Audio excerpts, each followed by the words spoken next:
hero, which apparently has mixed reviews on Steam. Oh. So I'm going to be cautious about that one. It just one. came with an extra thing. Yeah, but it's like a sequel spin-off thing, so I'm going to play the main course. And I don't know, if I'm feeling up to it, then I'll play the spin-off. Okay.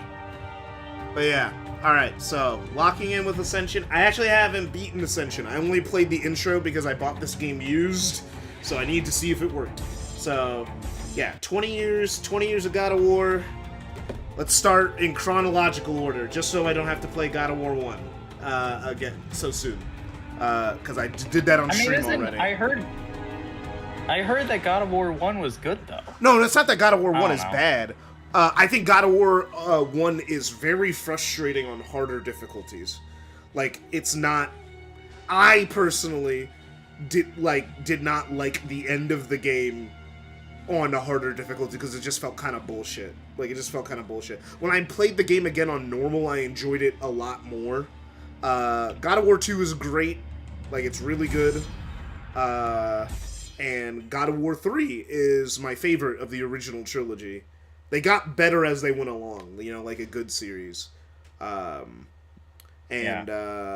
actually, I like the reboot actually more than the original series. I like God of War 2018 and God of War Ragnarok more than I like the original 3 games. But I've never played Ascension.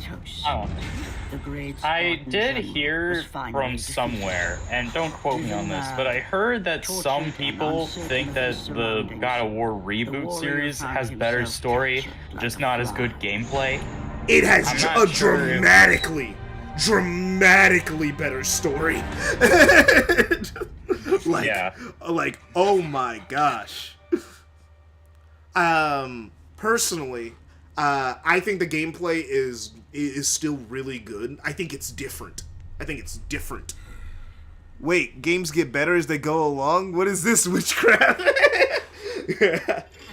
Yeah, Ascension's the only step back from what I hear, but that's just because they were running on burnout. They were making it because this was the only thing they felt confident in, so they made another God of War and they just did. But the series was running dry at this point because it was 2013, so the series was almost running It had a game almost every year for like almost a decade. Like, that's a crazy output for AAA games that were like pushing the boundaries at the time that they came out. Like this game looks This game looks amazing for a PS3 game. It looks like an early gen PS4 game. Yeah, it looks cool. It always impressed me how like good games from like games still look. You know? Late gen and, PS3 like, games are amazing. I don't know. For me, like, a good example is Mario Galaxy, and when they released it re-released it in 2020, like, that game looks great in my opinion. Oh yeah. Like, obviously it was on the Wii, but it looks great. Oh man, I need to turn on subtitles or something. I wonder if this game has subtitles. This is before subtitles became standard with every video game. I don't know. I'm a fan of subtitles in my video games. Me too. I think that, especially if I'm playing them in Japanese or gibberish language, because that is...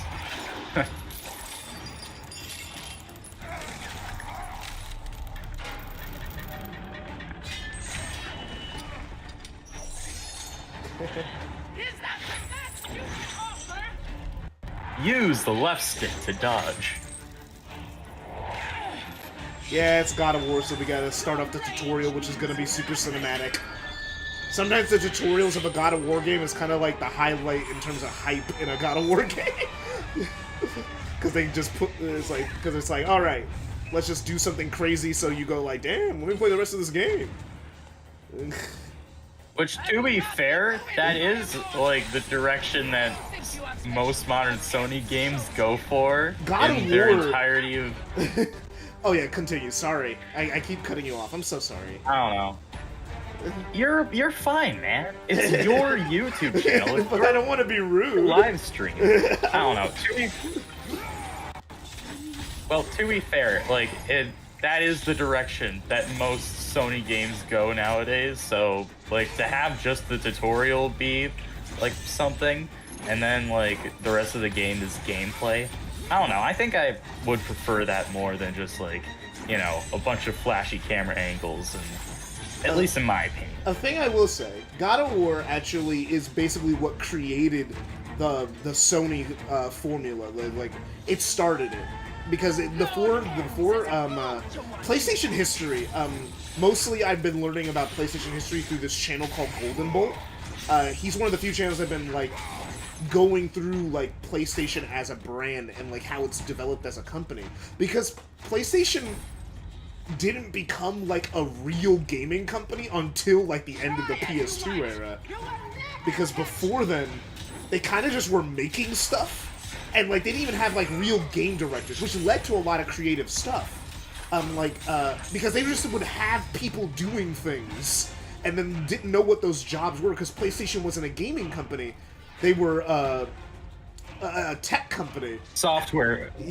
Yeah, hardware manufacturer. Yeah, so they didn't know how to make games, so it was the Wild West. They had people who, like, never directed a game before directing video games, or, like, no one knew what a project manager was. No one knew what a producer should do. Like, people just didn't know how things worked, and they were just winging it throughout the entire PlayStation and PS2 era. Until, like, Santa Monica and God of War started to create a pipeline of, like, this is how games should be made, and then they finally started figuring it out. So crunch would happen less, you know, and things would get sorted out properly. So the productions wouldn't go over budget and become complete messes. The games were good, but the productions were always a mess at PlayStation for a long time. Yeah, like, didn't the original Naughty Dog team consist of, like, around 20 people? Yeah, no. It was insanely small. Most of PlayStation's initial teams, dude, it was insane what they did. Insomniac as a company is insane. They had a really bad crunch culture for a really long time. Oh yeah, that's the gimmick of this game. Yeah, they added the grapple mechanic. Grappling hooks? Ah, like Penny's Big Breakaway. I love that game.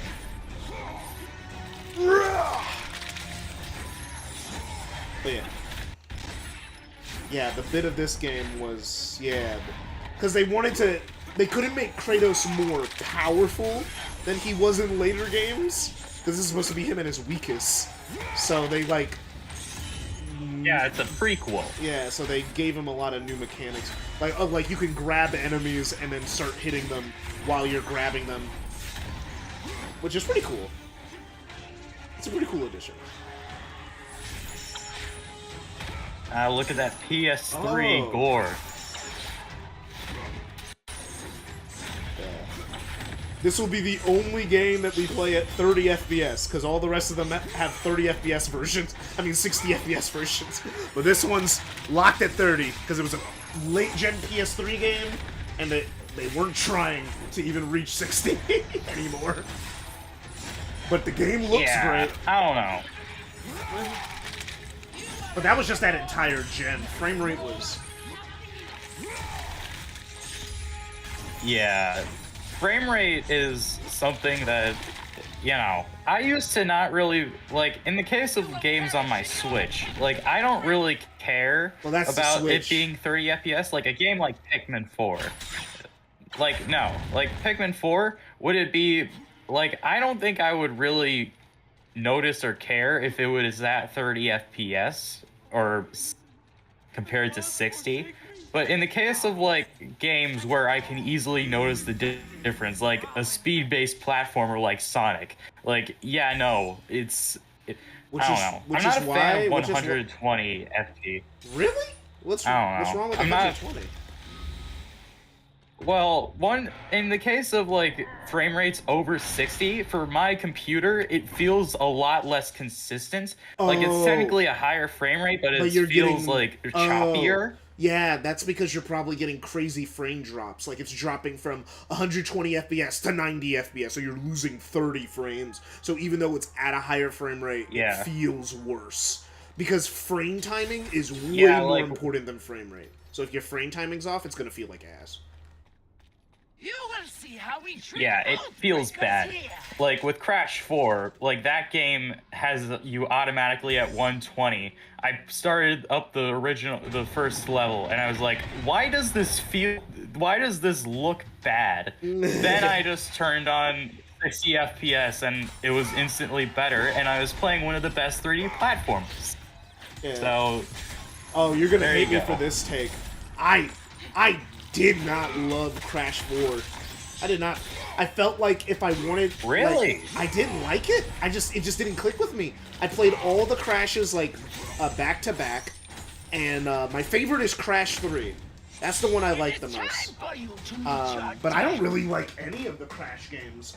But I thought I was talking about it. I gotta plug my controller in real quick. Like, I thought I was gonna like Crash 4.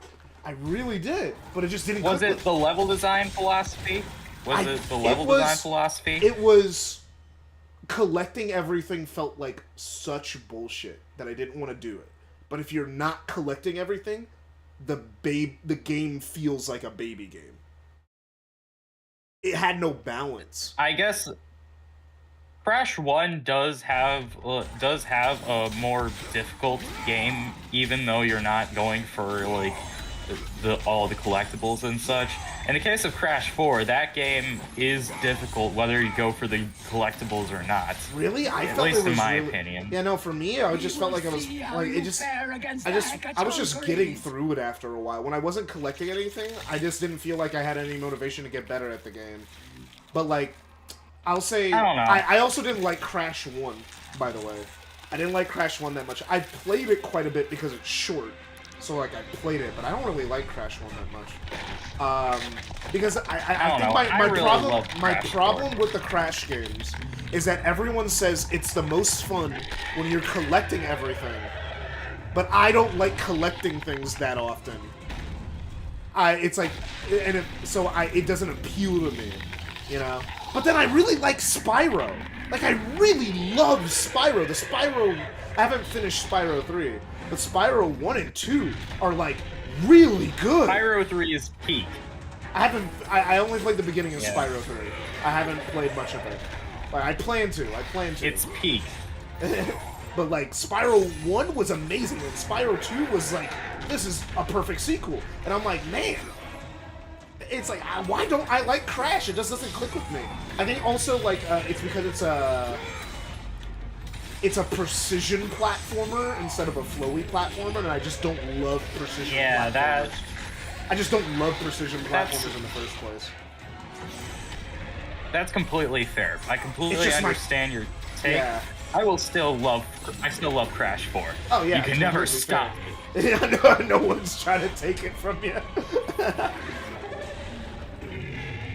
Yeah, let's do it. Big epic boss fight. Start the game. Gotta remind people,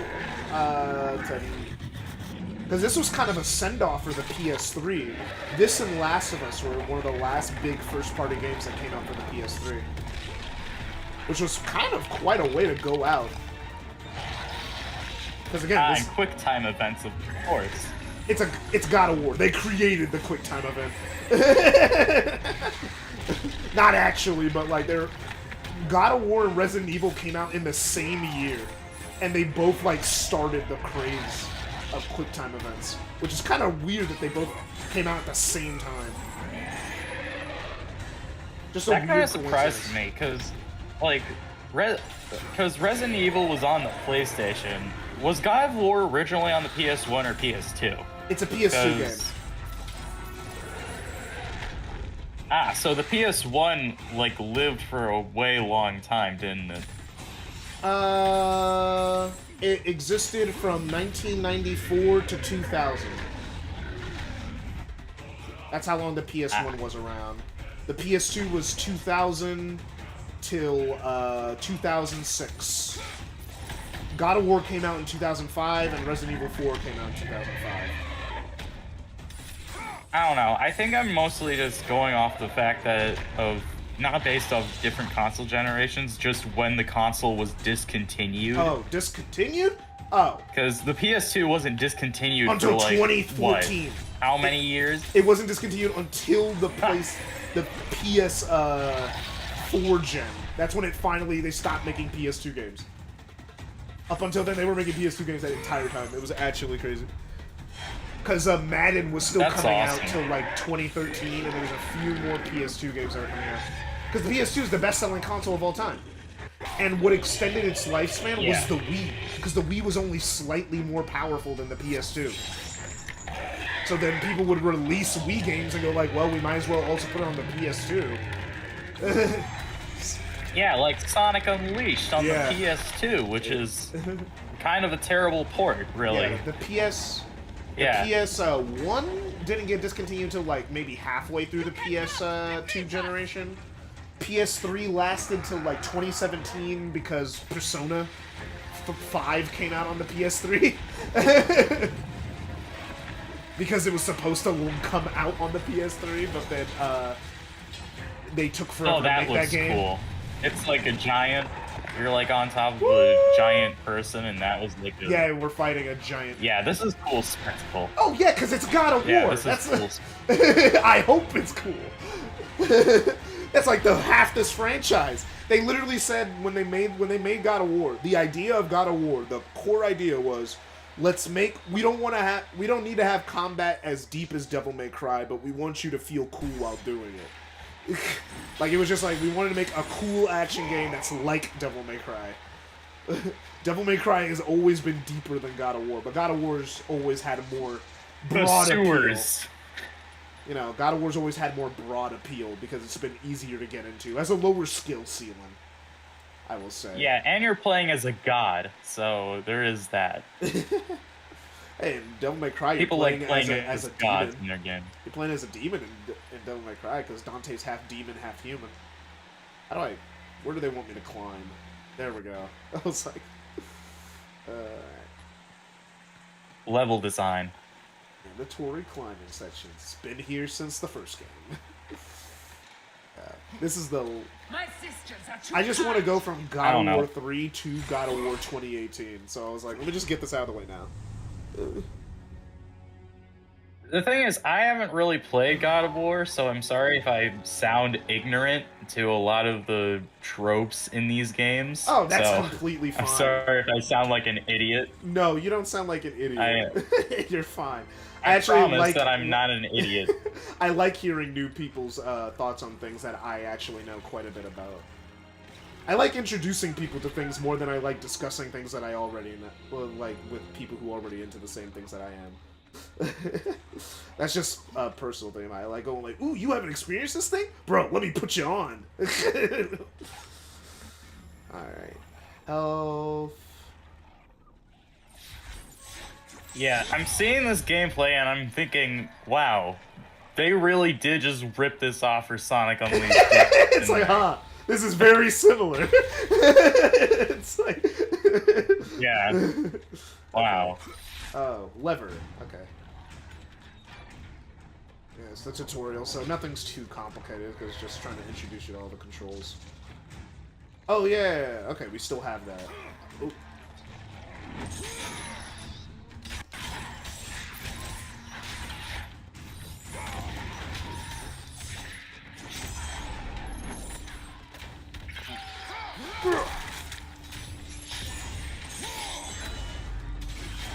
Still have this, which is good.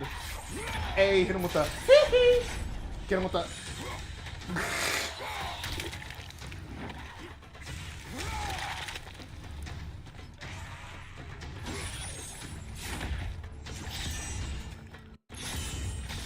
Yeah, I know in this game they have different forms later.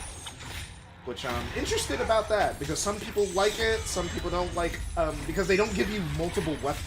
In other God of Wars, they give you multiple weapons, especially after God of War 3, where you have 4 weapons that you can change to any weapon at any time. In this game, they just gave you, like, different forms of your Blades of Chaos. Man, something's in my eye. I've been playing this game one-eyed for, like, 2 minutes. That entire time I had one eye closed, because I've been, like, trying to open up my eye. Ugh. I hate glasses, man. Glasses do something to you. Yeah. Question. Just a question. What do the combos go for? Is there a ranking system in this game? Oh, XP? RPG mechanics? What happens is there's red orbs, and the higher your combo is, the more red orbs you get. You get a bonus for how high your combo is. So incentivize. What do the red orbs do? They level up your weapons, so you do more damage, get more moves. You know. Basically, it's like if the werehog's glory kill system gave you EXP instead of unleash. I will not. Also, a thing with God of War has really good cinematography. I usually hate fixed cameras, and fixed cameras are usually pretty bad, but God of War does a pretty good job. I like having. Yeah, this looks cool. This looks cool. Yeah. Oh. Oh man, frame rate.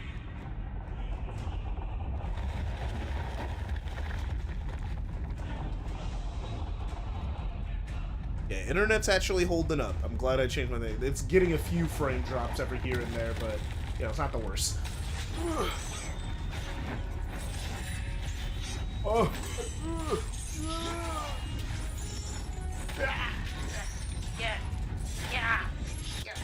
But yeah, so you want to do glory kills because glory kills give you extra red orbs. So you want to get higher combos because it gives you extra red orbs. That's how the whole EXP system works. So the better you are at the game, oh, the enemy got knocked off before the glory kill animation. The easier activated. it gets. Yeah, it's like the more combos you have, the more stuff you get to do to level up quicker. So it rewards you, along with exploration. You know, exploration helps you level up. You know. Yeah, that's cool. I don't know. For me, like, in my opinion, like, I'm a sucker for replayability, so the idea of a game getting easier the better I am at it. I don't know. I would prefer the game, like, you know, having a high skill ceiling. Well, that's why you turn up the difficulty. Because God of War has 4 difficulty options. They have easy, normal, hard, and then super hard after you beat the game. So, they will... it can hurt. And a New Game Plus.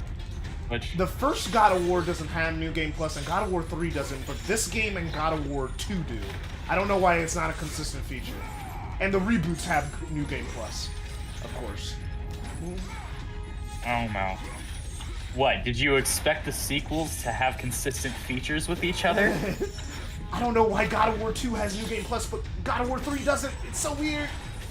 They have this cheat system where if you collect items in-game, you can play the game again with bonuses, but you don't get all your moves. Like, you still have to play the game over again. It's, like, weird. You can make the game... Like, you could play the game with cheats, but you can't play it New Game Plus, but you can in God of War 2. But you couldn't in God of War 1, which was... Ugh. Ooh, the cloth And in the physics. case of ranking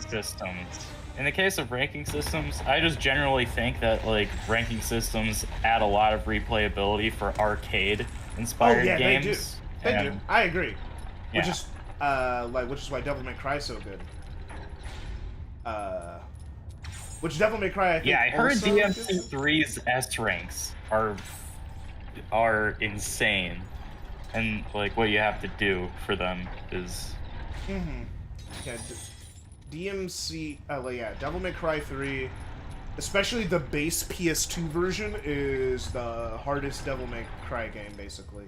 Because at least if you're American, because Americans said that Devil May Cry 2 was too easy. Also, Devil May Cry 2 is a bad game. Everyone knows this. I like Devil May Cry 2 when I played it when I was a kid, but I haven't played it as an adult. But but yeah, Devil May Cry 2 is not very good. It's the worst game in the series because it wasn't made by the original people, and it was like made not like a Devil May Cry game. And then the guy who was forced... The people who made that game aren't even credited because they didn't want to be credited for it. Ooh. That's kind of sad. And the guy who had to make Devil May Cry 2 a functional game ended up making Devil May Cry 3 because he was like, no, I can make a good game. Just let me make the third one. And then he did, and then he made Devil May Cry 3, and then he also made 4 and 5. He didn't make DMC Devil May Cry, which was the reboot. Which the reboot is good. It's a good game. It's just not as good as Devil May Cry 3.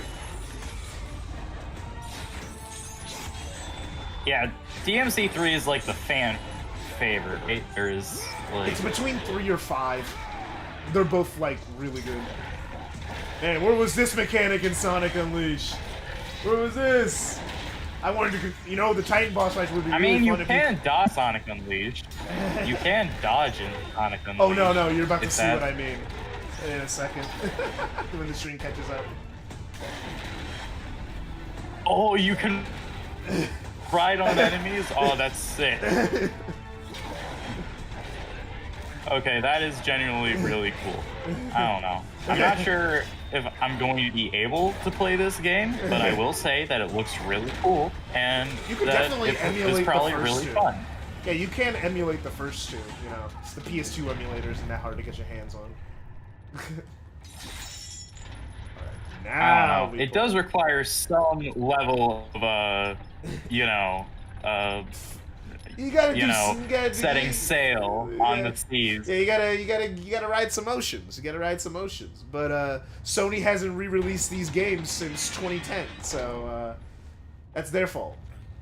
For not re-releasing. Really, I thought they were available on their subscription service. They technically are, but only through streaming. But yeah, they're only available through streaming, which that doesn't count. That's not real. I hate streaming. Streaming. Yeah, I agree. Streaming movies, I like that. Streaming games, no, it doesn't work. It just doesn't work. It's gross. I don't like it.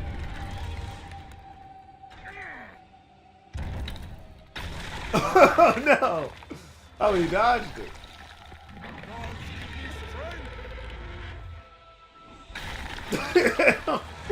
This is Kratos as his nicest because this is right after Ares tricked him into killing his family. So he's actually not like a complete dickhead yet. So he actually kind of cares about random civilians sometimes. Boy, damn.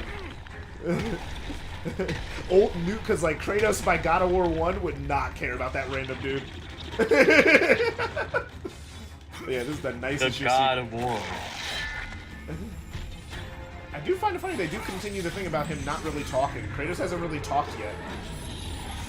We're like pretty far into the tutorial and he hasn't even talked. Yeah, my most experience with God of War is the stage in Astrobot. That is my with Astrobot is peak. It is like one of my favorite games. Yeah, 10 out of 10. It's like one of my favorite games of all time. I agree. Well, that's something we could agree on. Astrobot was really good. I actually have a... Yeah, I don't think anybody's disagreeing on that. And the Black Myth Wukong it fans won Game of the Year for a reason. Yeah, the Black Myth Wukong fans are still mad about that. I keep missing the jump. Oh, I actually landed the jump that time. Okay. I don't know. I wouldn't be mad if like a really good game like won over my favorite game. Yeah, that was me in 2023. My favorite game from 2023 is Spider-Man 2. But I knew Baldur's Gate 3 deserved to win. You know? Yeah. I don't know. My favorite game was Pikmin 4 from 2020. Yeah, that wasn't winning shit. That wasn't winning shit that year. It got the puzzle game award. It got the puzzle game. Was it puzzle game? I thought I thought I got the real-time strategy game award. I thought I got that award. No, I thought it was the best puzzle game, which Pikmin 4 is a puzzle game, but really? It is also like. Can you look? Because I thought it got real-time strategy. Oh, it does. Pikmin is a very strange mix of several genres. Like, you really have to play through the Pikmin games for yourself. Yeah, chances are you have. I haven't, actually. They're really good. I hear they're Pikmin good. 2 is... I remember watching a playthrough of Pikmin 3 when it was new. And Pikmin, it seems good, but I don't know if I'll like it. You know what I mean? Where you could know something's quality, but it might not be for you.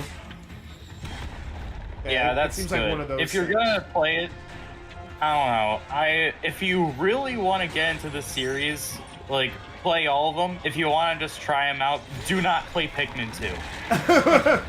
Okay, I thought Pikmin 2 was better than Pikmin 1. I thought everyone loved Pikmin 2 is Pikmin 2 is in my opinion like the worst in the series. Really? And it was, yeah, it's probably up there as one of the most miserable gaming experiences I have had.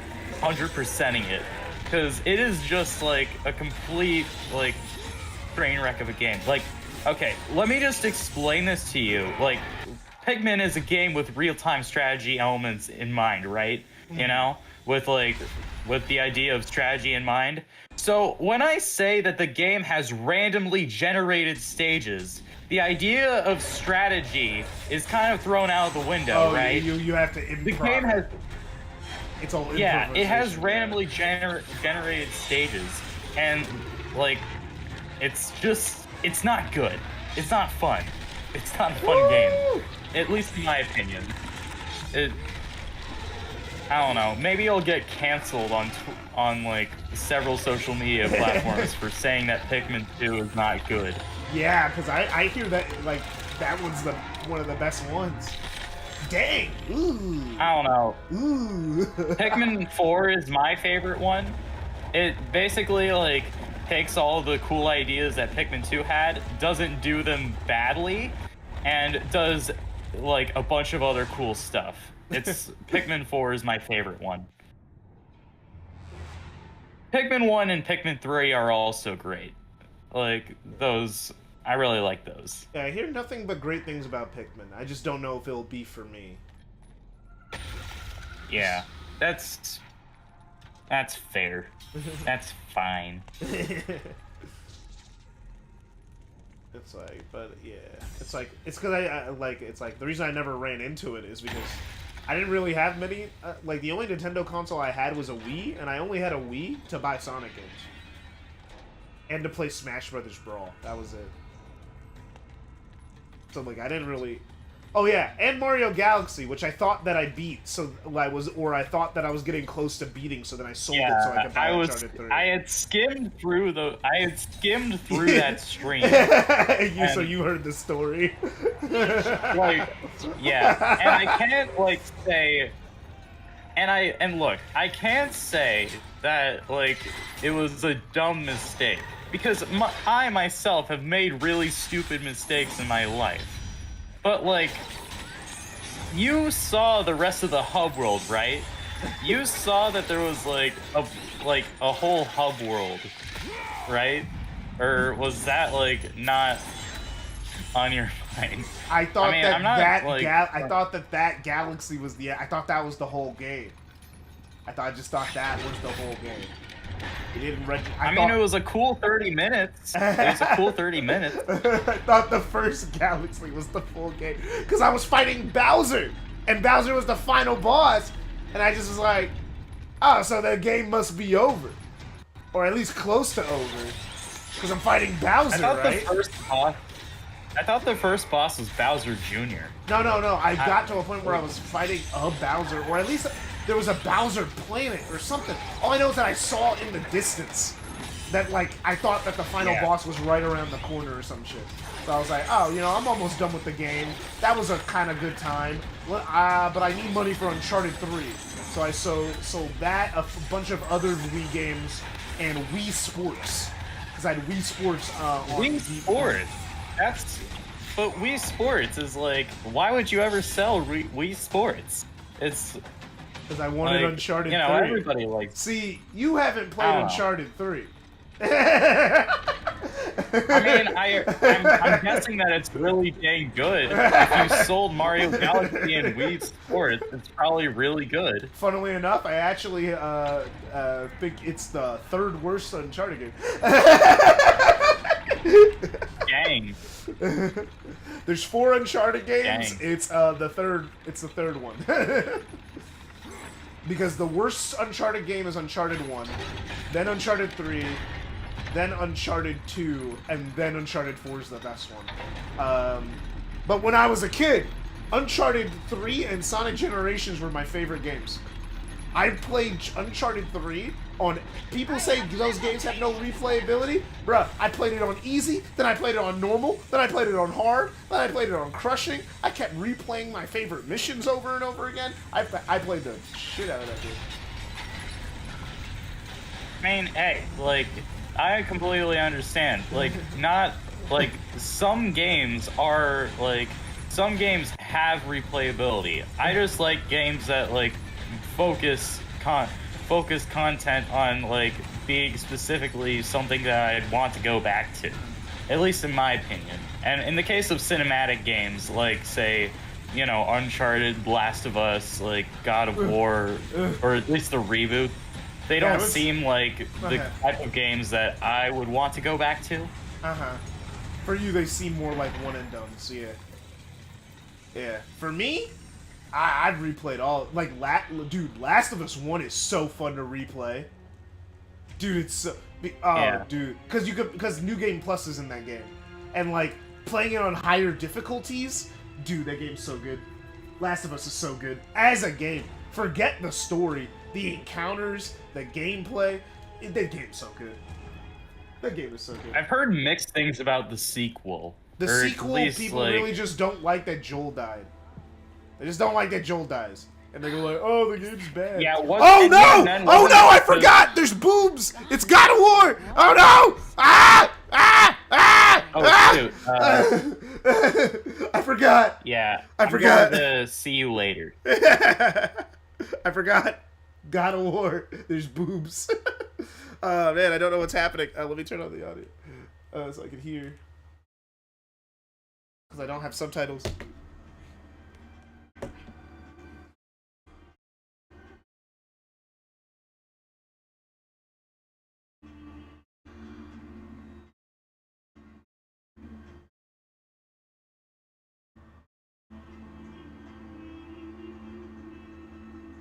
They have nothing.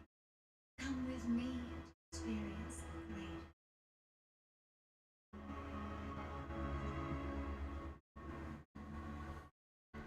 Sorry, chat. I got...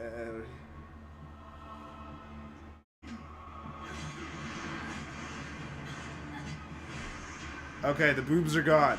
He is mine! I will take care of this!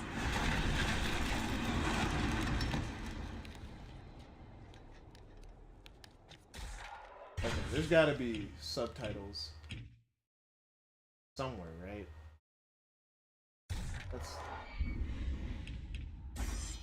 There we go, show subtitles. We need those. We need those. What would we do without those? Let me fix the stream. I was trying to move the stream around. Because I was like, oh no, there's boobs. This whole stream's gonna get demonetized. We're gonna lose everything. Okay.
Okay, get him, get him.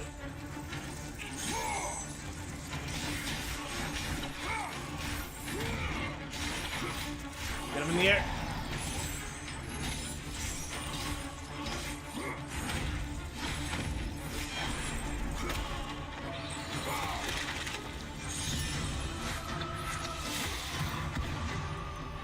I need to check something.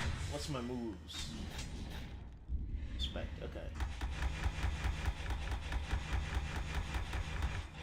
Oh, you just hold it now. Okay. So I was like, how do I do a move? You have caused me pain for the last time, Spartan.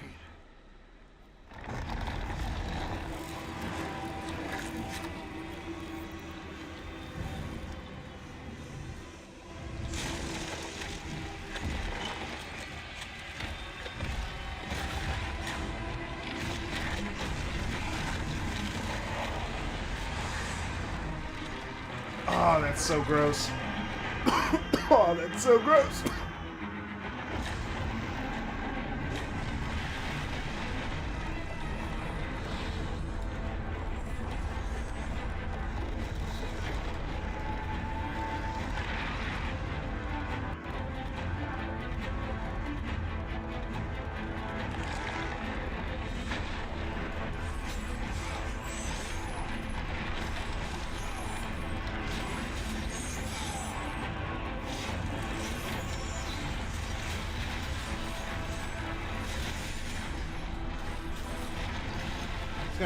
It's gonna take a little bit to get used to that.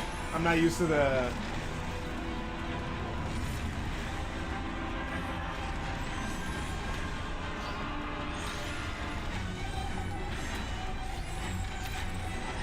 Okay.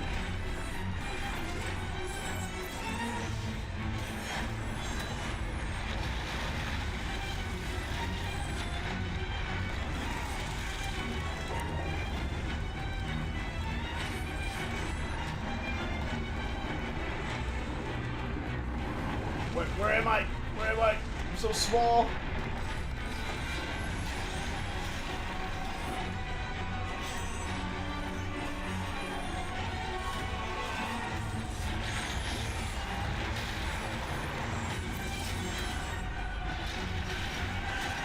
Oh my gosh. We get it. It's a PS3.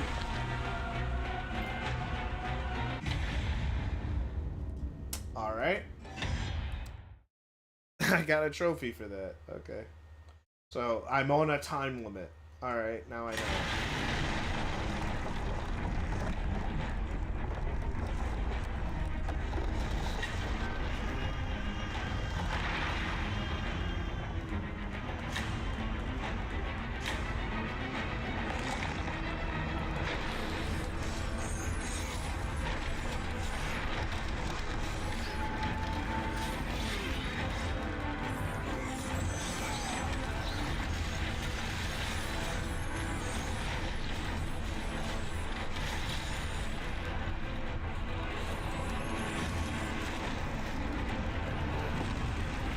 Ah! Come on.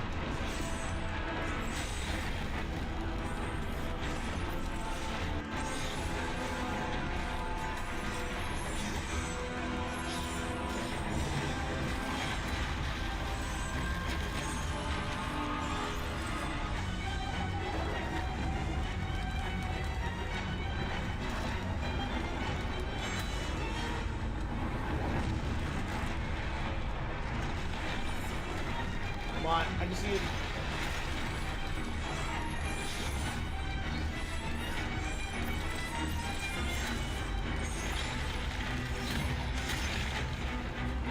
I just. There we go.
There we go.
Focusing only on the task ahead, Kratos Gaia's back to as the remember narrator. weeks prior to his imprisonment.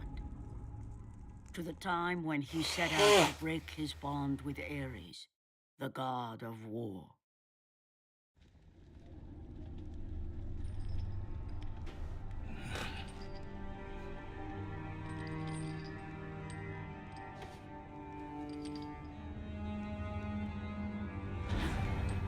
Your mind is troubled.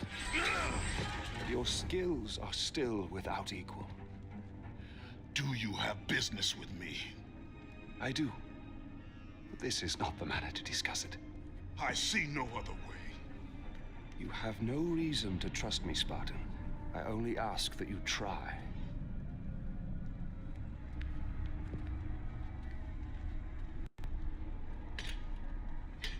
Your thoughts are not your own, but I can help you.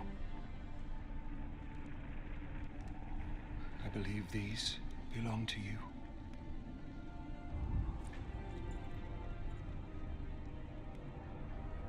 Use these items to steal your mind, Kratos. Do not let illusion deceive you.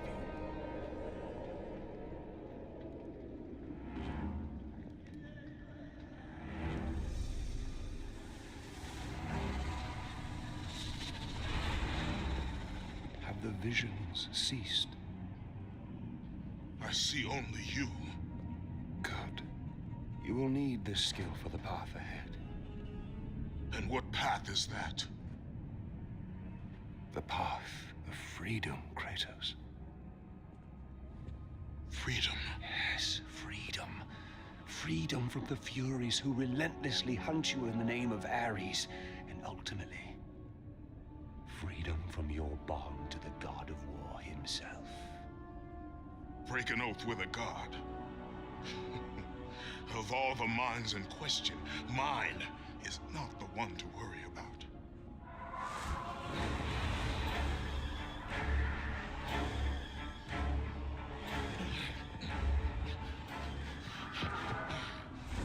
You waver from sound mind to illusion in the beat of a heart. Is that any life for a great warrior? The Furies are near. They cannot know I speak with you. I will draw them away. The truth waits for you in Delphi, Kratos. Seek the Oracle.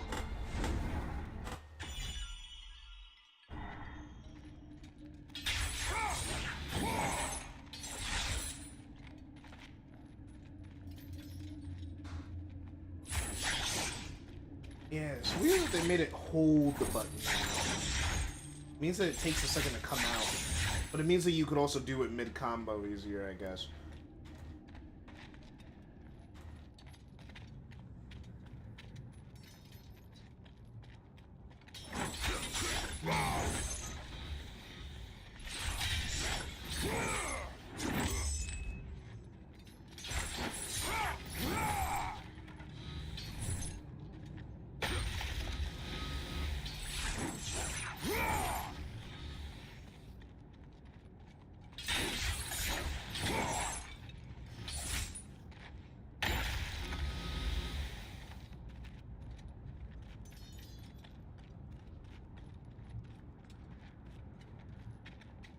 I think that's where they want me to go, so I should keep looking in this direction just in case there's anything I need.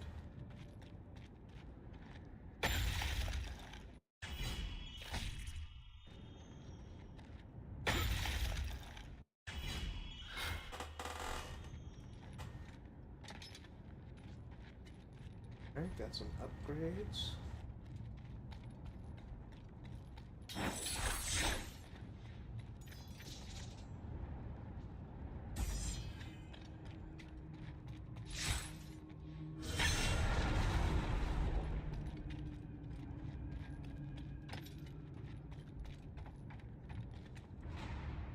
The picking up weapons thing, I gotta like learn that. Alright, so I'm guessing it's a...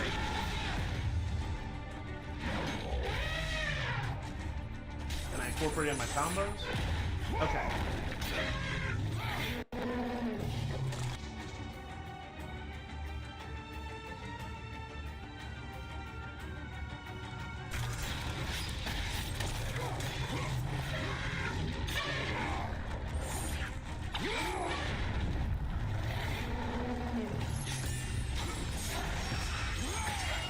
There we go.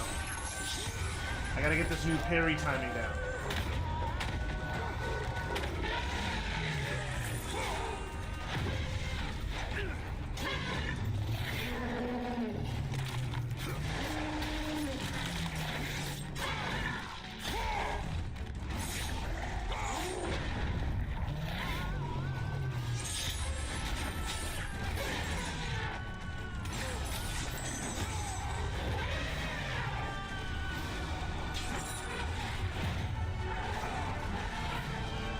Wait, lock in.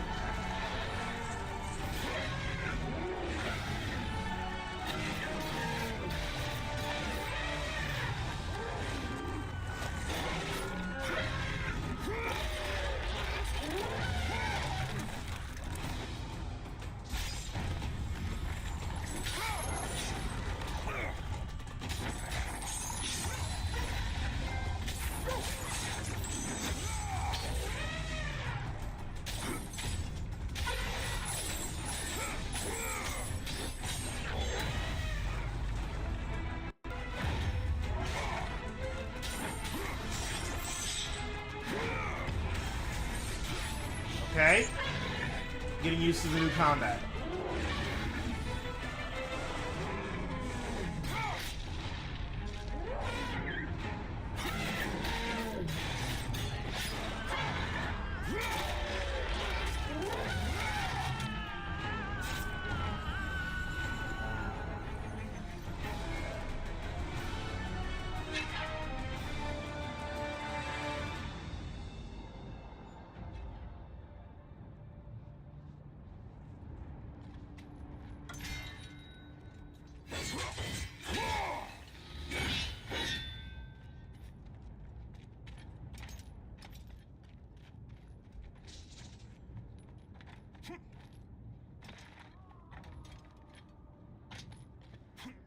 Making sure, can I get up there?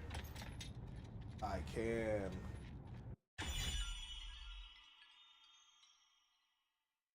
Oh, it's like God of War 3.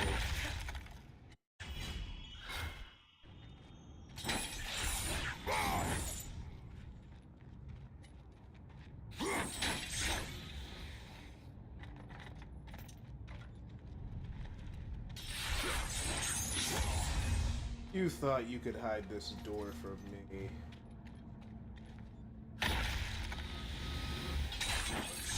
Give me your soul.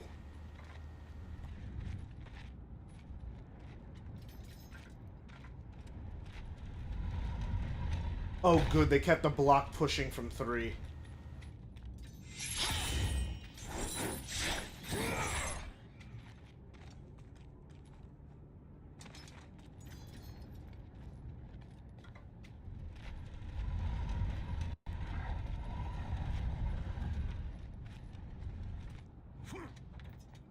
so glad they kept the block pushing from 3. Oh my goodness, you don't even know.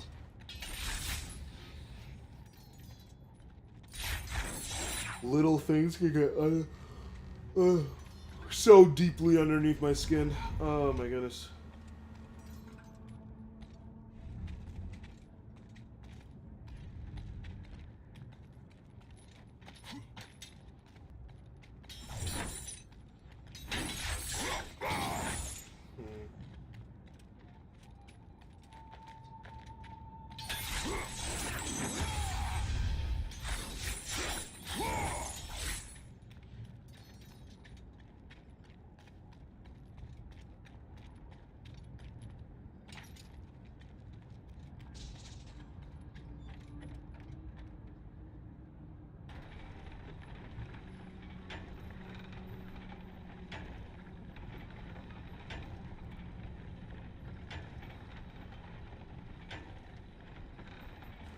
All right.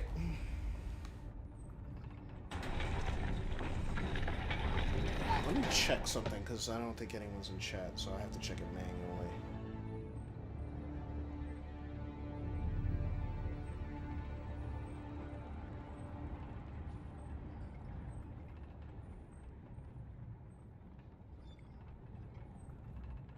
Let me check this.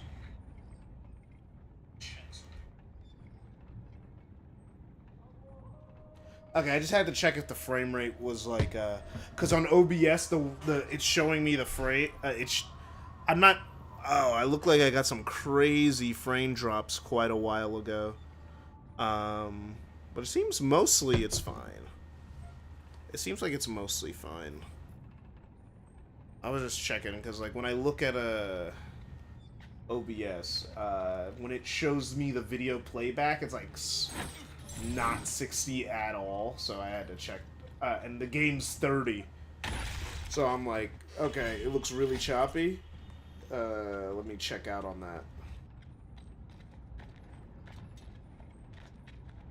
Yeah, it's just OBS not playing it back to me at full video playback. Okay, I turned it, but where do I go?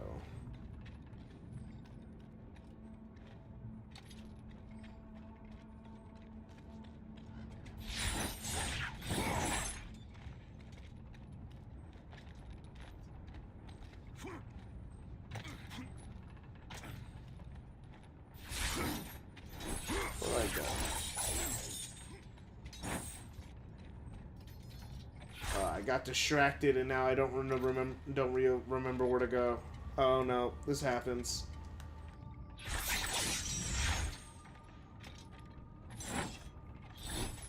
Yeah, I already did this.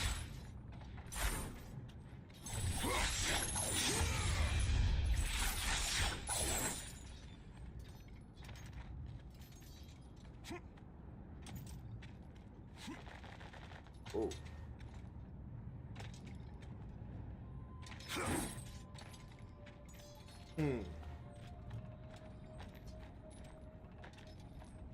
I don't think I'm supposed to grab that rope. But like I literally just wasn't paying attention in the camera shot, so I don't know where to go. Let me look at the camera shot again, I guess. Because I actually wasn't paying attention. Was doing something else.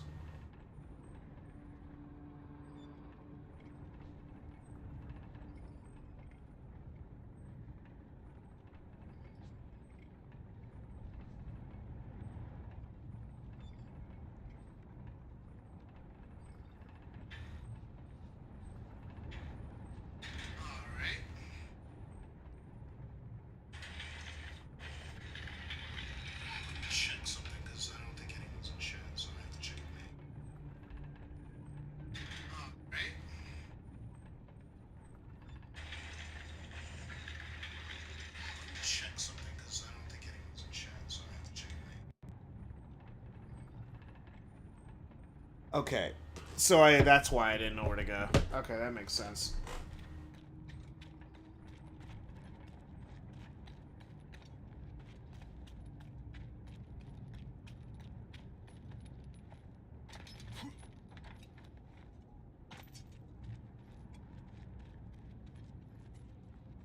is it back here?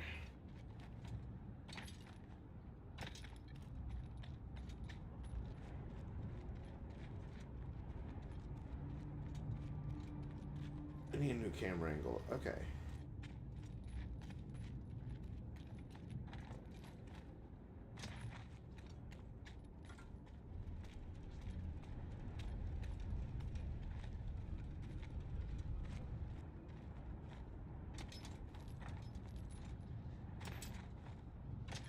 Am I supposed to go up here?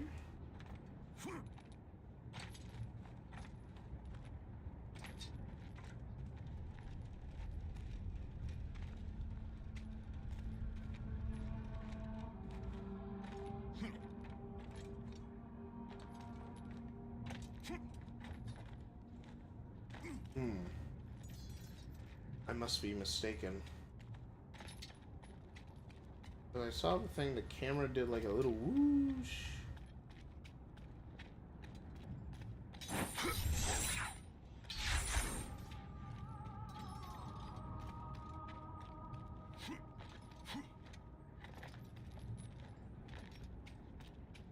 Nothing out there.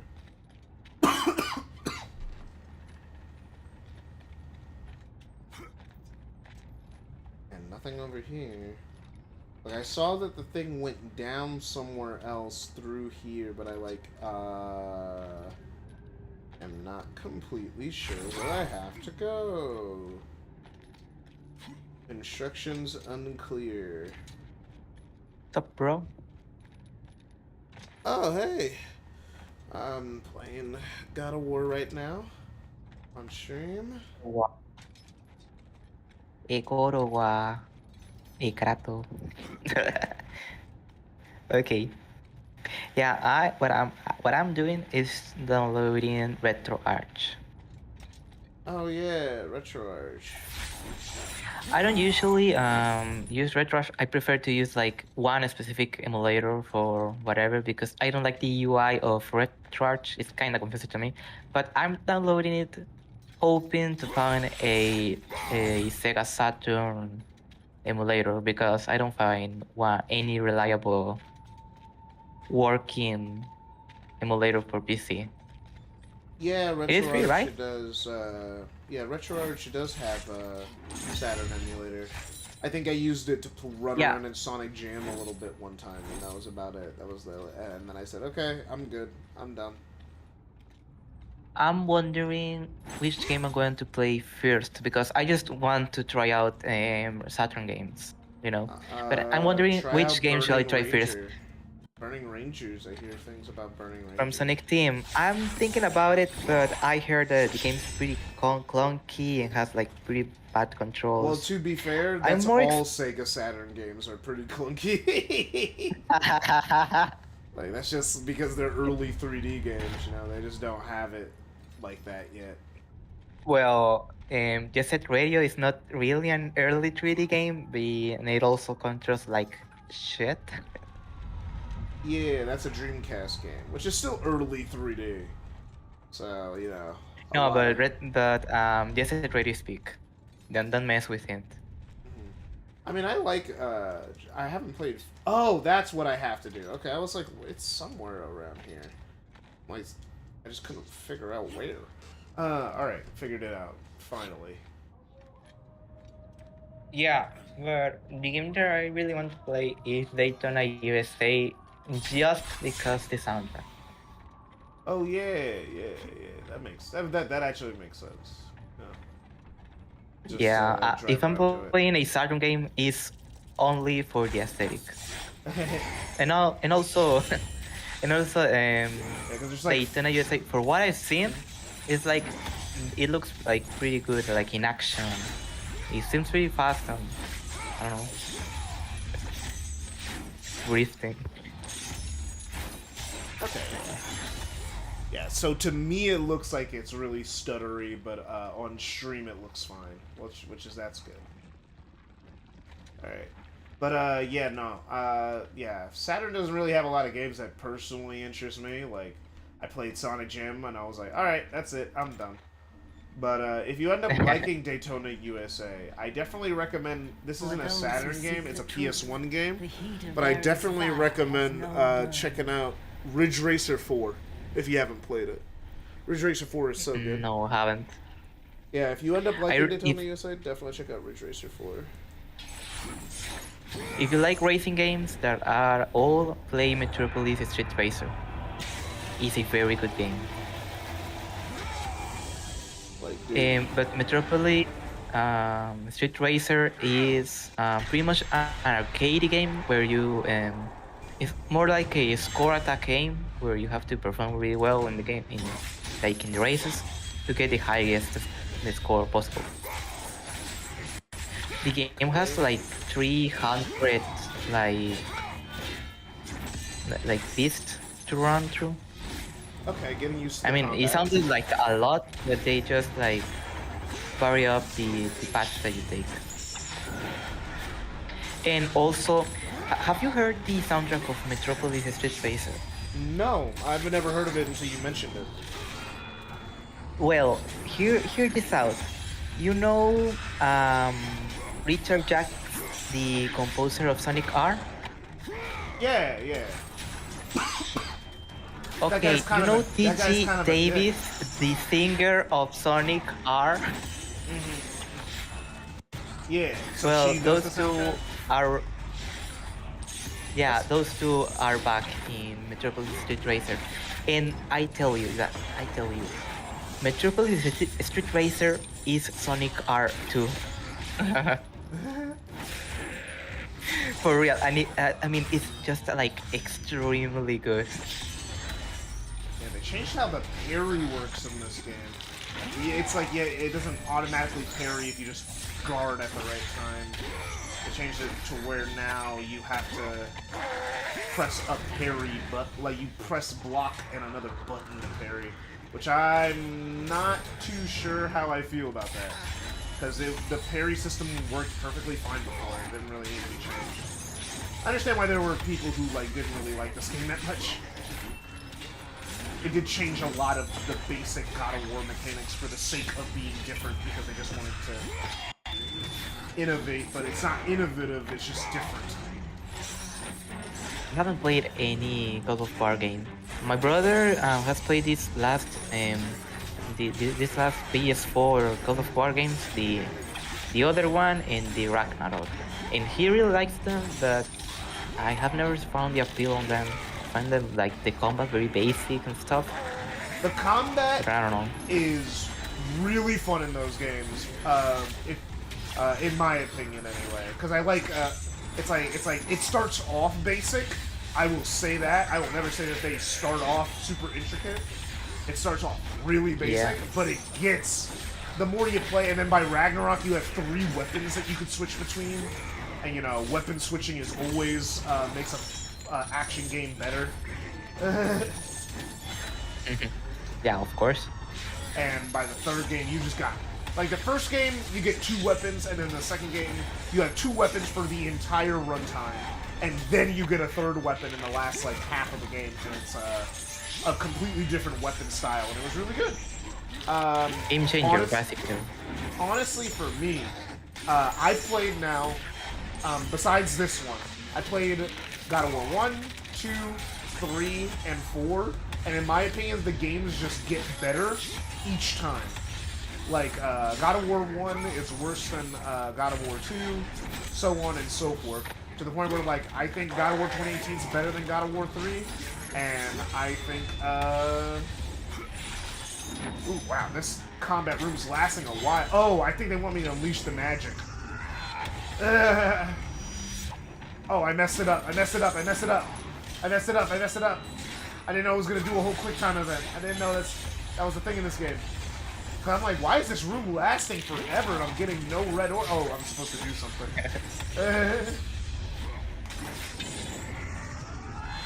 I forgot it's a tutorial. There we go. Yeah, now I'm getting red orbs again. Oh, you're gonna go? Okay, see ya. Have a good day. What?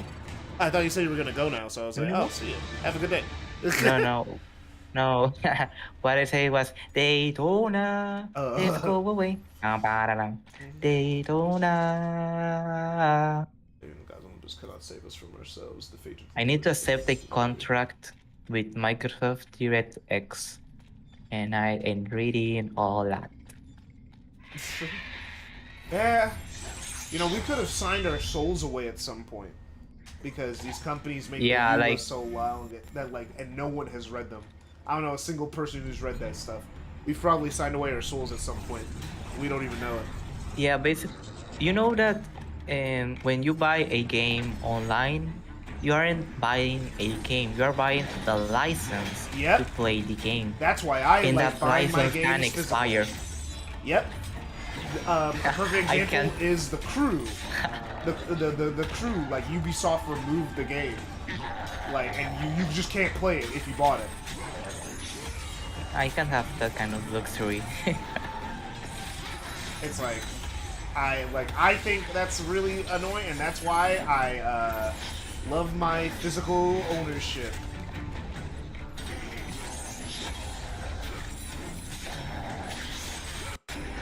Yeah, I can buy games like physically, physically.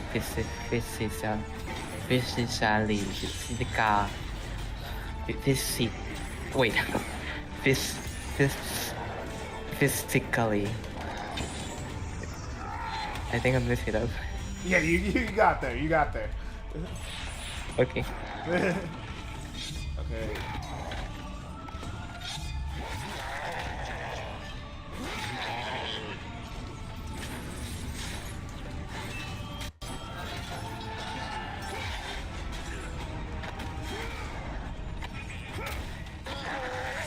You saw my last you saw my last art? Yeah, I think I did. I didn't comment on it, but yeah, it looked good. Okay, can I parry it back at them? Is this like the Golden Fleece thing?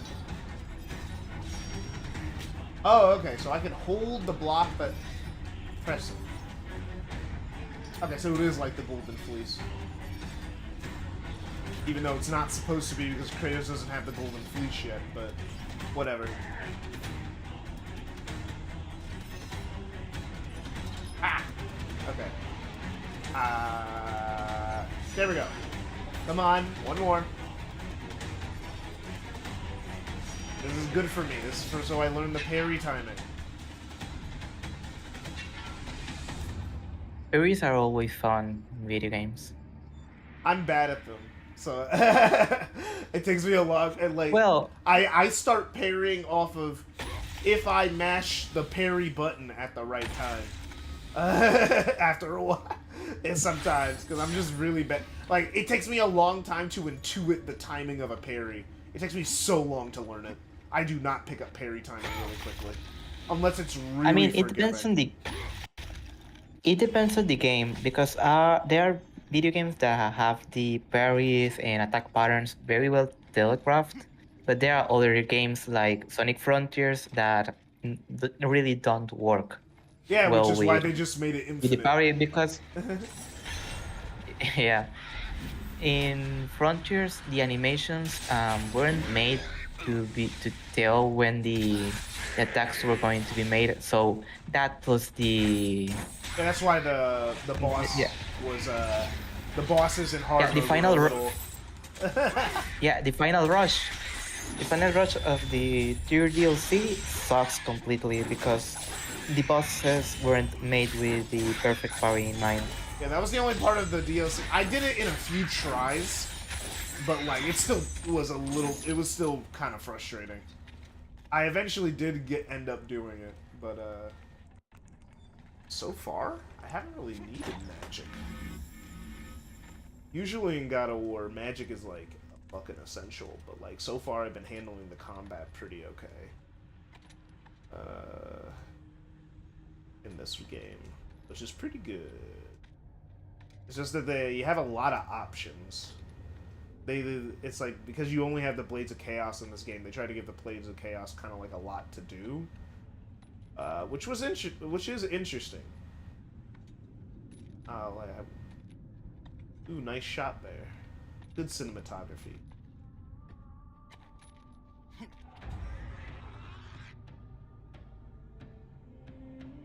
Burning Rangers has like a anime aesthetic to them, right? I would think so. It's a Japanese game from the 90s. All of them have like that aesthetic to it, you know. No, but like with anime cutscenes and stuff. Oh, does it? I wouldn't know. Most of my experience with Burning Yeah, Ranger comes from Sonic All-Stars Racing. I have seen the intro, and the intro is literally just Evangelion. Yeah, sounds about right for the Like era. the machine. Yeah. Yeah, Burning Rangers was like directed by Naoto Shima, which is a plus to me because I love all of his games. Oh crap! Oh no, wait, I did get it. Never mind. I'm not stupid. I thought I missed something. By the way, I didn't.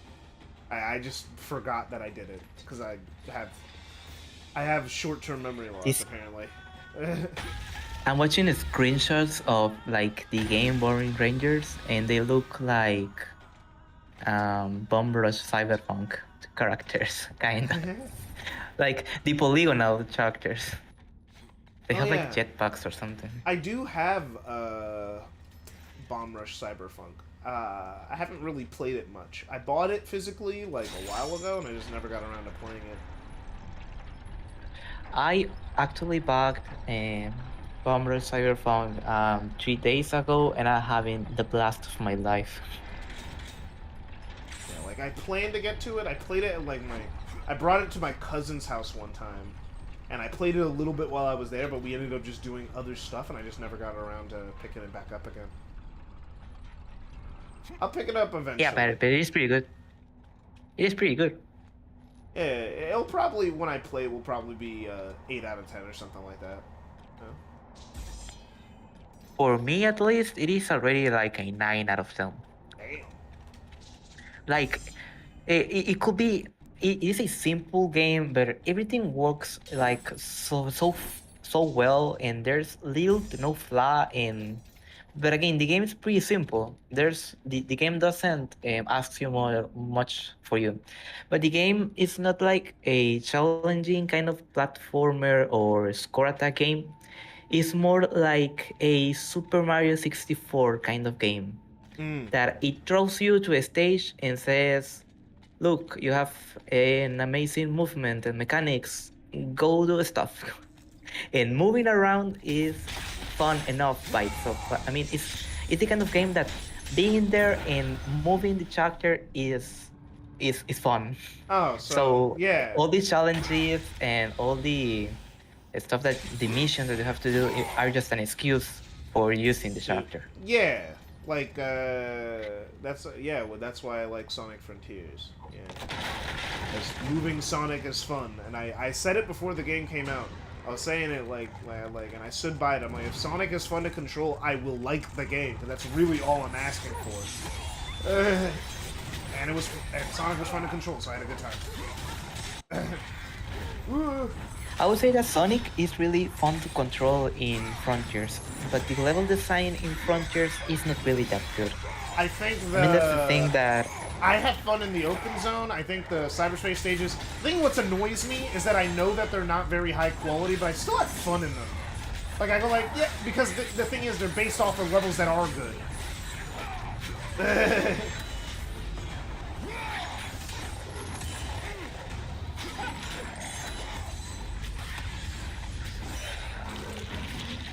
It's like because they're based off of levels that are good, I still kind of have fun with the cyberspace stages, which even though I know they're not good, it pisses me off actually. What the fuck? Bro, I was looking like best Sega Saturn games, like the big ones, and from here I've seen Sonic Mania out of nowhere. For real, I'm seeing a cover of Sonic Mania. If I'm caught. Someone must have ported it to the Sega Saturn. Because some people do feel that it's cool. I mean, like I think there are a lot of people who are saying it's like a lost Sega Saturn game. So I guess that makes sense. Mania was already ported to the Wii. You know that? Well, I didn't know that, but I also didn't think there would be a reason to port it to the Wii. You know. To play it in 4x3. Duh. Are you dumb or something? You could just put the game in 4x3 on Steam. Ah, yeah. It's like you can just do that. Like, yeah. It's like.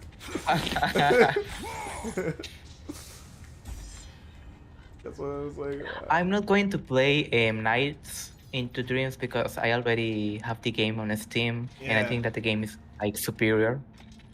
Yeah, so it's between Sonic Jam. I'm telling you, Sonic Jam is only good for just going like, dang, this is kind of cool. And yeah, like you never play it ever again. Yeah. That's my experience with Sonic Jam. This is neat. This is neat. This is nice. You never come back. Cool. Because like it's not like the Saturn versions of those games are like the best versions of those games or anything. They actually have a lot of issues. Yeah. Like the games have frame rate issues. Genesis games have frame rate issues on the Sega Saturn. 30 FPS? No! It's a 2D classic Sonic game. It should not have frame rate issues. It should not be lagging. No, but the original Mega Drive games already had performance issues and slowdowns. Yeah, but now it's on a more powerful especially Sonic hardware. 2 and Sonic 3. I don't know. I haven't played Sonic Jam, so I don't know. I know that the games in Sonic Jam are not ported; they are remade from the ground up. Yeah, like the Christian Whitehead ports, which those were remade also. Basically, because they have improvements and bug fixes, and I think that Sonic 1 has the spin dash.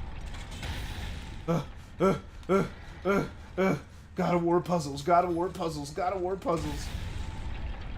Who are you fucking? Ah! Okay. I missed it. It's because I figured out the puzzle, but it's a timing-based puzzle. Okay. I could play Symphony of the Night in the Sega Saturn, but I think that the PS1 is already better. Yeah, I'm like, isn't the PS1 version better?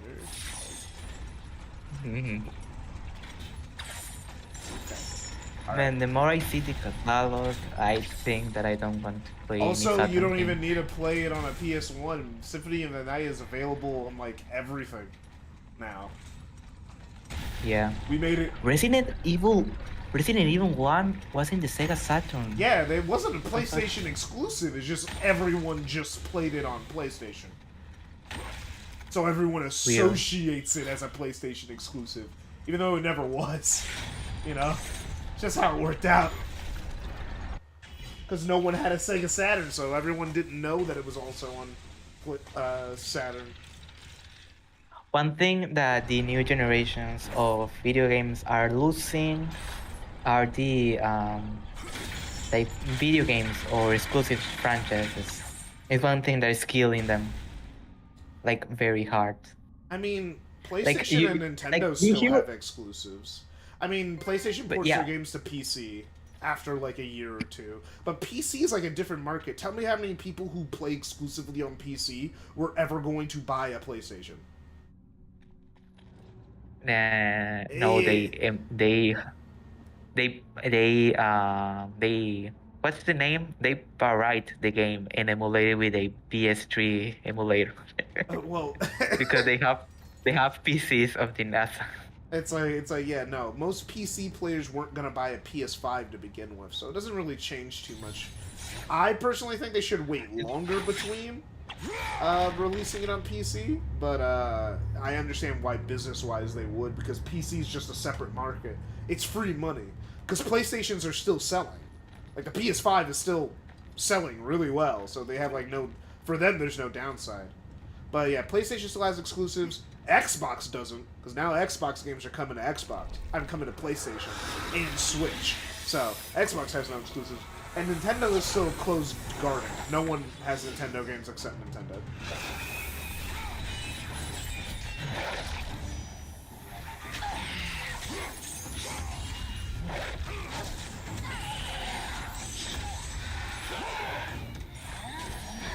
Oh, Okay.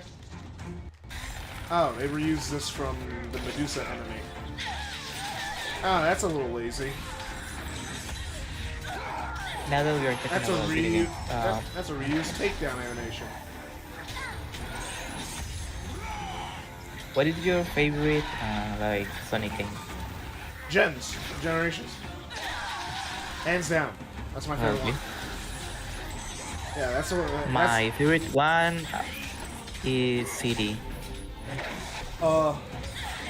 That's funny. That's like you're like was able to do that, and I'm like, oh yeah, and then I have to sadly break the news. Yeah, I think that game is so boring. I think that game is so boring. I feel like I don't do anything in that game. Yeah, because you're probably playing it wrong. Yeah, I have to do it. Yeah. I know that. Maybe You're if supposed to you do the maybe if you exploring. play the game, you will play the game. Hey, I have done, just so you know, I have played the game normally, I have gotten the good ending by collecting all the time stones, and I have gotten the good ending by doing all the time machines, and I did it as Tails, alright? I have played the heck out of Sonic CD. I just don't like it. I did I was gonna make a Sonic CD video, and so I was playing through it in every way possible because that's what I do when I make videos, just so no one can say, "Oh, you didn't do it right." No, I played it right. I just don't like it because I just don't think this is fun to do. Like for me, the time machines aren't fun, like on an inherent level. I'm like, wait, so I have to go and explore and find the time machines. And then let's like, so what's my reward for doing so? Oh, you get a good future. That's not a good enough reward. There needs to be an inherent reward. Like if doing the time machines gave me like upgrades, yeah, now I'll do it. I'll do a lot of things for upgrades.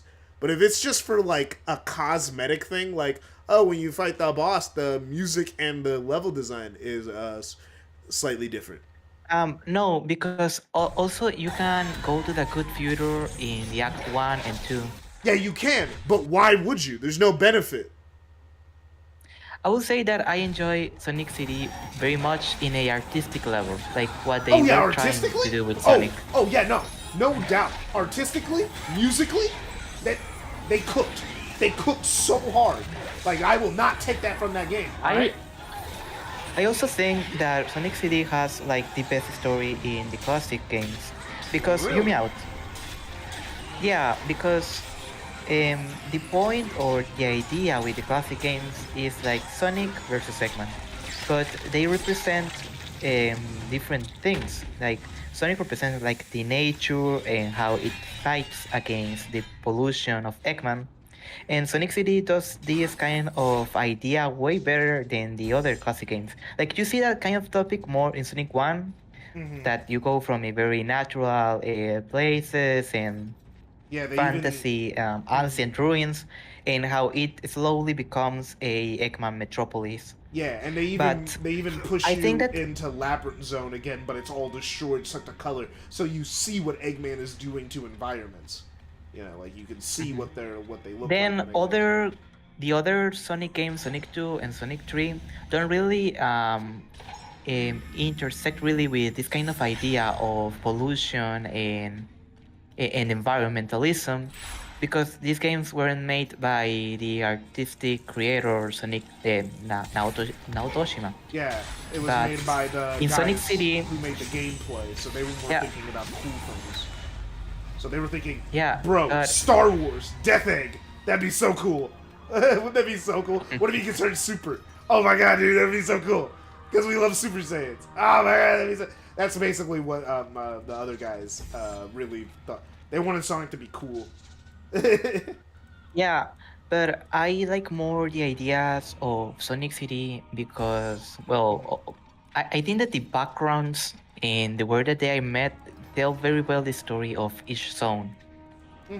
In a way that if you see like the themes that they are going for in the past, present, and future, you see how they build up to different ideas, and how every single like zone has its like its theme that it develops in the past, present, and futures. Yeah. And I don't know. I really like it. Yeah, I mean, So yeah, no, I I could definitely see that. I still say Sonic 3 and Knuckles is the best story.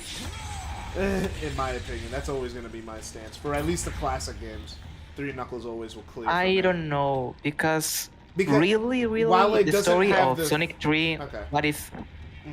Because really, what the story of Sonic 3 is about is, like, the final message of it is, well, Knuckles was, like, betrayed, so don't really trust people who don't, you know... I don't know. Well, I mean, would that kind say of message Sonic's... isn't really that good. I will say that even Sonic 2 is better at a story, with Tails and its development of believing in yourself. I don't think Sonic 2 really even goes over that too much, because, you know, Tails just kind of saves you at the end. If you play the game, like, you don't really have... The thing is, the reason why I would say Sonic 3 has a story, because it actually feels like it has, like, a narrative. It actually feels like it has one, like, actively. CD and 3 and Knuckles are the only games, like that, like, have, like, an active narrative. But CD is more about its themes than, and Sonic 3 and Knuckles is more about having forward momentum. Of, like, Knuckles is getting in your way, and it's, like, doing that, then Knuckles betrays you, there's a prophecy that needs to be fulfilled, and you're the prophecy, like, and all of it is done wordlessly through pantomiming and all that other stuff, and it's sort of really clever. And it's interesting. I will say Sonic 3 doesn't really have themes or a lesson that's trying to teach, but it's, in my opinion, if a story's not trying to do that, I don't really mark it down for that. Because Sonic 3 isn't trying to teach you a lesson. It's not trying to. That's a personal thing. Like, I don't mind if a story is trying to be entertaining or trying to be engaging. I would say Sonic 3's story is more engaging on a fundamental level, while it doesn't have as many, like, artsy themes like Sonic CD. Yeah, I think that there's a lot to value in Sonic 3 and Knuckles. My game. My game. I don't know what's happening. My game broke. I think there was a scratch on the disc or something. No, it didn't crash, like the screen like messed up. There was like a glitch. A glitch happened. The screen just went weird, and we're back now. We're back.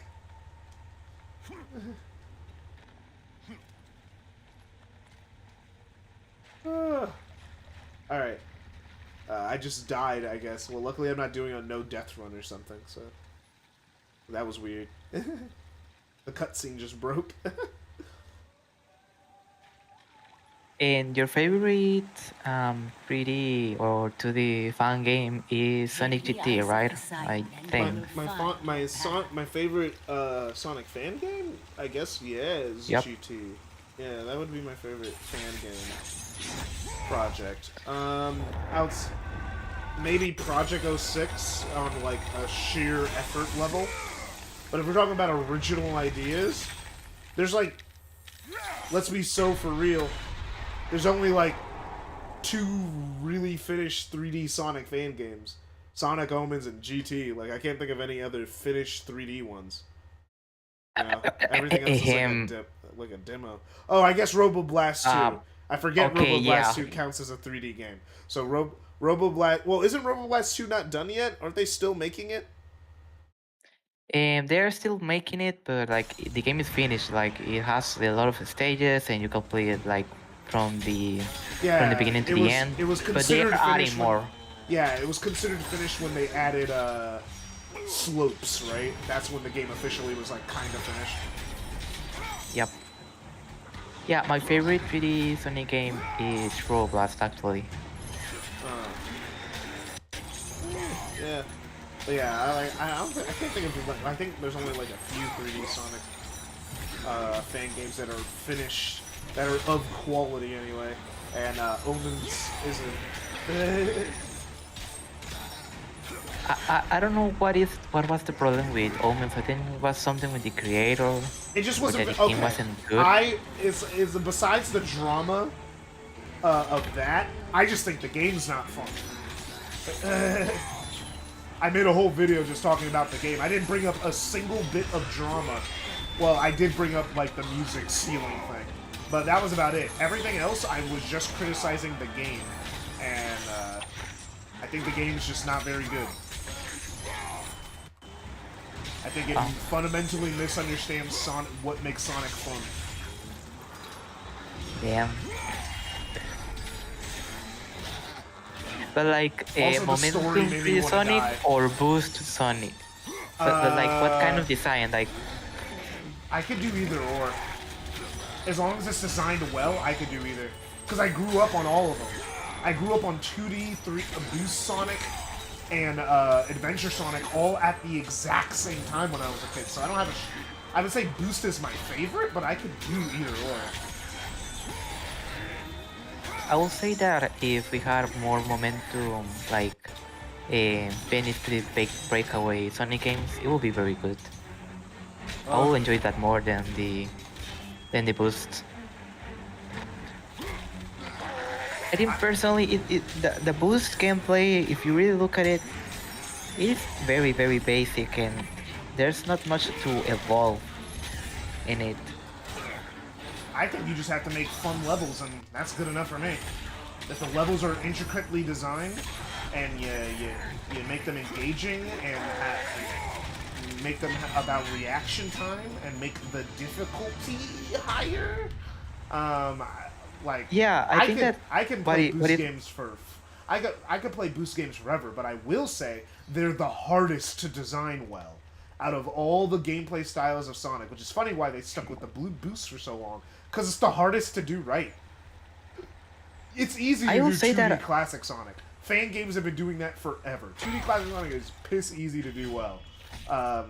It's like, I won't say that. Actually, the boost Sonic games are more the boost and 3D Sonic games are easier to make than 3D momentum. Not to make them well. Because no, it is easy to make them well, because basically what a boost Sonic stage that is good is a rhythm QTE game that if you don't fail the platforming sequence and you go to another sequence where you are doing exactly the same thing. No. You see, that's where you're misunderstanding. Good boost Sonic level design also means the combination of pathways. Perfect example of what I mean, Seaside Hill. Seaside Hill Modern is the best Sonic boost level. It's the best one. And that's what they needed to be building off of. That specific level. Because that level has combination of pathways, even more than some of the adventure games. A freedom of where to go around and where to decide and how to combine pathways, and then even ways to get to the top path if you're on the lower path. The amount of pathways that you have to put into a boost game for how much road you have to go through is very time consuming. It is hard to make a boost game because of how much road you have to make. It's easy to make a bad boost game. Like, anyone could make Forces. But even Forces still takes a lot of effort because of how much road you have to make. Because in the adventure games, the levels are small. Like, except for Heroes. But Heroes has a lot of copy and paste level design, where they just do the same set pieces over and over and over again with different enemies. So that game gets away with it. But if you're going to make unique set pieces throughout an entire level, and like keep building on it, like keep having new sections, new things, new bits, new reaction time, because it can't be the same reaction time challenge. It has to be a different one for every single section of the level, or it's going to get boring. So it has to be a new challenge, it has to be a new idea, it has to be a new gimmick, it has to be a new thing, and because of that, it makes it really hard to do it well. Making boost levels, I say, is like, it's why it's why Kishimoto's not very good at it, because he also never really wanted to make boost games. Like, the first time, because Kishimoto, I don't know if I agree with you. Kishimoto didn't want to make boost games, and how I know this, pretty obvious. Number one is when he was asked, like he kind of wants to get away from the boost anyway. Like, he said that, but like his only the boost games he made were Colors and Forces, but the other 3 Sonic games he made were the storybook games and Sonic Lost World. And Sonic Lost World was the first game after Sonic Generations, and the first thing he did was not do the boost. He doesn't like the boost, and he doesn't understand it. And that's why it's so hard for him to do boost level design, because he doesn't understand how it works. I think so. He doesn't know how to do. Okay, well, let me summarize it up. So he isn't just incapable of doing boost Sonic games like design-wise. That, in my opinion, I see pretty easy because are just QTE sections and a little of exploration. But he also is incapable of doing like original Sonic game. The other Sonic games that he has made are the storybook games and Sonic Redacted. It's like his other games, yeah. I actually, just for, I like Black. I don't like Secret Rings at all. I don't like that game at all. It's, I haven't even beaten. Me neither. I like Black Knight. I actually like Colors. It's like I think I think Colors is a really well designed game that gets way too much hate. It is really well designed. It does rely it does rely on 2D, but it does 2D well. It's not like it's bad 2D. If it was bad 2D, it would be annoying. I don't know why people always complain about the 2D like sections in Sonic games, like, but they are well designed, so it isn't bad. Yeah, it's like if it's well designed, it's fine. But some people just go like, ew, ew, the camera's sideways, ew, ew. When Mario goes in a 2D section in games, yeah, okay. Okay. It's the Chimera again. Okay, I can see why people kind of have a problem. It feels like they're reusing enemies a little too much, or reusing animations. When Crash games and go into these sections, okay, it's in. No, but they go like what their reasoning. They say Sonic didn't do that at the start. Mario's always done that, so it's bad when Sonic does it. The Sonic was completely 3D. Sonic in Super Mario 64, what happened with Super Mario Sunshine? Explain that. But yeah, no. That game was also fully 3D. Yeah, so it's silly. It's just that people have a beef against 2D for no reason. Yeah, it doesn't really come from. It doesn't feel. Ooh. It's just the ice version of the Chimera in God of War 3. This is kind of weird. Yeah, this feels like it's starting to feel like a DLC, not a new game.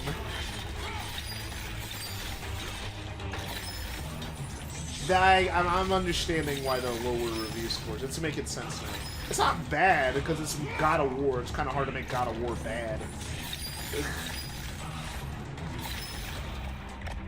Like the mantra like that kind of God of War fans even kind of have. It's not like a bad God of War game. You may not like one of them, but they're not like bad quality.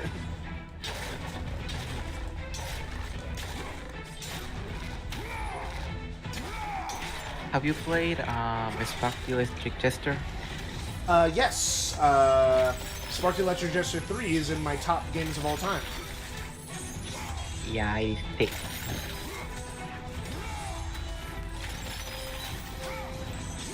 And Freedom Planet? Haven't gotten around to Freedom Planet. Just not something I've gotten around to. It's on my list of things to do eventually, but I never bought them on Steam, and I would say that Freedom Planet is like the equivalent of what Spark the Electric Jester 3 is into the Sonic games. Yeah. But honestly, I can just play it. I have an abundance of 2D Sonic games to play. You know? That are high quality and good. Sonic Triple Trouble 16-bit is one of the great ones. Sonic Galactic that's being worked on, that one's pretty good. The Sonic Before and After sequel, those ones were made by the guy who made Spark. Those are really good. I liked the Fallen Star one. I didn't love it.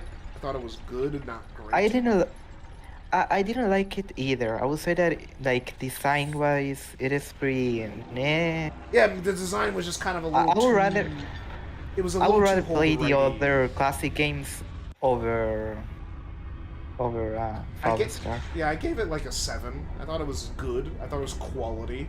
I wasn't gonna I just wanted to be It clear. is beautiful.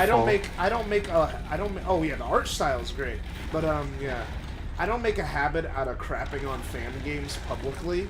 The only reason I have, which is sad because Omens is the most popular video on my channel, really.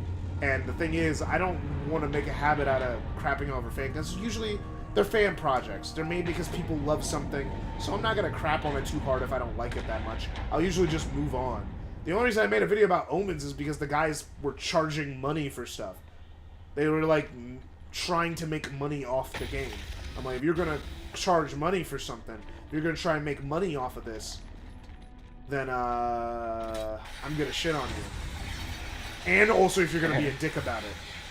Because not only were they charging money, they were also being dicks about it. So I was like, alright, okay, so you're fair game. So I'm going to treat you like you're a paid product. So that's why I complained about it so hard. Because the game made money. Most fan projects never get any money. They get $0. They got some money, which is insane to me. It's like, okay, well, no, now you're in a different league now. Yeah, I can understand. I'm trying. Okay. Trying to get this new mechanic. Okay.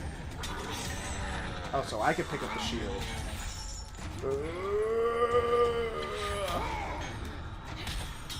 Okay.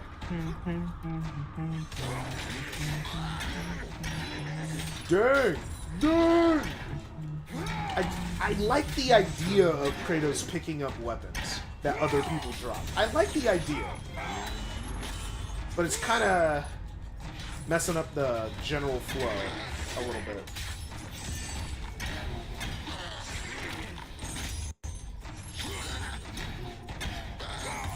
If they had a chance to innovate on it a little bit and make it a little bit smoother, could have been a pretty good mechanic.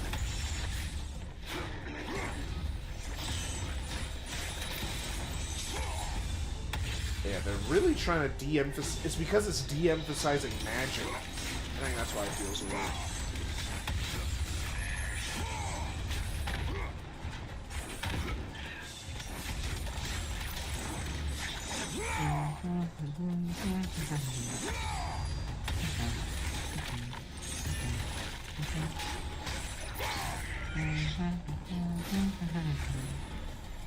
But yeah, oh yeah, with CD, like, 'cause now I'm thinking about it. The thing with CD that, like, the gameplay-wise, level design-wise, that I don't like about it is that I feel like I'm holding right to win if I don't do the time travel stuff. Which I know some people see, like, CD fans always tell me, well, yeah, you're supposed, but the travel time stuff, it makes it more interactive. That's what you're supposed to do to enjoy the game. And I'm like, if I have to 100% a game to have fun, it's not very well designed. If that's what you're telling me. If I have to do everything in a game and 100% it to have fun, that's not very good. Because the other classic Sonic games, I don't have to do that. I don't have to 100% those to have a good time. So why should this one be any different? It's like, I don't know. So yeah, that is actually one of the better arguments and flaws of Sonic CD, that the game doesn't incentivize you to do what is like the fun part of the game. And how the game doesn't incentivize you, many people miss that part of the game. If the game push the players to do it, like you can beat the stage until you do it, it will be a better game, in my opinion. Mm-hmm. Like, if it gave you something or it unlocked something, because a good ending is not enough. A good ending is just not enough, man. For me, the aesthetics of the good features and the vibes of the game, for me, it's worth it. Like, it's a because game. it's cute. And you know what it is? It's a vibe-based game. I think CD is a very vibes game. It's either you mess with the vibes or the vibes don't sell you. And I like Sonic CD. There's vibes to a certain degree, but it won't, like, it doesn't. I'm not gonna play a game just for vibes. That's just not my cup of tea. Like what I go to games for, you know. Hey, check the chat. I just sent like the link. Tracer. Like, hear it out for a second. Oh, hey, Vash. Sorry, I missed your message from 6 minutes ago. Because I was just... No one was in chat for so long. I was just talking.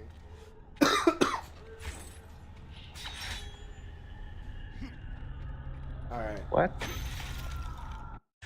My gosh, they keep giving me Gorgon eyes, but they don't keep... I need a feather, bruh. I need my magic is trash. It's tragic right now.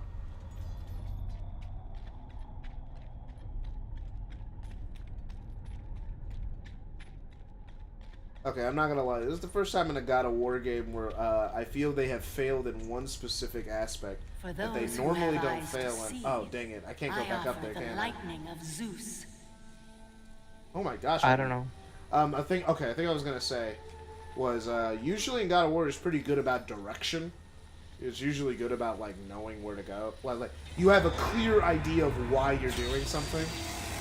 I kind of don't know why I'm doing anything. I'm just kind of fighting right now. I'm just traveling. And I don't really know why. Because Kratos doesn't talk that often, unless he has someone to talk to. I'm receiving a phone call, so I'm going to mute, but I'm still going to play the game. Okay.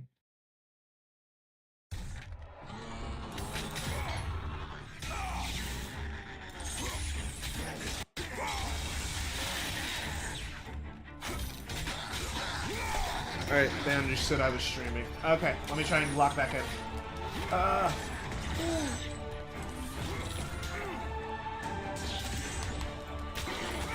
You know I hear all of that, right?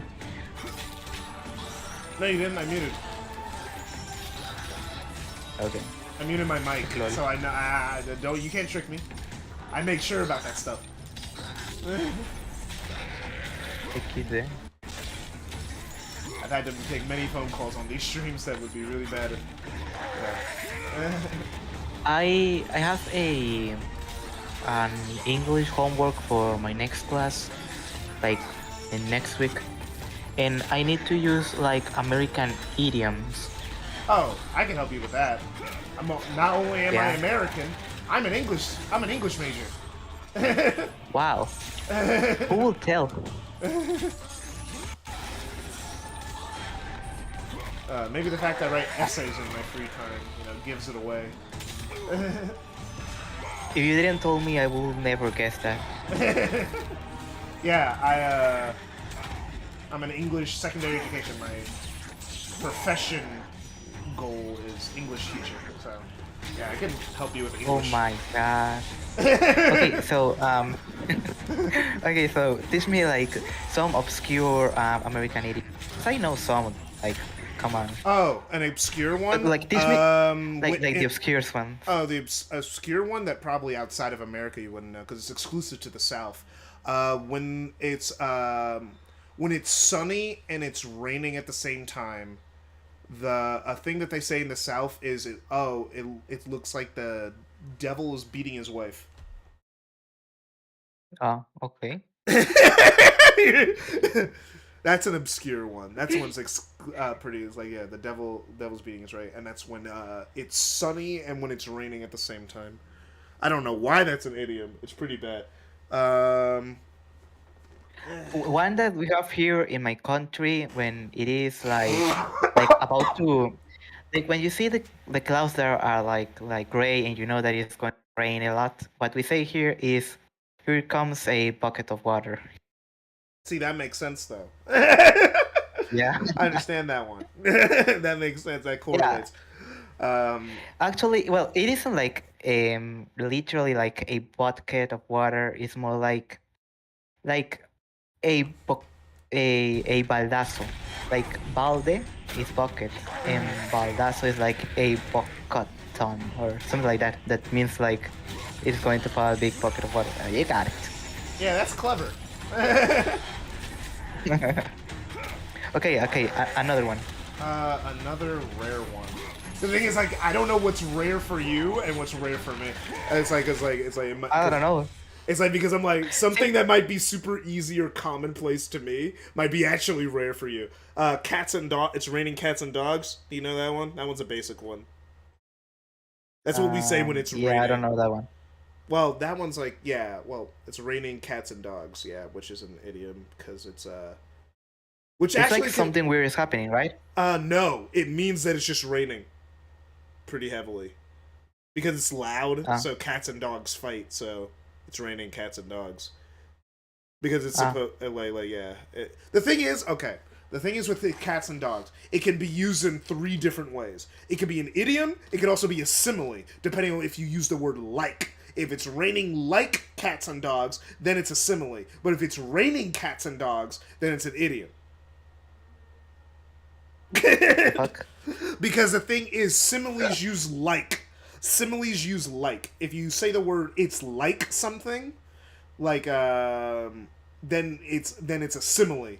But if it's just a metaphor or idiom, if you don't say like, if you just say it as it is, if you just say like, it is raining cats and dogs, which would imply that it's raining cats and dogs from the sky, which is, you know, an exaggeration because it's not doing that, but it just means it's raining heavily.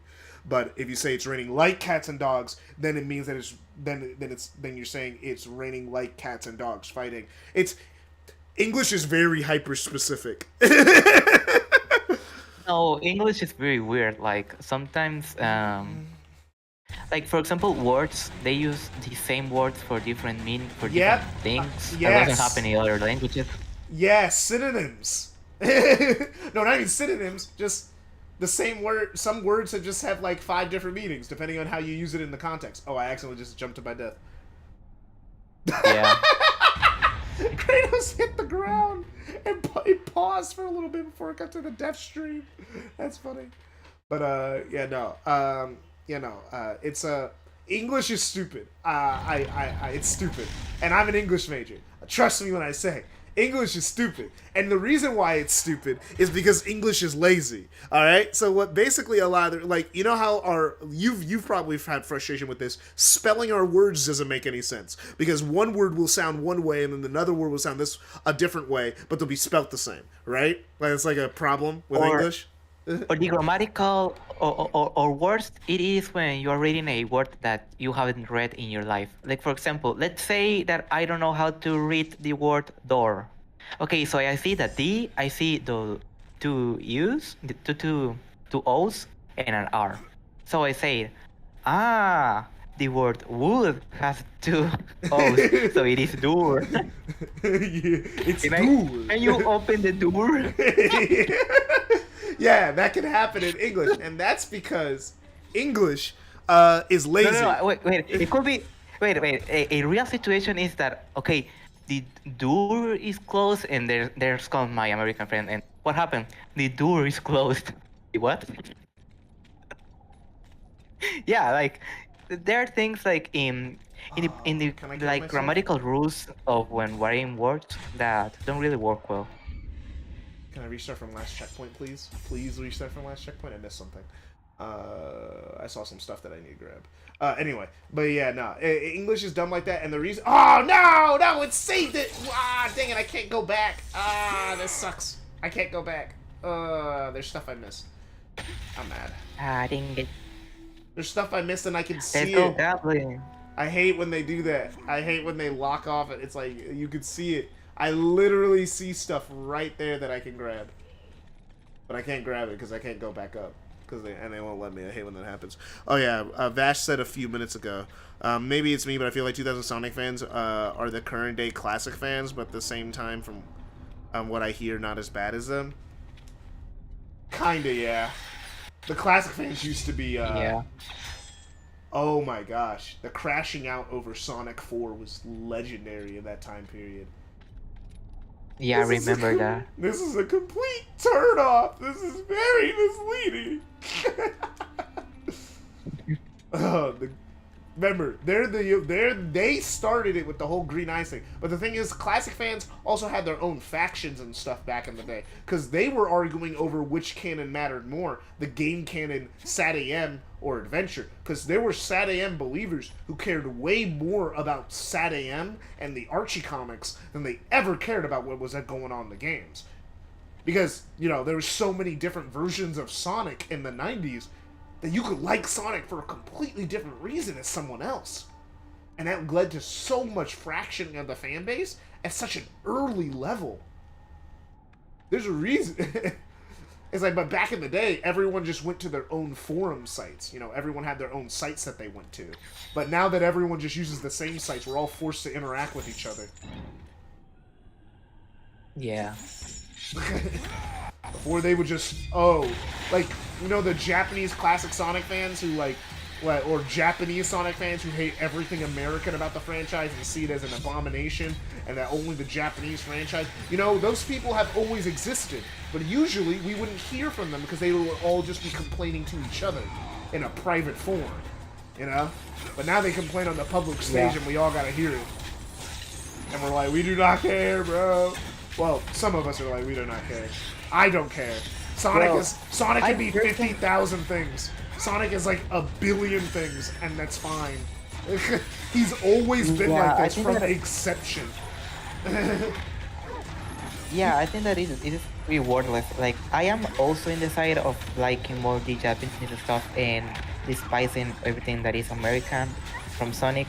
But I don't complain, I don't discuss with people about it because, like, who really cares? Like, who cares at that point? Like, you could have a preference. Like, no one's saying you can't have a preference, by the way. That's everyone has preferences. Yeah.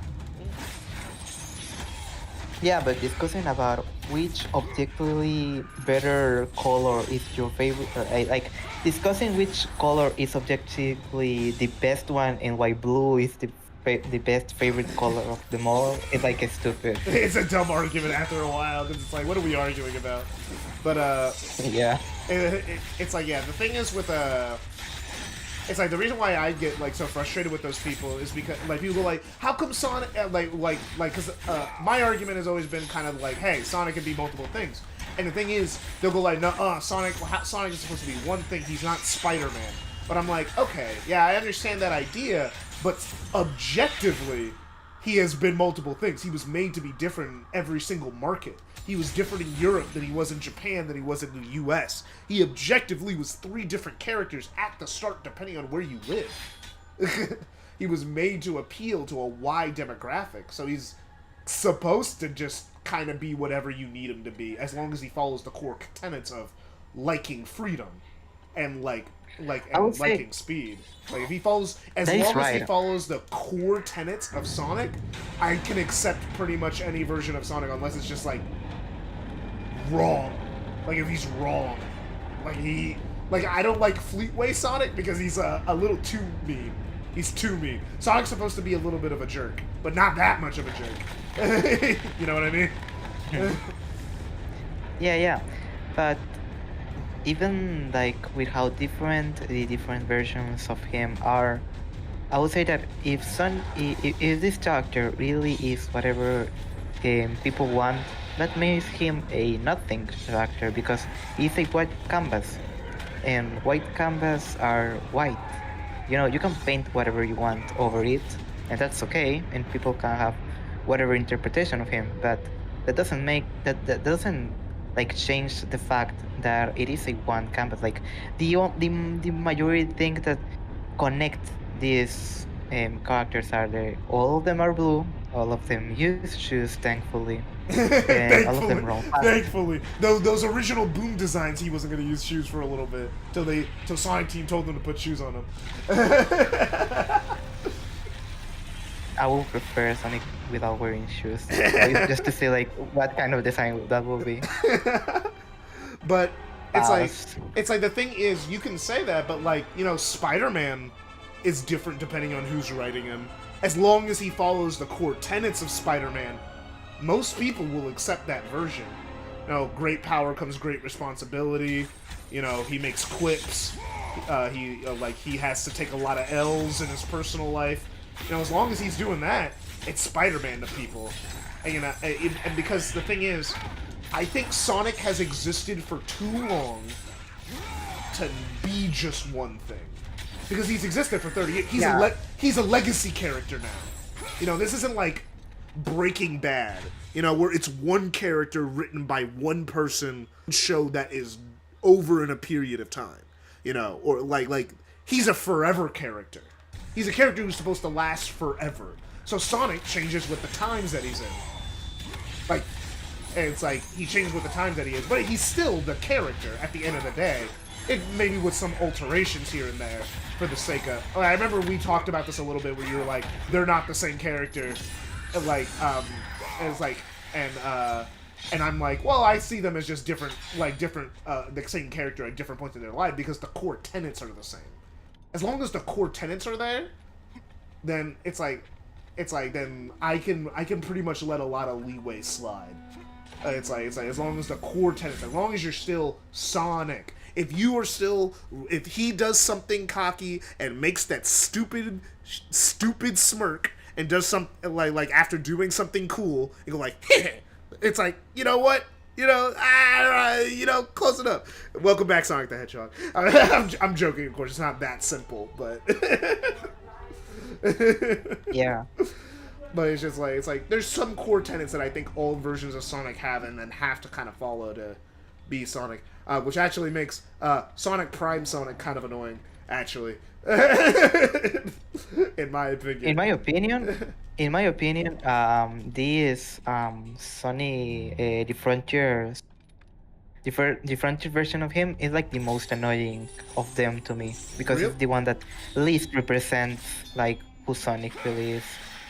For me, it just shows a Sonic who's more mature, and I like that because it's at least it kind of follows the trajectory that they've been going, like how much he's worried about his friends the entire time, and how he's learned the lesson already of like, oh yeah, like my friends are a part of my power, which extends from Sonic Heroes, where he learned that lesson. It's like I crap on the writing of that game, but the whole point of that game, at least if we're gonna look at the series as one continuous narrative, is to have Sonic admit he needs his friends. Because up until that point in the series, Sonic was a loner type. He always would do stuff by himself. But in Heroes, he does his friends. Like, my favorite part of that game, dialogue-wise, is when they beat, like, the robot, like the Eggman robot, and, like, Knuckles is like... He tells Knuckles. Yeah, he's like... It's like, Knuckles like, you could have done it with that. It's like, yeah, you're right. Thanks, Knuckles. And Knuckles like, what the f... Huh? Like, he's so surprised Sonic said thank you. Because it's the first time he's ever done that. And then after that, Sonic has cared way more about his friends as post-Heroes. I would say that they actually did that quite bad, not gonna lie. Was it masterful storytelling? Well, no, but I don't think most Sonic games have masterful storytelling. It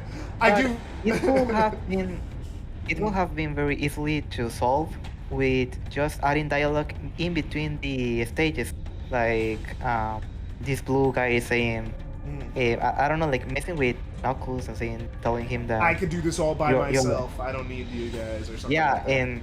and as how they're progressing through, they are each other. Yeah, that would be cool. That would require Sonic Team to write a narrative. Basically, like the relationship. Actually, that's what happens in the relationship of Sonic and Excalibur. Yeah, actually, they do the same thing better later. Actually, yeah. Again, that's why I say Black Knight is one of the few games in the series that actually had a decent story. It's not Shakespeare or anything. It's not blowing my mind, but you know, it's good.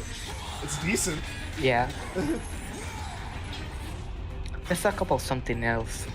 Yeah, I'm already get bored of us talking about the song. Hey, I'm just glad you're here, so it gives me something to talk about while I'm playing. What if we talk about other Sonic Team games? Like Ristar.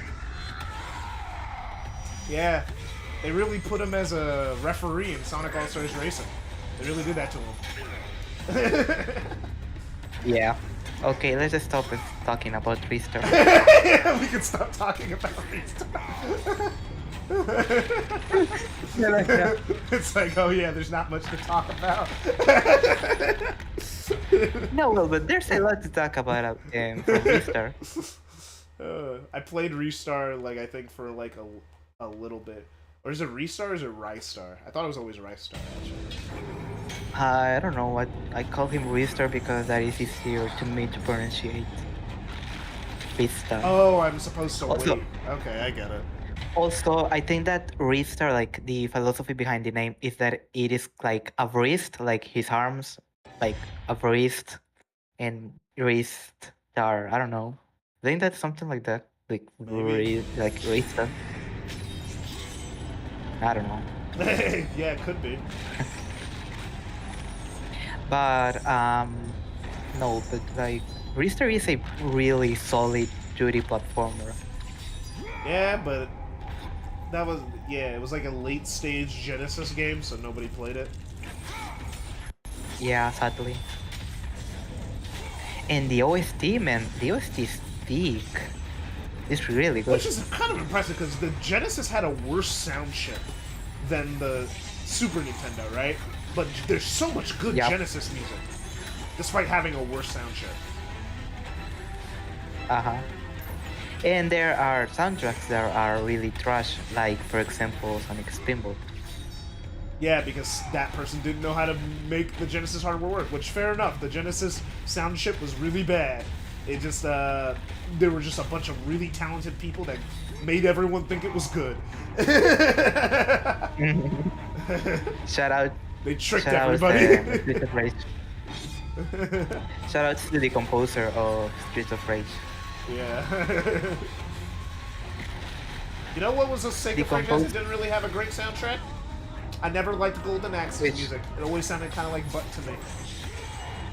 I haven't played Golden Axe. I need to play actually. I wonder how good it will be compared to Streets of Rage, like as a beat 'em up game. I think it's like, I think they're both really aged. I think they're both like, they were good for their time, but like now they don't hold up very well, at least in my opinion. In my opinion, Streets of Rage is like the best beat 'em up Oh crap! like ever. No! One of the best. No! I was trying to get off. I couldn't get off in time. You know a fun fact about the composer Castle of... of Illusion starring Mickey Mouse? Does that have a good soundtrack? No. I wouldn't know. I know it did some crazy stuff with tech. I know the tech in that game was insane. But I don't know anything about the soundtrack. I don't know about that. Yeah, the tech in that game was insane.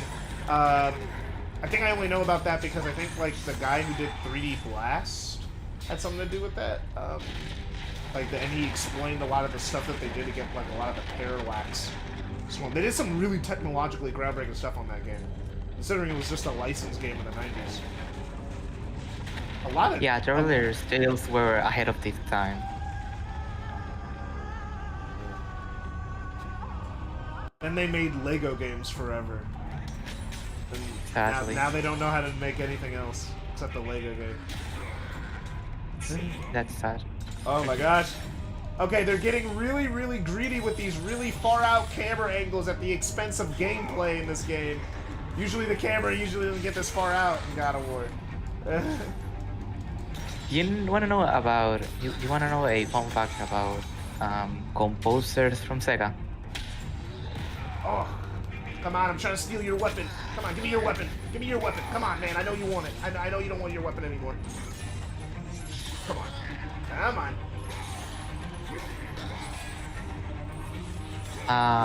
Wait, do I have iPhone? You know that Naofumi Hataya, the composer of Sonic City, he was part of the Sonic team. Yeah, he was part of the Japanese Sonic team, right? Yeah, well, it's not like the Japanese Sonic team, it's just the Sonic team. Like, the Sonic team was only, didn't they split situated after Sonic 1? They made, like, there was Sonic Team, and then Yuji Naka almost left the company, and then they did STI, which is where the American Sonic games were made. Sonic 2 and Yeah, Sonic but 3. it's not like a Sonic Team 1 and Sonic Team 2. It's Sega Technical Institute and Sonic Team.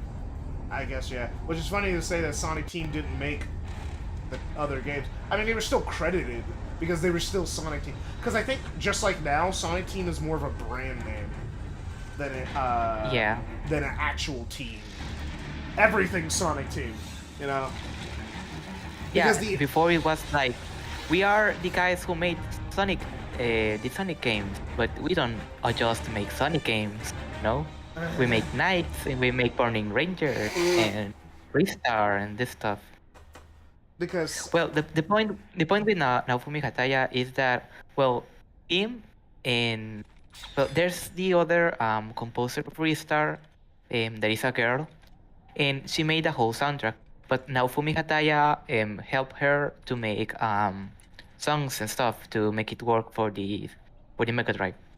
But then these two worked together for the soundtrack of Night Scene, like both of them. And you can see like Larry starts bleeding into Nights. But it doesn't stop there. You know that these two composers are married. Sadly, John Burton, Traveler's Tale OG director, was apparently not a great guy. He was a very bad boss, according to ex-TT employees. The thing is, that doesn't really surprise me because everyone was a bad boss in the 90s. People think Video Game Crunch is new. You know what they were doing to people in the 90s? You know what they were doing to people in the 90s, bro? Like, you think it's bad now? In the 90s? That was expected. They were doing insane stuff to people. You know, the people who were making Sonic, the Sonic Extreme, people almost died. People almost died making that game. That's just game development in the 90s. So him being a bad boss is not surprising, because everyone was a bad boss. There were no good bosses. Everyone was terrible. Every game had crunch. Like, how do you think these games were coming out so fast? You think they were coming out so fast because game development was easy? No, because they were killing people. Even in the PS3 era. And it was so casual. It was so like, it was expected. It was... Oh, that guy. It's over for him. Mom, what happened to Grandpa? He went to Vietnam? No, he was developing a Sega game. He was making video games.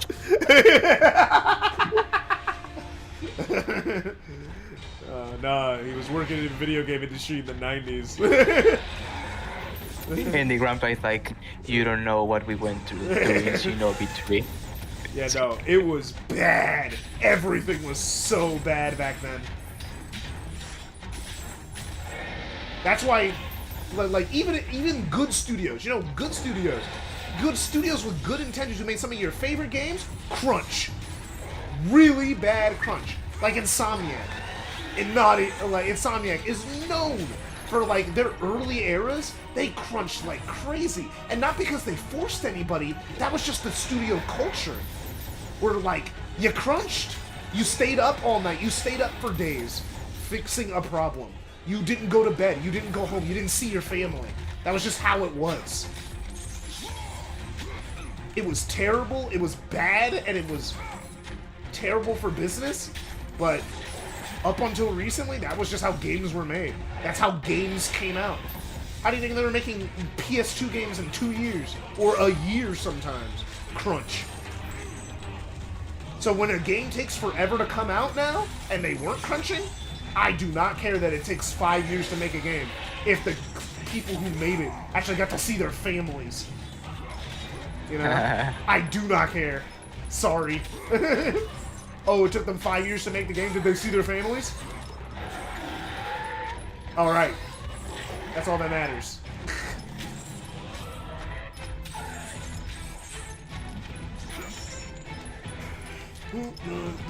Yeah, this seems like to be one of the main gimmicks of this game.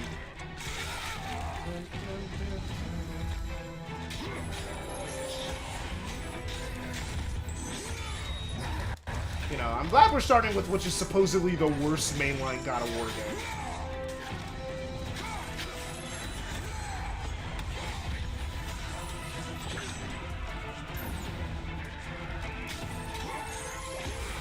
Oh, he's an ice type? I mean, he's an electric type, so I should use the ice blades, right? That's how elements work.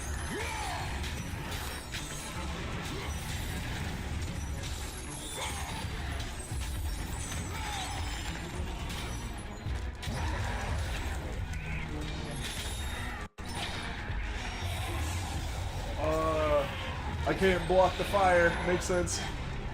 Ooh, good. Got him. Yeah, I'm glad I play this on normal, so I can kind of just breeze through this. Because I'm decent at God of War. I don't even know how the gameplay looks like. You know the werehog? There. You know how to play God of War. Oh no. Oh no. Because the God of War is just... Because it's just a rip-off of God of War. That's what the werehog is. So they're just like, man, God of War, let's make it for children. Because kids probably have never played a God of War before, which is true, they were rated M. I hear that like God of War is like the baby's first like Devil May Cry. Yes, yeah, that's what makes the werehog so funny, because it's a baby version of a baby version.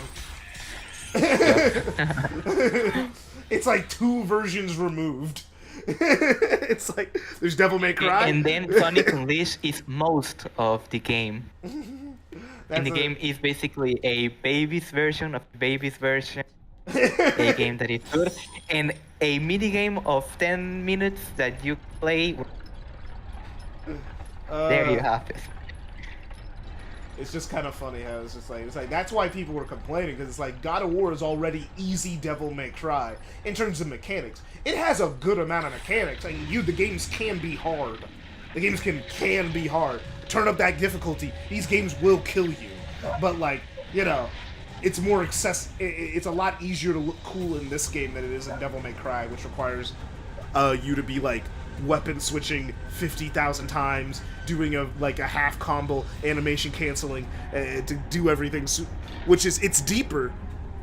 Like Devil May Cry is definitely deeper than God of War, but God of War is like easier to just be good at from the start.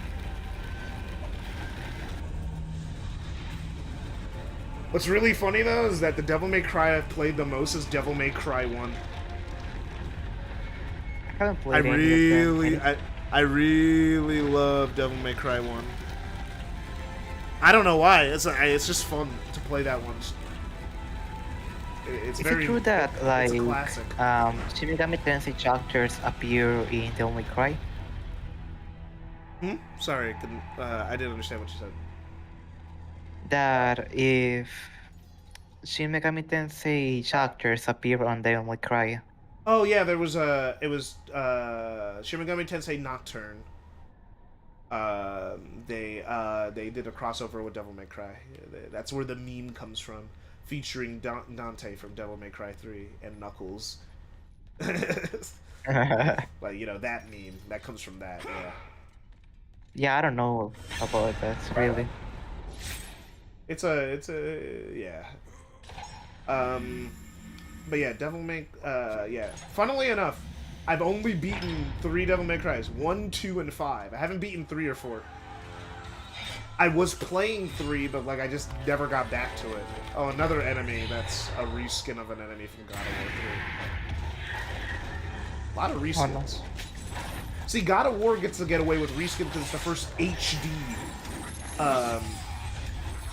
It's the first HD God of War, so then you go like, oh wow, this is the first time I've seen this enemy in HD.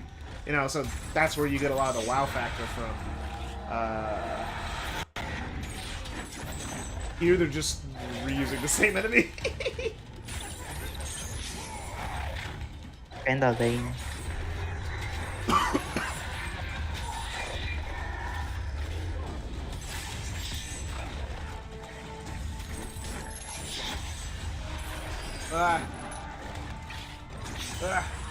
Come on. And which is your favorite video game? What's my favorite video game of all time? Sonic Generations. Whoa. Sorry for the boring answer. Lol. I think that my favorite game would be Hollow Knight. I tried playing Hollow Knight. I just didn't get into it. I tried it. Like I was like, you know what's been sitting on my console for a while? Let me test it out. And I just didn't. Like. Yeah, it's a game where when you start, it is pretty simple, but you play it very gets, and it just gets better and better to a point that like you're halfway the game and you say, this is a masterpiece. For me, it wasn't the simplicity. I just didn't like the checkpoint system. I didn't like how far I got sent back when I died. I was like, oh no, I'm gonna hate this. I just put the game down. I'm like, this is. I think that is part of the like difficulty of the game, because the game is not really punished. Like the only thing that they can take is the money, but like just that. Now, I understand it's a part of the game, but I was like, okay, this is probably a really quality product. It's just not for me. That's just where I land with that. I was like, oh, this is not my thing at all. I also really like Hollow Knight because it takes a lot of like things from adventure game, and it sucks to me because I haven't played this The Legend of Zelda Breath of the Wild and its sequel. I haven't played them, but I think just like by knowing they probably if I play them. Because I really dig this kind of open games to just explore around and go in adventures. Yeah, Metroidvanias. Yeah, it just wasn't clicking with me. Yeah, people don't know that, but like, The Legend of Zelda 1 is a Metroidvania. Like, it's the one Metroidvania. If you hear out like the interviews of people who made Castle, they always mention that they were inspired by the Legend of Zelda games. Yeah, you were cutting out. I didn't hear a lot of what you said.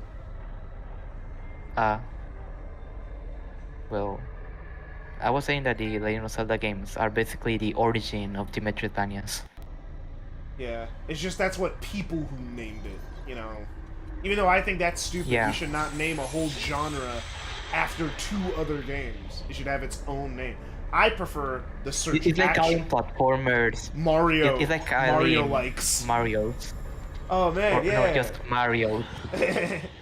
Oh yeah, that's a It's Mario like. Because they say, oh yeah, Souls like. It's like, no, stop calling them that. That's not a real name. You're just calling it. Oh, it's like another game. That's not a genre. It's like I had a friend who was arguing with me until like he really thought about it. He was like, wait a minute, yeah, no, that is stupid. Wait, why are we calling it that? Doesn't make any sense. Speaking of Hollow Knight, a new Nintendo Direct tomorrow, which means another time for Silksong fans to put the clown makeup on. That game's never coming out. That game's never coming out. You know that Team Cherry actually revealed information that in 2 weeks they're going to reveal the official date of Hollow Knight. Sure. The Steam page of Silksong, the Steam page of Silksong has been actualized. Sure they and yeah, they say that they already have the game ready. But then why didn't they advertise it for the last 4 years? Because they weren't ready to. They weren't ready. Release a trailer or something. There hasn't been a new trailer for Silksong in 4 years. The pandemic started and ended. Well, it started, so it damaged them. You know, it isn't easy to make video games. I'm not saying it's easy to make video games, but you have a responsibility to the people who are excited for your game to update them. I don't know why companies, like especially indie companies, think that they could just not talk about what they're making. No, dude, you announced it. You give us a release window. You tell us something, cause it's like I'm not even a fan of Silksong. I just don't like how the devs have been treating the people who are excited. It's like, no, you gotta say something. You gotta be clear. Communication is super important. And so many indie game I guess people you're right. don't like understand that. You communicate. People wouldn't be so frustrated that the game's taking forever to come out if they would give constant updates of like, hey, here's your new trailer, here's some features that we're adding, this is why it's taking so long. Like, you gotta do stuff like that. That is... What you're saying is all sweet and, like, nice topic, but really, when Silksong is going to release, everyone will forget about the theme. Yeah, but I don't know. I mean, I've seen a lot of people who just kind of like are just dumb. Like they're like, yeah, no, they should have said something. You really think with how much people care about Silksong, they are just not going to buy the game that they have been waiting for? The thing is, just because you haven't informed me, I'm not going to buy your amazing masterpiece game. The thing is, Silksong's not GTA 6. You know? It is to me. Like, it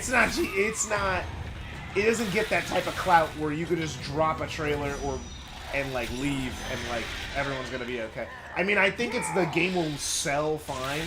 I do think that it's gonna make the game have a lot of really high expectations because of how long it's been taking. The game better be a 10 out of 10. You know? I'm sure that it will. Team Cherry is amazing at making, like, all their DLCs and how Hollow Knight is made. I'm pretty sure that they are going to cook. Yeah, hopefully they do. I would be really. I don't cheer for games to fail.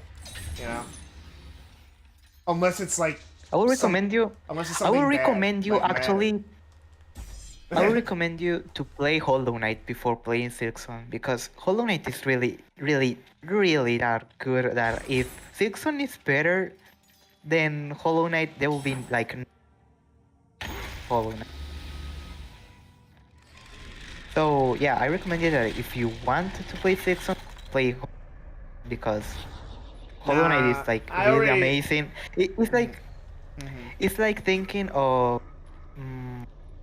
to which other game I could put it, like the Mario Galaxy games.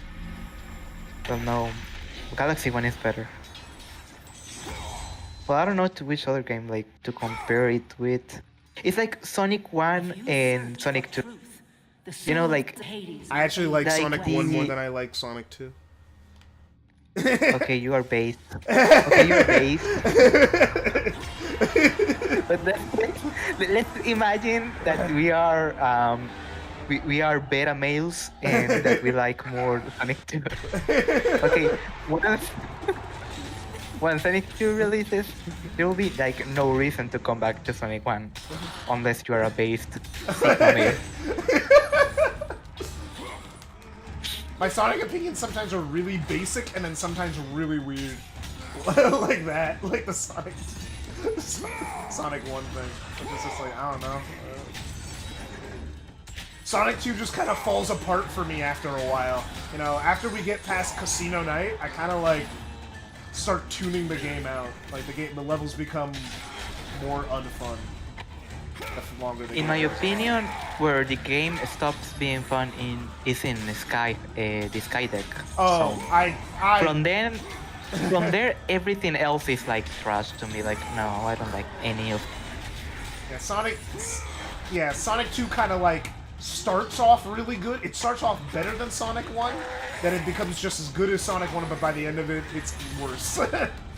I don't know. Ocean's boring. I'm sorry. I don't think going into tubes that shoot me into random areas is very fun and entertaining gameplay. I'm sorry. It's a boring level with a track that's not the best.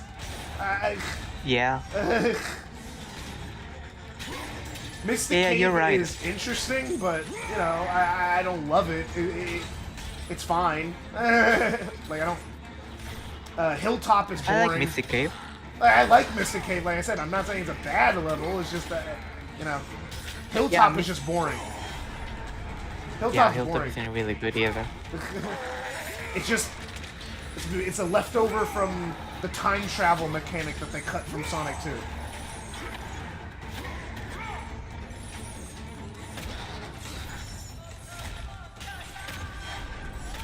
Yeah! Oh, bro, I'm going combo mad. I'm going combo mad. I'm going combo mad. Well. Oh my gosh, I'm going combo mad. Oh,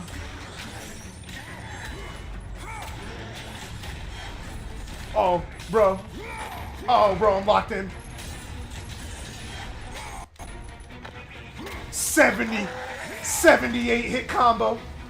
79, 80, 82. 85 hit combo. I was locked in. Oh, bro. Oh, yeah. Like, KH? Yeah, no, dude, I do not give a single crap about KH4 until it comes out. I do not care. Until they give me a release date, I have no reason to care about that game. I have too many other games to play to suck up any mental energy thinking about that fake game that's not real. Watch them switch engines again. You know, that's why Kingdom Hearts 3 took so long. They switched engines. Oh, but yeah, I think if you want to see my favorite games of all time, because like I always put it in the Discord. I think you can. It's like I think I have it as a. Do I have it as a pin? No, that's in the Sonic one. That's my Sonic games organized. I have a complete. If you go to the pin messages, you could see my Sonic. Oh no, that's not even my updated one. Never mind, that one's not updated at all. I'd have to make a new one. That sucks. That one's from 2022. Let me see. When's the last time I updated my favorite games list? Last year. So it's actually not updated. Okay. Let me repost it so I can just pin it. Because I try to keep it in the Discord just so I don't, like, lose it. Give me a second. Let me pin my favorite games of all time list so I could just have that just for archival purposes. Where's my Topster? Hey, Topster, how's it going? How's it going, Topster? Yeah, because I didn't upload this one. Let me get rid of Google Chrome because it just sucks up data. Upload file.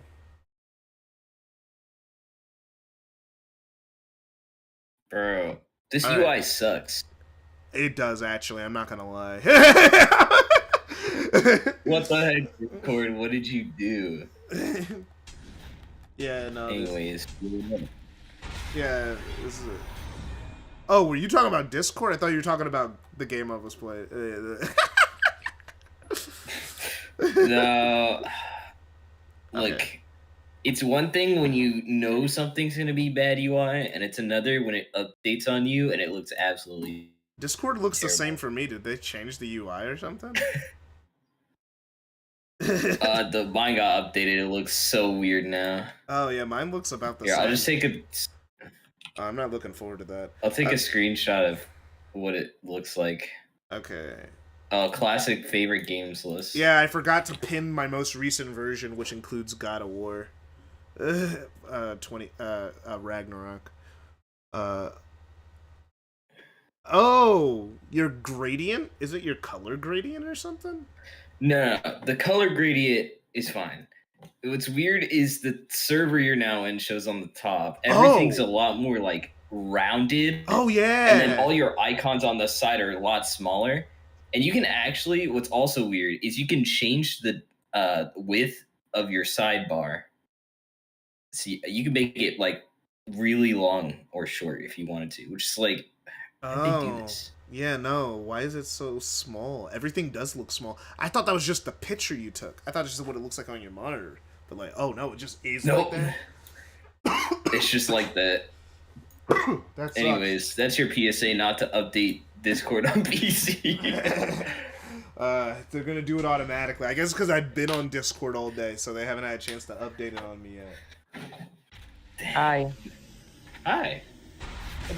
But yeah. Yeah, my favorite games list. Sonic Generations is number. Go. Sonic Generations, Spider-Man 2, Kingdom Hearts 2, Spider-Man 1, Persona 5, Baldur's Gate 3, God of War Ragnarok, Kingdom Hearts 1, Ace Attorney 3, the Great Ace Attorney 1, the two Ace Attorneys ended up next to each other, Astrobot, and then Spider-Man, and then Sonic 3 and Knuckles is the bottom of the games that I give a 10 out of 10. Everything underneath is a 9. I don't give out 10 out of 10s lately. They do not happen all the time. So, then... That's true. I can't believe Crusader Kings is this high. I love Crusader Kings. I spent too many hours to not think that the game was great. Shadow Gems, Sonic Adventure, then Crusader Kings, Game Dev Tycoon, Uncharted 4, Phoenix Wright 1, Spark the Electric Jester 3, Sonic Mania, Ratchet and Clank, Last of Us Part 1, Ghost of Tsushima, and God of War 2018. That is the current top 25. It's like... If I have to name all of my favorite video games, I couldn't because I don't have them like scripted in my mind. Oh yeah, no, It seems this like is you why do. I do that. This is why I do that, so I can have them scripted. I've been doing this type of stuff since since middle school. I remember I started watching anime Wait a second, I started go. writing down. Oh, okay, yeah. But yeah, I started writing down all the anime I'm I watched listening. in a I'm notebook. Yeah, I started writing down all the anime I watched in a notebook, because I didn't know about my anime list or anything, so I just wrote them down in my ratings in a notebook personally for myself, and also had top 10 lists that, because I was watching so much anime and I was new, was constantly changing. Yeah, that's the first iteration. And when I started playing video games, I was like, well, I want to keep track of what my tops are at least. And then I found out about Backlogged, which is my anime list for video games. So I update my Backlogged every time I beat a game. Dang. Yeah, no, I'm not like that. It's basically my favorite game boils down to either what I'm playing at the time or Earthbound Mother 3. That's it. That's the two choices. Yeah. I don't know why, it's just more, it's just fun to be methodical about it, and I have no idea why it's so fun for me to be so methodical about it. It makes I think it would be more fun to me if I thought of a game in terms of reviewing it. Oh yeah, that's Because how I think generally, of everything. That's how I think of everything that I experience, so yeah. Generally, when I sit down to play a game, I'm not thinking about the game in terms of overall value. I'm thinking of it in personal fun value, and that's not really anything I can put on a decent scale, because that'll change throughout the game, and my opinions can vary drastically. Oh my gosh. Recent example, Chivalry 2. Oh yeah, you were playing that. I've been playing that for a while, and then I was like, man, I'm so bad, I need to stop playing. And then I picked it up again, and then I got decent at the game. I wouldn't say I'm good, but I'm not trash like I was before. So now my enjoyment has gone through the roof, and I started playing it a lot again. Oh, you were getting beat up. Yeah, these guys are new enemy types, so I'm learning them in the moment. Dang. Is this one of the old ones? Is this the first one? This is this is Ascension. This is the last of the beat 'em up God of Wars before they changed it in 2018. It's just that this is the first game in the timeline. So I decided to start with that for the 20-year anniversary. You're playing them all. Yeah. So playing them all in chronological order. Yeah, I was like, I'll play them in chronological, because also I played God of War 1 on stream before. So I was like, might as well start with something I haven't already played. Yeah, that's fair. Okay. I survived. Sick. It took a while, but I figured it out.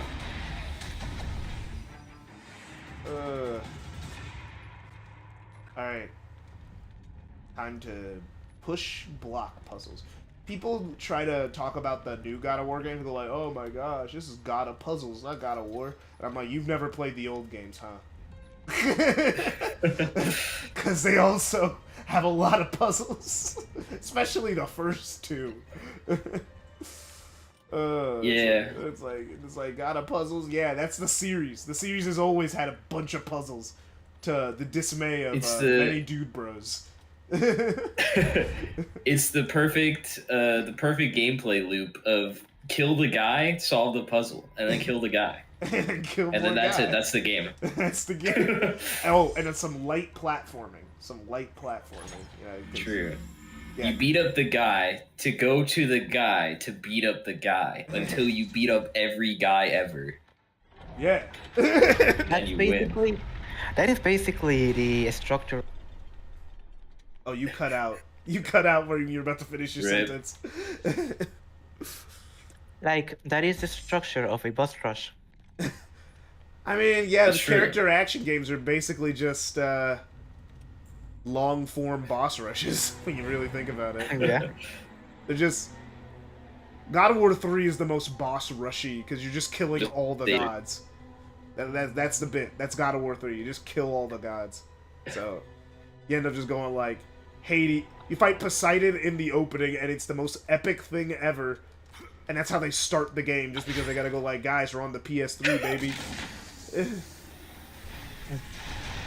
Okay. It's time. Oh, this is interesting. Oh, light platforming. Time for some timed platforming. I Can you what? hit the jump button? I know. Well, Oh, they trolled me.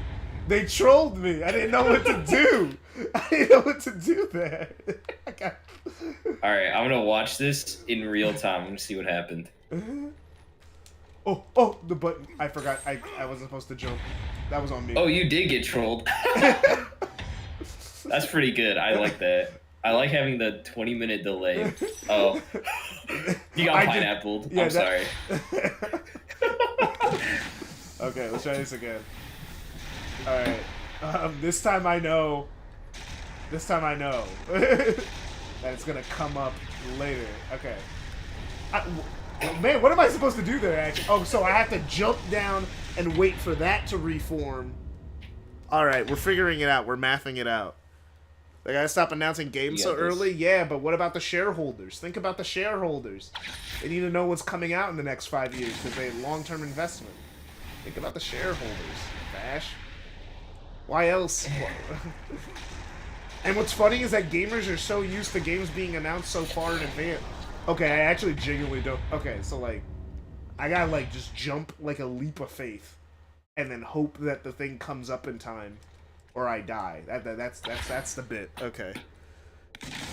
Bro, Deltarune tomorrow. Trust. I mean, didn't he say he had someone play a Deltarune and they like almost died or something as a joke or something? Okay, I grabbed it. I don't know about that, but I just see a bunch of brain rot stuff on YouTube sometimes. One of it was like, Deltarune tomorrow, Deltarune tomorrow. That's so true. Tell them in private or something, then it won't work. No, it has to be public. It has to be public, bruh. They can't tell them in private.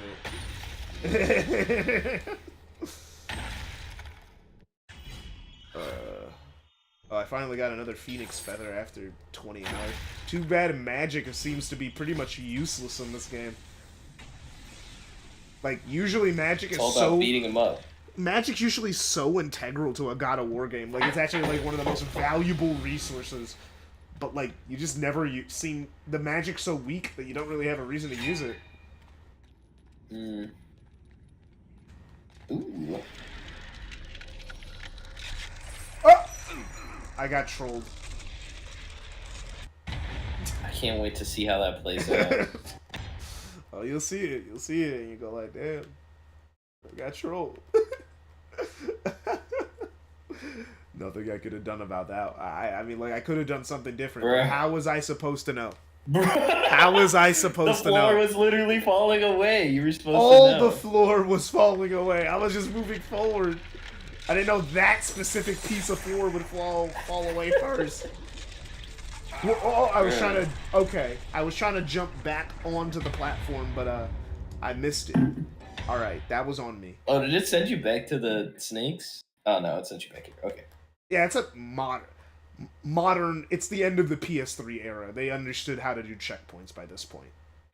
You know, they're not gonna send you 17 rooms back and go like, "Damn, bro, you got to do everything." That sucks, bro. I don't know what old game designers were thinking with that one. They're like, "Oh it's yeah, just padding runtime." It has to be, man. Because like those checkpoints were so egregiously bad. And I just do have low tolerance for that, which is why I bounced off of Hollow Knight. I know Hollow Knight's a great game, and it probably is a great game. It's just not for me. Just not for me. But Hollow Knight is more designed like a Souls-like. Yeah. That the progression is what is hard to do. So obviously the only penalty that the game can give you is to throw you back and pull you out your money or the stuff that you have. If you actually see it like with a critical eye, the survival Minecraft is like it's like a harder Dark Souls, because you don't just only lose your experience, you also lose your inventory. So you get to level 0 if you aren't close to, like if you don't have a checkpoint on your base, like you are screwed, man. That's true. You know what's a good The difference with that is like the ease of getting the inventory. For like Dark Souls, the ease of Souls is just how good you are at the game and upgrading your equipment. So it's like losing your currency sucks, but you can always like grind it out, grind it back. For Minecraft, it's like, I would say less difficult just because of how abundant everything is too.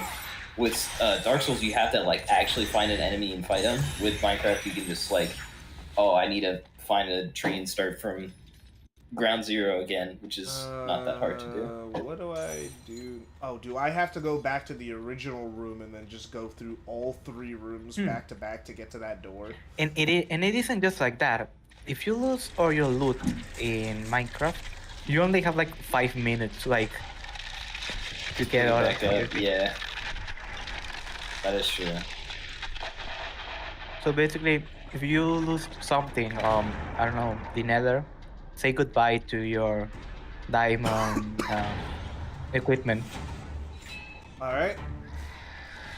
Oh, it's these guys again. I hate these guys. Oh, is it the, what's it called? The freaking hammer guys? Or? No. Nope. These are guys from God of War 3. They're just recolored enemies from God of War 3. I can see why people felt that this game was kind of a cash grab, because they're reusing a lot of content from God of War 3. Right. They added a lot of new gameplay mechanics, but the gameplay is very God of War 3 coded. I mean, the enemies are very God of War 3 coded. Do they ever explain that, or is it just like a... No, they're just... Nah. God of War doesn't explain enemies, normally. They just appear and you go like, yeah, you're fighting them now. Again, God of War 3 got away with reusing... I think they thought because in God of War 3 they reused a lot of enemies from the PS2 games, that they'd be fine. Because... You know where that also happens? In the Castlevania games. Like, you fight against the same sprites, but recolor it. Yeah. I think they thought it was fine because God of War 3 did it, but God of War 3, it was the first HD God of War. So now you're seeing these enemies in HD, so, like, the novelty's there, you know? I'm like, oh, yeah, I've never I'm just seen like, that. oh, all these guys got updated. It's cool. Beat them up. Beat them up in 3D. Oh, and you can use the new mechanics. But like, now it's like, well, now I'm using very similar mechanics. Like the same enemies I fought in the last game that I paid full price for. Okay. Thank you. Like, you can see what I don't... Oh yeah, fuck the holders. I just saw that. Just fuck the holders, bro. Yeah, we all would love for them to say fuck the holders, but the holders give them the money, and we live in a capitalism society where money runs the world. So, yeah, unless you want to. Except in Venezuela. Yeah. That's a whole different issue. That's a whole. That's a whole different thing.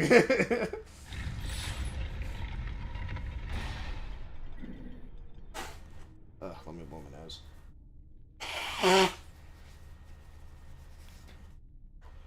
But yeah. Huh. Okay. So the button makes the platform go down. So I gotta get this hourglass to fall on it, I guess. Okay, how do I go about doing this? You gotta hold the button down. Yeah, I gotta figure out. Wow, what a incredible! Oh, I thought that was a cutscene. I thought you actually had to stand there for a second. That's funny. You were just doing that on your own. Yeah, I was just figuring it out. There's no fire without fire. Okay, well, I'm using fire. Saying it needs fire, so I'm trying to use. No, this game isn't that interactive. Okay. Kratos is painfully slow in this game. Huh? Kratos, like, is super slow in this game. Kratos is slow in every God of War. He's not. This is about how fast he runs in every God of War game.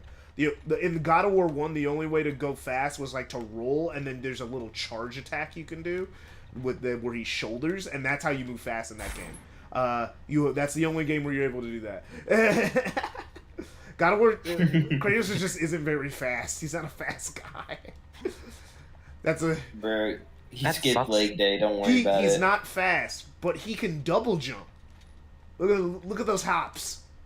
He lost the ability to hop when he went to the cold. Now explain me with lore why he can't like jump in the new Kratos game. You know, he lost the magic. Explanation with lore. Okay, if I want to explain it with lore, it's gonna sound really stupid. But they said that when Kratos destroyed Greece at the end of God of War 3, the magic with the land died with it. So he no longer has the ability to double jump because, you know, all the magic from Greece is gone. Because, you know, double jumping isn't a normal jump. He can jump. But it's just in the game it's context sensitive. But why he doesn't do it? You can. He just only jumps when necessary. Yeah, he can. He just only jumps when he feels necessary. Okay, that is stupid. He just. Okay, I really don't know what to do, and this is classic me being stupid. I see that this does this, right? But like, I can't do anything. That moment in the game where you are just running around in the same room and you don't know what to do. Yep. Gaming.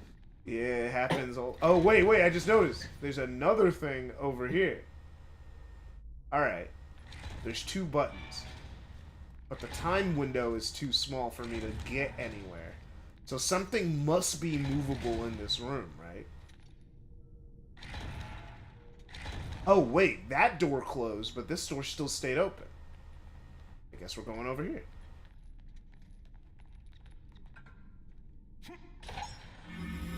Guess it's gonna be a big puzzle where I gotta do like subtle game design, as they say. I gotta do like 3 things to accomplish one thing.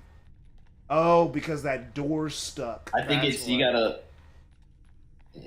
gotta light the fire to the thing. Yeah. Inhale the smoke.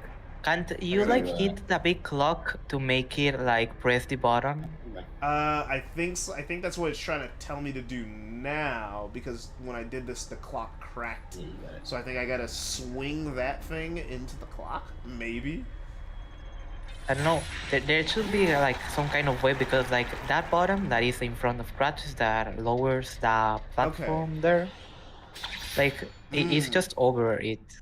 Okay. So like that broke that. So now I'm up here. Now where does up here go?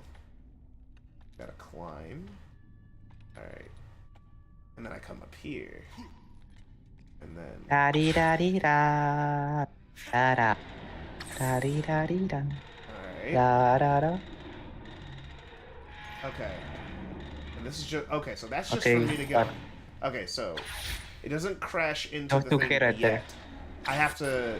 No, I have to come Get over over here. Then I stand on the thing. We're gaming. Okay. Now, does it stay down even if I jump? That's the real question. Okay. Oh, crap. I missed the jump. And now I gotta do that all over again. What is your opinion on Sonic Superstars? Sonic Superstars? It's fine. It's okay. I think the level design is fun. The controls are good. I think they nerfed how fast Sonic can go because he has to keep... They nerfed his spin dash and drop dash because, you know, all the other characters have to keep up with him in multiplayer. It's a game where it's, it has been compromised because it's multiplayer, which is a thing with almost all single-player games that try to do multiplayer, and that's why I just say make a multiplayer game or a single-player game. Because when you try to combine the two, you always have to sacrifice something, and in Sonic Superstars, it's speed. The level design. The level design is actually mostly fine. I got it. At least for me. I thought the level it is mostly fine, but where it harms the most, where it harmed the most is in the boss fights. They were really designed to everyone like stay in the same room and fight the boss fight for 4 minutes. Yeah, that's why they made them like invincible for like 50 years. Specifically because they're like, oh yeah, you're gonna be like, we don't want you to defeat the boss instantly in multiplayer, and I'm like, bro. Like in a Sonic game, no, you can't do that. That's not cool. The bosses bring cool. Sonic game. The bosses bring the whole game down. They're just really agitating. And I don't like bosses in Sonic games to begin with. Most of them are, like, bad. Yeah, you're the notorious boss hater. Because if I'm playing a platformer, why am I fighting something? Make a platforming fight. That should be my test, not a boss. My test should be something to do with the game mechanics. That's why Or, like, it should take the approach... or you should take the approach of Super Mario 1, where Bowser, yeah, it is like a boss fight if you fight him against with the fire flower, but it is really just a platforming challenge that is at the end of the level, and you just can like go over it, like a platform sequence, you know, that is hard, you know. I like how in Super Mario 1 it approaches Bowser more as a obstacle than a boss fight. Yeah, because it's a big enemy that gets more. It's like that's how platformers should be designed, but like no one took that and said, "Oh, bro, let's just have you sitting around and wait for the boss to be open." And it's like, who thought this was fun? It's like I never. Technically, if you're looking at the first dude who made it, for that, like Bowser is an obstacle, yes, but you do have to wait. It's just in one, he's generally easy to avoid, even in World 8. Of like, if you know his pattern, you can just get around it. Yeah, you can just jump over him. Yeah, but it is mostly. Yeah, but because of it, because of the design of being of thinking when to jump or careful, it is basically a obstacle that is there, and you just go over there's it. Something there's something I'm missing. So yes. You don't have to defeat him. Yeah, it's like it's just the thing in platformers. Most platformer bosses are bad because it's like, what am I doing? This isn't what I did to get here. So why am I doing it here? Yeah, like the only few platformers that have good boss fights are the ones that have already like fighting mechanics of them, like Kirby or Mega Man. Like Mega Man, the bosses are Mega good. Why? Because it was built around combat for most of the game. It's a combat platformer. Sonic is not a combat Kirby platformer. also, because Kirby is not like really focused on combat, but because of all the power-ups and the different moveset that they have, It is fun to fight against boss fights. Yeah. Okay, so I gotta figure Like something Mega out. Man's different weapon weaknesses that they all have Yeah, it's together, like, and then finding that out through subsequent playthroughs too. yeah. Okay, so this thing fell. Oh, I was supposed to go down here. Okay.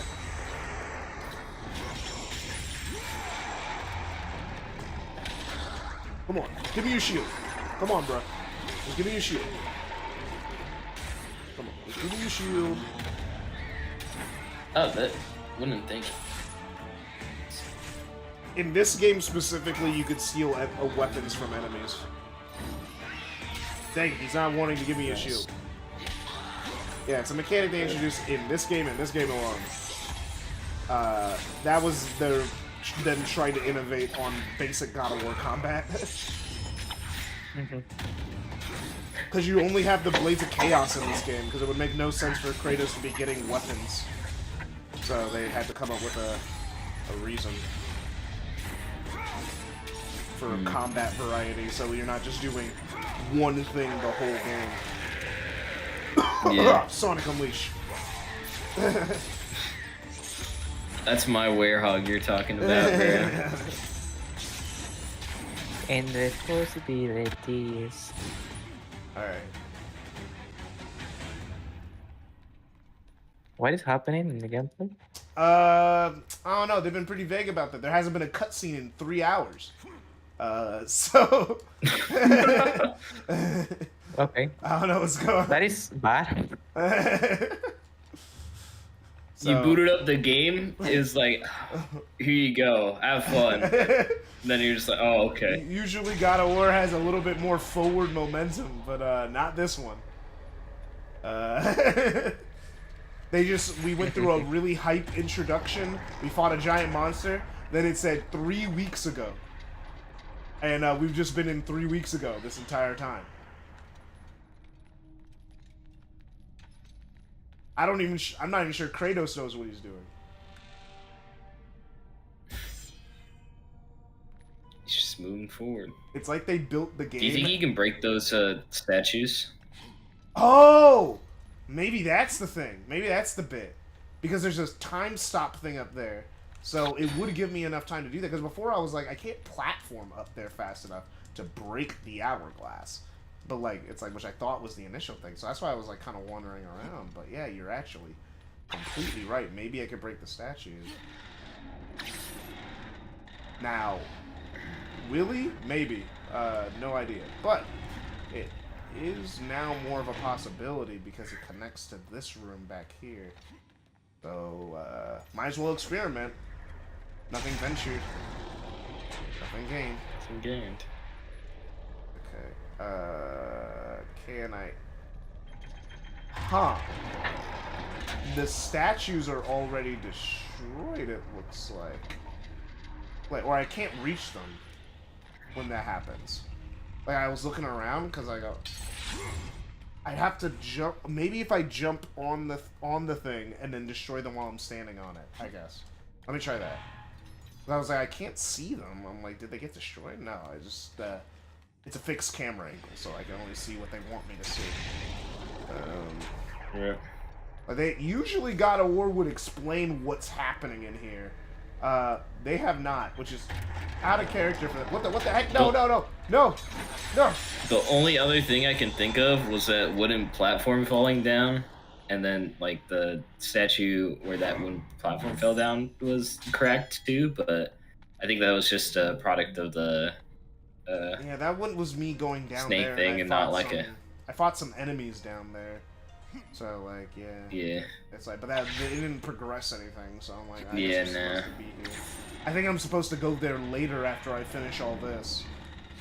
Okay, so let me do the snake thing. Let me get on the... It's kind of hard to get on the hourglass because I can't really see it well from the angle that I'm at. So I'm going to just try my best. Ooh, work on that. Okay, let me see. Okay, standing on it. Oh, yeah, if I didn't slip off like an idiot, yeah, that would have worked. I slipped off though, so yeah, no, we could do this. We could do this. This is definitely workable.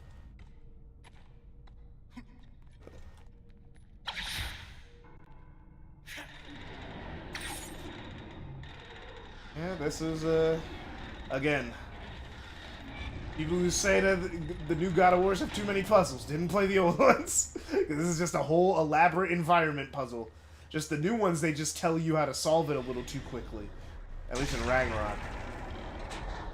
They were afraid of people getting stuck, so then they would just have the characters kind of give you hints a little too fast. No! How am I supposed to do that without falling off? That's my problem. I started slipping, but I'm not holding forward. But Kratos' attacks go forward a little bit. But it's a small surface area. Like, I gotta, like, skillfully attack. Cause, like, see, I'm not holding forward when he does that. So I guess if I use triangle... yeah.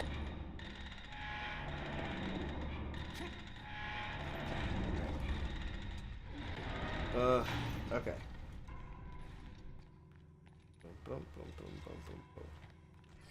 Grab the time stop. If I wasn't falling like an idiot, this wouldn't take as long, but I keep falling.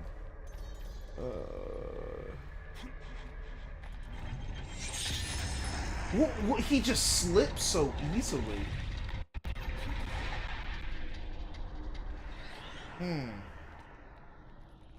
Is this the right thing to do? Because it feels incorrect, but it looks like the right thing to do.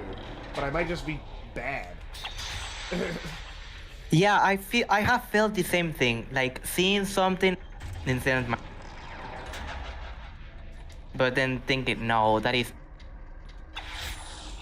Like, wouldn't it be the first time that, like, the idea is wrong? There's sometimes I think that an idea is something else, and then, like, it turns out it's, like, either way more complicated or way more simple. I have no idea what the conversation was about. It was about me. I just came out of nowhere. Well. You inferred pretty well.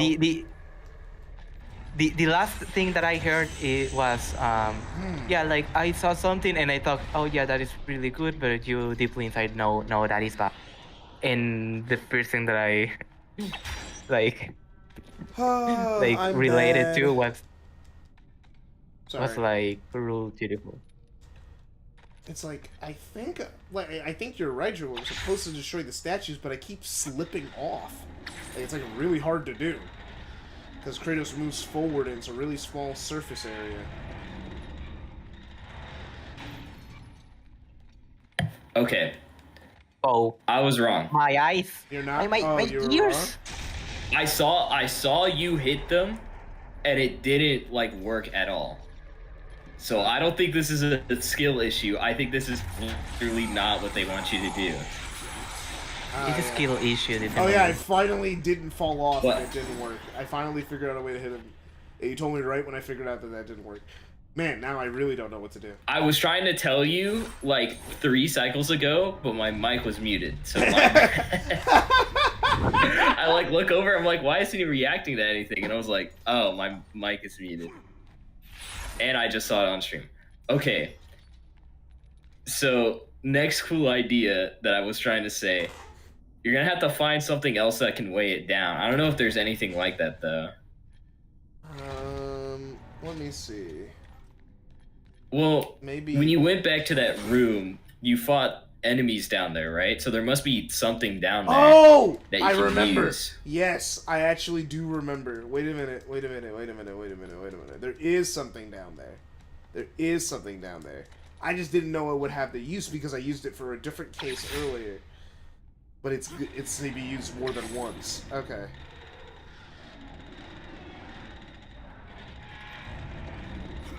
I understand it now. I understand it now. Alright, so I think I'm supposed to bring this with me. Because the thing's gonna fall, and then it's gonna reverse, it's gonna decay, and then rebuild. Like this is Breath of the Wild or something. And... Bro, you're using the recall. So it's gonna do that. So I gotta turn the thing down. I'm gonna fall down there, and then I put it on the thing, and then I fly it back up while it's rebuilding. I see the vision. All right. Let's see if it works. Yeah. That's what you have to do.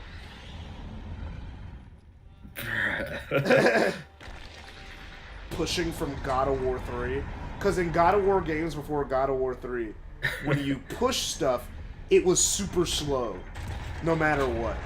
But then they fixed it in this game, where in God of War 3, where when you push stuff, it's actually like quick. Sick.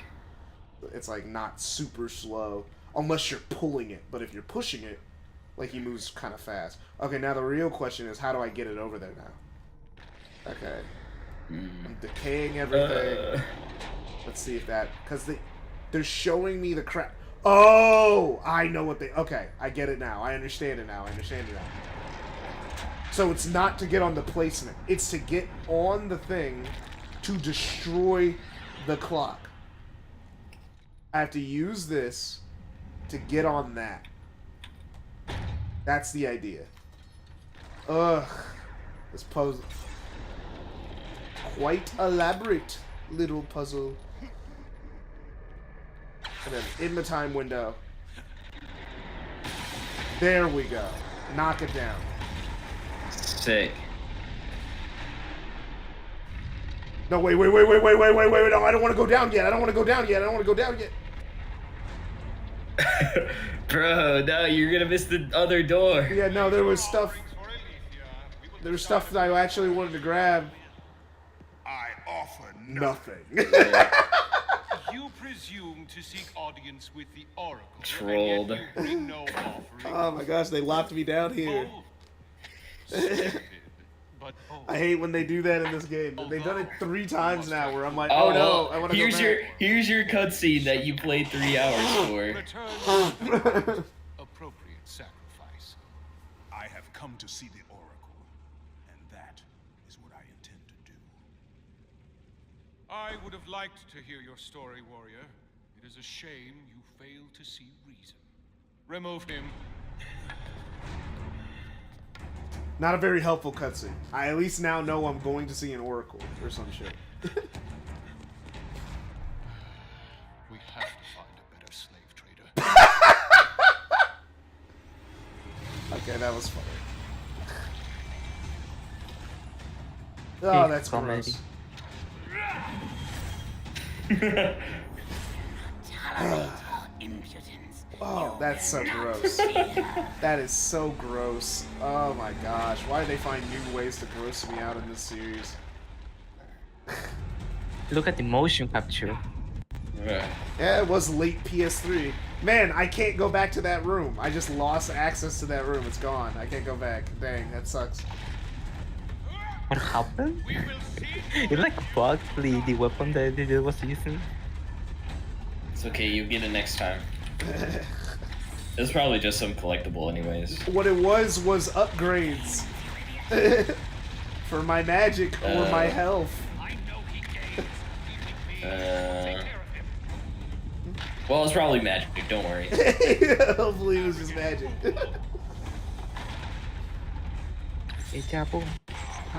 Bro spent all this money on this ornate granite and gold bridge just to break it. So messed up. Ugh. Oh no, I pressed the wrong button. Cool. I pressed the wrong button. I ruined it. I ruined the set piece. I ruined it. How far? I thought it was going to tell me to press X again because that's usually been the jump button in the QTEs. So I thought I had to press X again. Okay, so it makes you press it 3 times and then just says, "Oh, triangle." Yeah, that's why I was in a habit. I was in a flow state. Yeah. So I messed it up. Lol. Bro, it's not a Sonic game, bro. They don't have the 1-button philosophy. You gotta read. You gotta read. Aww. Oh no, it's a real QTE. It's a real QTE. It's not like a soft QTE, it's like a real QTE. Oh. Devastating. Alright. Now my game is ruined. My immersion, my gamer immersion, ruined. No. I saw my player character go. They literally just trip you up by making you press triangle. I don't want to play this bullshit anymore. The Oracle's just some old white woman? Damn.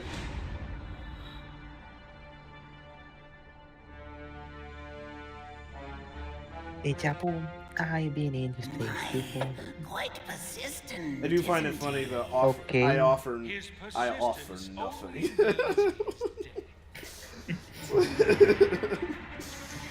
It's like, all right, yeah, okay, fine, let's just do that. All right, boss fight. Okay, let's do it. Guessing I throw these rocks. Why was he allowed entry to my temple? Okay, what's the bit? What's the gimmick?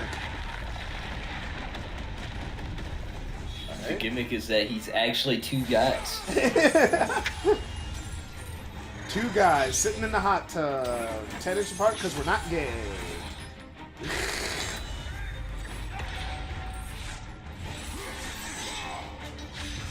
Gotcha. Oh, what? He ignored my parry.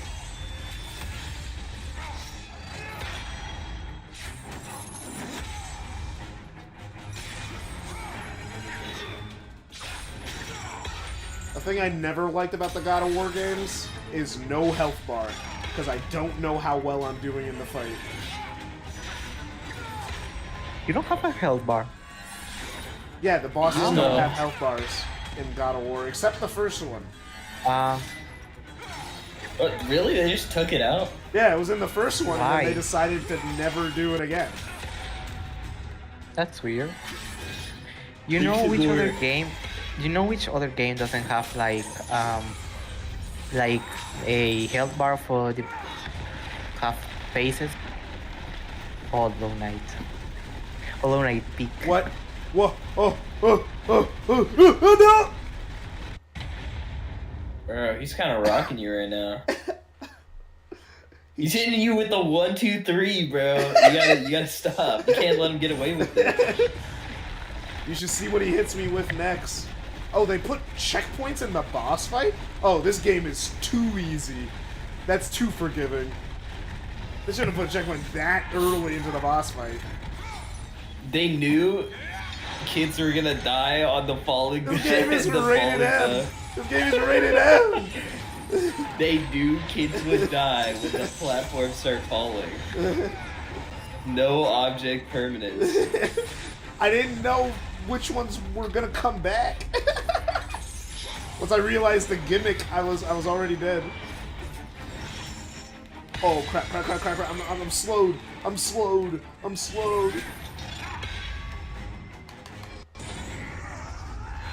Oh, the frames. I lost all the frames. The great equalizer of slowdown, frame rate. Run from it. Oh yeah. Fear it. Dread from it. Where does it lead? Back to me.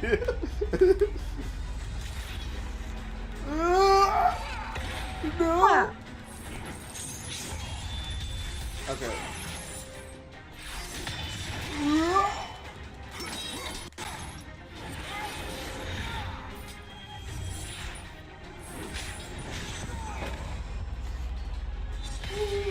Ooh. Oh my god. Oh, I missed the parry. That's on me. Ah! Ah! Ah! He's hit me with the slow down into teleport combo. That's busted, bro. They need to patch that. Bro, he's not a fighting game character. He can just hit you as much as he wants. He's the boss. I will not allow you to continue. Oh yeah, the Nintendo Direct's tomorrow, right? Oh, I think I have to parry this back at him, I think? No? It doesn't seem like... I guess I don't. What am I supposed to do? Because I'm parrying and it's not damaging me, but it's not going back at him. I don't know what I'm supposed to do here.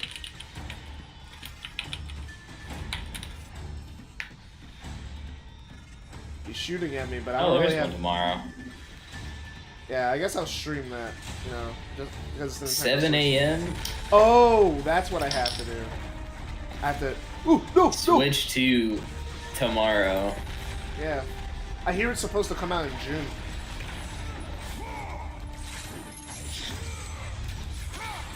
Like, I hear they're just doing a quick release.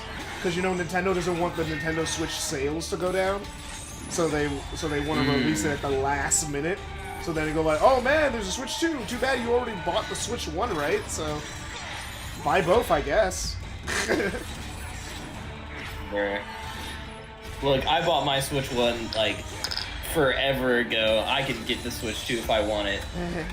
I'm only getting the Switch 2 because it's backwards compatible. So it is? Yeah. Yes! I'm just gonna have to download all my games onto an SD card. I don't know if that'll work, but... Yeah, the only game I have cartridge is Smash Ultimate, so that'll be fine. Oh my gosh. If all I have is Smash Ultimate. He has new moves. Dang. Bro, he hit you with the WWE suplex. He was hitting me with new moves, bro. He unlocked new moves. Yeah, that's how you know his health bar is getting low. He's desperate. Yeah, bro, just show me the health bar. This ain't Monster Hunter. No, dude, this is Monster Hunter. He's the monster. No, everyone calls Kratos the Dang. monster, honestly. I don't know how I... Nah, he's justified, bro. He's just killing Oh guys. my gosh! Oh my gosh! Bro just started wilding out.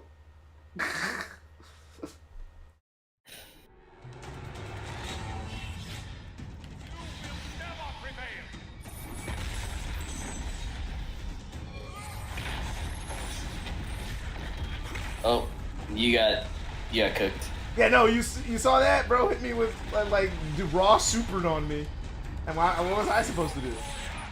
Oh no, no. Okay, let's do this again. Oh, welcome back. Ooh,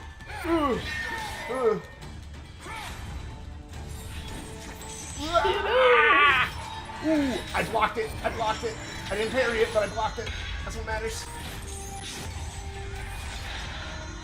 True. Beat him up. Bro, he ignores my parries. I hate when bosses do that. It's not fair. You just gotta parry him out of the parry, bro. It's crazy that the thing is what I'm not liking is like they're being a little too forgiving. Not only is there checkpoints in the boss fights, they're also giving me full health back. Like what do you mean? A little too forgiving. No, dude, we can't have our games being too hard, and then no one will play them. These are end games. This is the dad who just came back from his 9 to 5, bro. You don't want him to go through a boss fight that he only has an hour to do and then have to start from the beginning. He's never gonna finish the game. All I'm saying is just put health packs in the boss if you want, if you think it's a little long, you know. Unless your boss is like mega long, like super long, like the new God of Wars, or those boss fights that are like multi-phases, okay, fine, whatever. Do it then. Oh my gosh. Okay, new phase again, I think. Nah, he's just rocking you, man. Yeah, no, he's doing this thing again. Whoa. Oh, there's nowhere to go.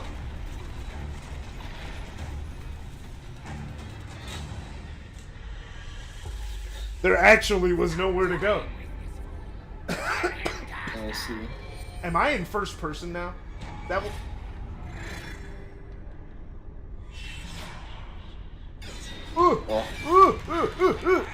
Okay, this is what we're doing. This is what we're doing now. First person mode. Let's do it.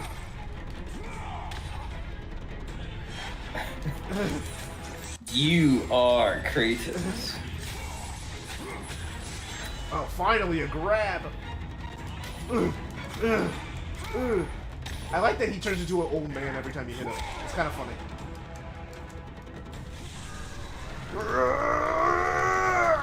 Yeah. Okay, I got some help. Sick. I grow tired of my brothers. Oh, they're brothers. He's a. Oh, there's more boss. Okay. Yeah. Yeah, they're conjoined. What's that say? Yeah, he's using his time powers to make himself young. So when you hit him, you're hitting his power out of him. So that's why he turns old.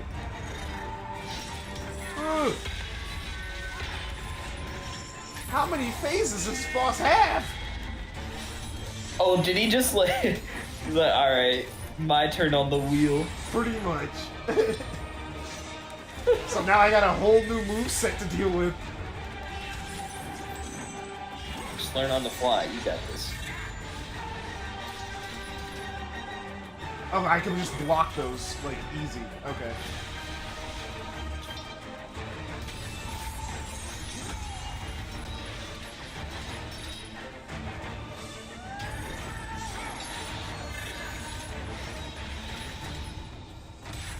Now I know I can block those. That got a lot easier. Okay.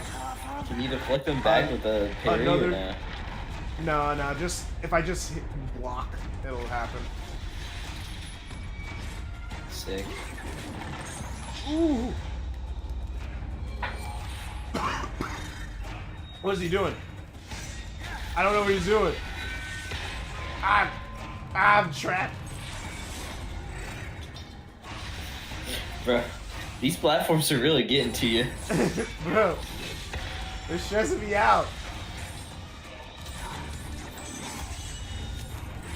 Well, I'll say that their boss design is still intricate from God of War 3. They carried that over. I have no health. Oh yeah. Kratos, you're facing the wrong way.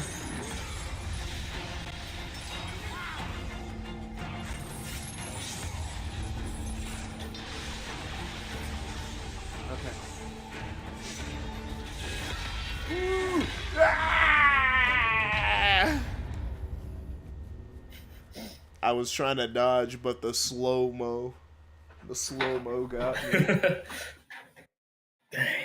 Alright.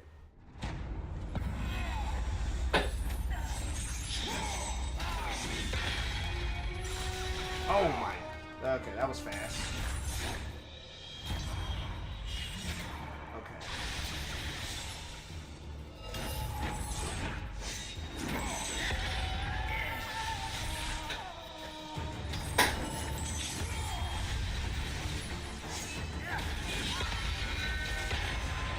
There, now he's affected by my parries. Before he was just cheating. He was just damage boosting through everything. That was so unfair.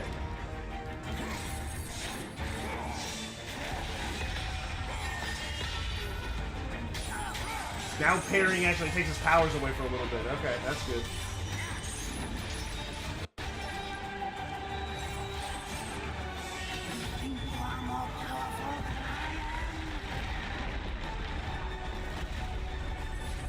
Who even is this guy in Greek mythology? Anyone recognize him?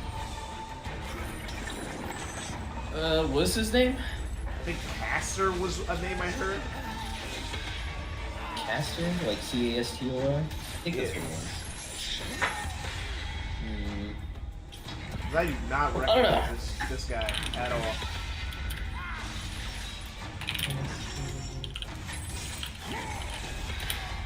Let's see. Castor and Pollux. Let's see if it gives Greek mythology, that is.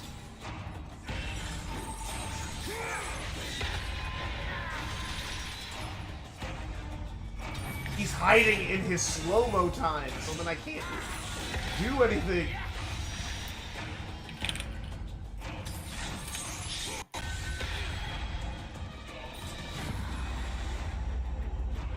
Okay, caster and pull-ups. Twin half-brothers in Greek and Roman mythology. Different fathers. Caster was the mortal son of Darius, king of Sparta. Pollux was divine son of Zeus, who seduced Leia as a swan. I missed the parry. I missed it. I missed it twice.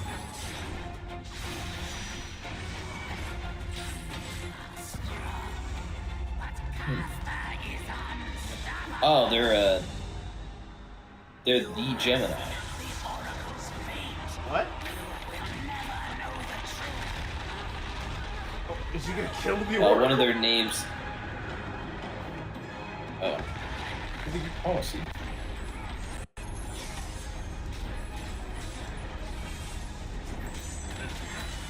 Come on. Come on.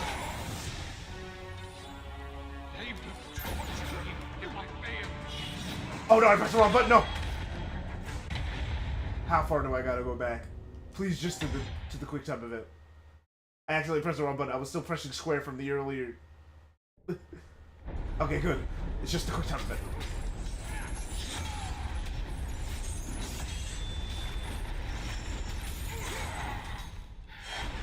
Okay. So, even though in Greek mythology they weren't together, like as they are in the game. Well, yeah, because they're God of more War's like, never been accurate to any mythology. They take a shit ton of liberties. Yeah, because they're considered the patron god of horses and the Roman social order of mounted knights. Oh, that is not. Oh, not that is gross. Oh, did you rip them out? Rip them out, yeah, yeah. So, what they were going for is in Latin, they are called Gemini. So, like, the sign Gemini of twins, like conjoined twins. They were being clever. So that's why they're, like, together. Yeah, so yeah. They were being clever. Oh, that's brutal. I was like, oh, that's so gross.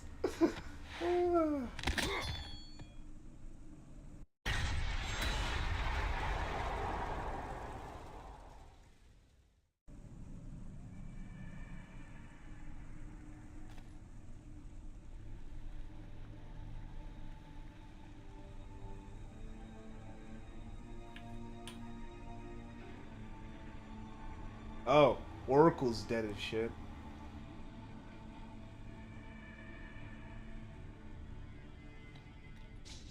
Oh, it's a new mechanic. Oh, what? Okay. Hold down 2 and press square to target object. Oh. Oh, I have the power of decay and heal now? Wow. You get the time powers now. Isn't that so cool? Kind of impressive for a PS3 game. Let's not. Oh, it's in real time. It's not a cutscene. Look at this. It's not a cutscene. It's in real time. Okay, for PS3, that's actually kind of really cool. Bro, they hit you with the freaking recall ability, Breath of the Wild, real. God of War did it first, bro, apparently. True. No new ideas. God of War did it first.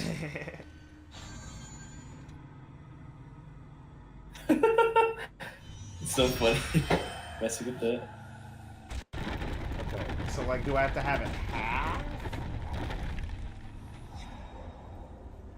Because I need to be able to get You gotta heal it all the way. I gotta have it like halfway so I can get up there, because I gotta get it up there first. See? So they're even being more clever with it. It's not just the basic, you gotta heal stuff halfway. And then I can heal it full way, now that I'm up here. again, 2006 hardware.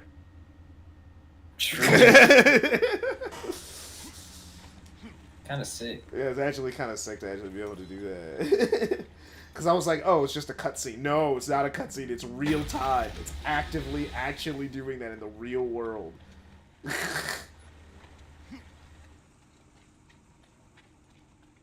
That's kind of cool. Like, now it wouldn't be that impressive, but, like, for the time, it's pretty sick. Kind of like how Portal isn't that impressive now, but, like, that was impressive when Portal came out. Yeah.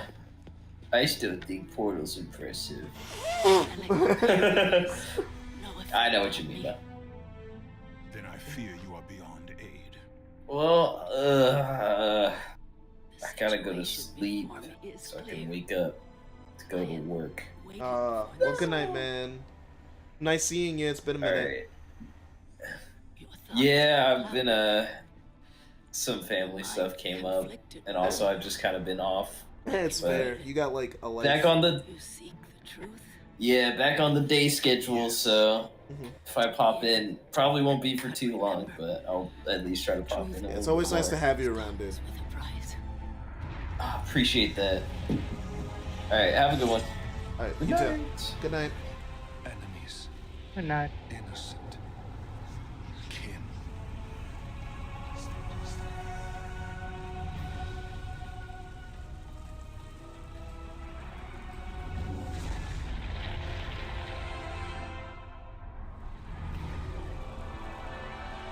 Your bond is complete. What's done is done. It cannot be. So, undone. cutscenes in video games. Should there be cutscenes in video games? Like, as often as adventure games do? Yeah, it's fine. Like, it's just be good. If you're gonna make me watch a cutscene, it better be movie quality. But the problem is a lot of video games don't have good writing. Yeah, but there is a point on like cutscenes that are very good that you can like enjoy for the scenery and like for the direction that they're going with. But there is also like Metal Gear Rising kind of cutscenes that last 6 days. Yeah, Metal Gear Solid 4 is notorious for that, but also Metal Gear is Metal Gear, bro. It gets to do whatever the fuck it wants, bro. Kojima's insane. Literally putting full... There's so many cutscenes in that game, but the cutscenes are really fucking good. I played Metal Gear Solid... You feel like watching a movie. Yeah, dude, when I played Metal Gear Solid 4 for the first time, like, a few months ago, and it was like, oh my gosh, this is one of the most unique games I've ever played in my life. And then I immediately played Death Stranding, because I was in a Kojima mood. And now I'm hyped for Death Stranding too.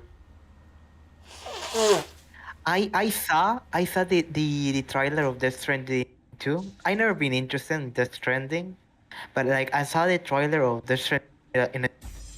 What the fuck? It seemed like the best game ever made. Dude, I love that Kojima just gets to do whatever he wants. I love games that are made by art. Like, I love when an artist gets to do whatever they want, whether it's good or bad. I love when it's like purely, oh, this came from the headspace of like one person. Yeah. I love that stuff. That's why one of my favorite series of all time is a certain magical index, because that dude's just insane, and he does whatever he wants, and it's beautiful. Even though it's not a there's a lot of issues with that series, but like the writer is so invested in his own work. He's autistic. How I know he's autistic is that he said, unironically, a thing that I do for fun is that I like going into bookstores and I like looking at the IBNs on the books, and I like counting them and then like seeing the differences between the numbers between different book series. I'm like, bro, you're autistic. That's not normal. Okay, that is not autistic. No, bro, that is not you gotta have some sort of tism to be going into stores, looking at the barcodes and looking at the IBMs and counting them and looking at the numbers and then doing that. And also, this is the same guy. All right. How many books do you think is normal for a writer to write in 1 year? In 1 year. In 1 year. One year. I don't know. I would say like what kind of books? Because it depends. It could be like little tales. Books that are 200 to 300 pages. Like a novel, basically. Yeah, novels. But it depends on the quality of the novel, because there could be someone who makes a very good novels, and there's something like Harry Potter that aren't very good, but like are just serviceable enough for another. Okay, let's say the thing is quality doesn't matter. We're talking about the amount of writing effort here. But yeah, but I mean, writing effort is different. Someone could write and write very good and make a very good world building. For example, the works of Tolkien, that he makes a very complex world around all his novels and books.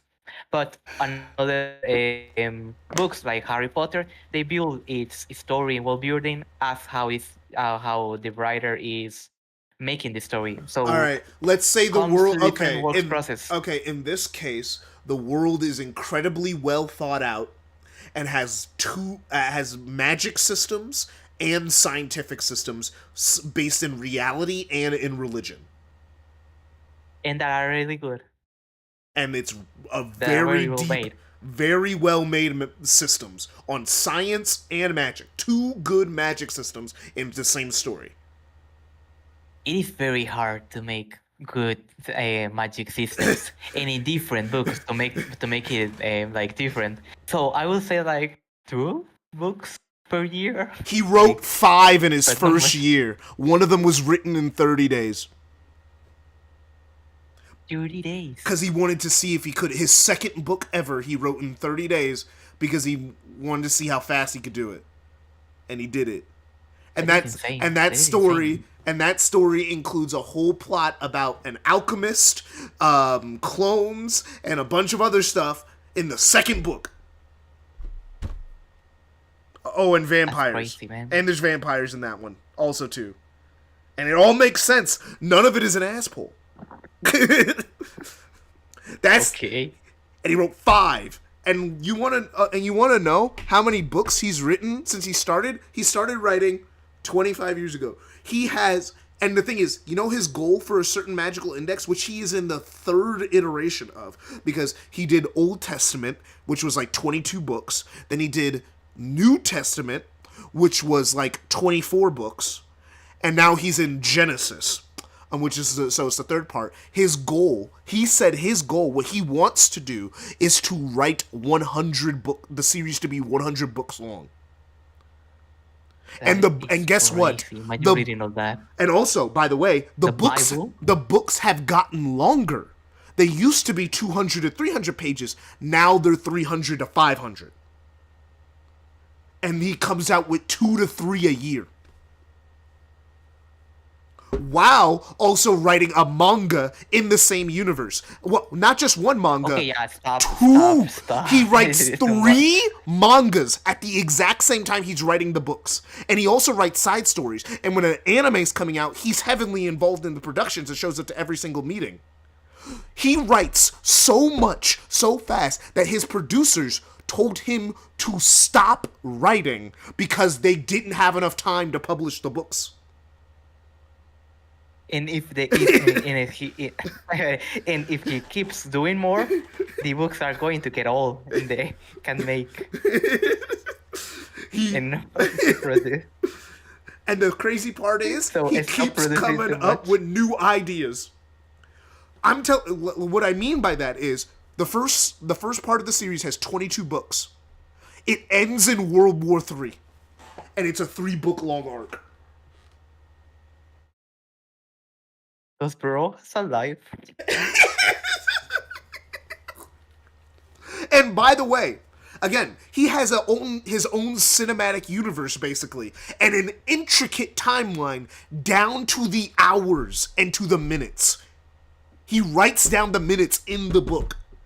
Like, you know when things are happening on the day and the time. He has an intricate timeline that he keeps track of mentally by himself. How do we know that he does it by himself mentally? Because one time he was talking to his his editors about the story and was giving them exact lines down to the page number from memory while they were holding it in his hand. Okay, this is very amazing, but you haven't told me anything about it. Oh, he could have a very good talent for world building, maintaining a cohesive timeline, but the writing is where the real meat. Oh yeah, the writing's like, good. If the characters. Dude. Yeah, but if it is just good, just decent, it will be like, oh well. If he has talent. In the anime, it's decent, to good, depending on which anime you're watching. Because if you're watching a certain scientific railgun, which sticks way closer to his work, it's really good. If you watch a certain magical index, it's good, it's decent, but they skip a lot of stuff. If you read the books, no, he locks in. The characters are great. The plots make sense. Incredibly detailed. The main character is incredibly sympathetic. The main character, his lore, he has his power is that he cancels out all supernatural abilities, science, or magic. That's his basic power, right? At the end of the first book, after saving this girl who, who's the main girl, Index, basically she's been she's a part of the church and she has memorized these grimoires, right? All these grimoires that are supposed to be illegal. But what the church has done, she has photographic memory, so she remembers everything she sees. So that's how she has all the books stored in her head at all time. She has the writer. Yeah, basically. He basically created himself. But she has all the books stored in his head at all times. But the thing is that they wipe her memory every single year. He finds her when she's running away from getting her memory wiped.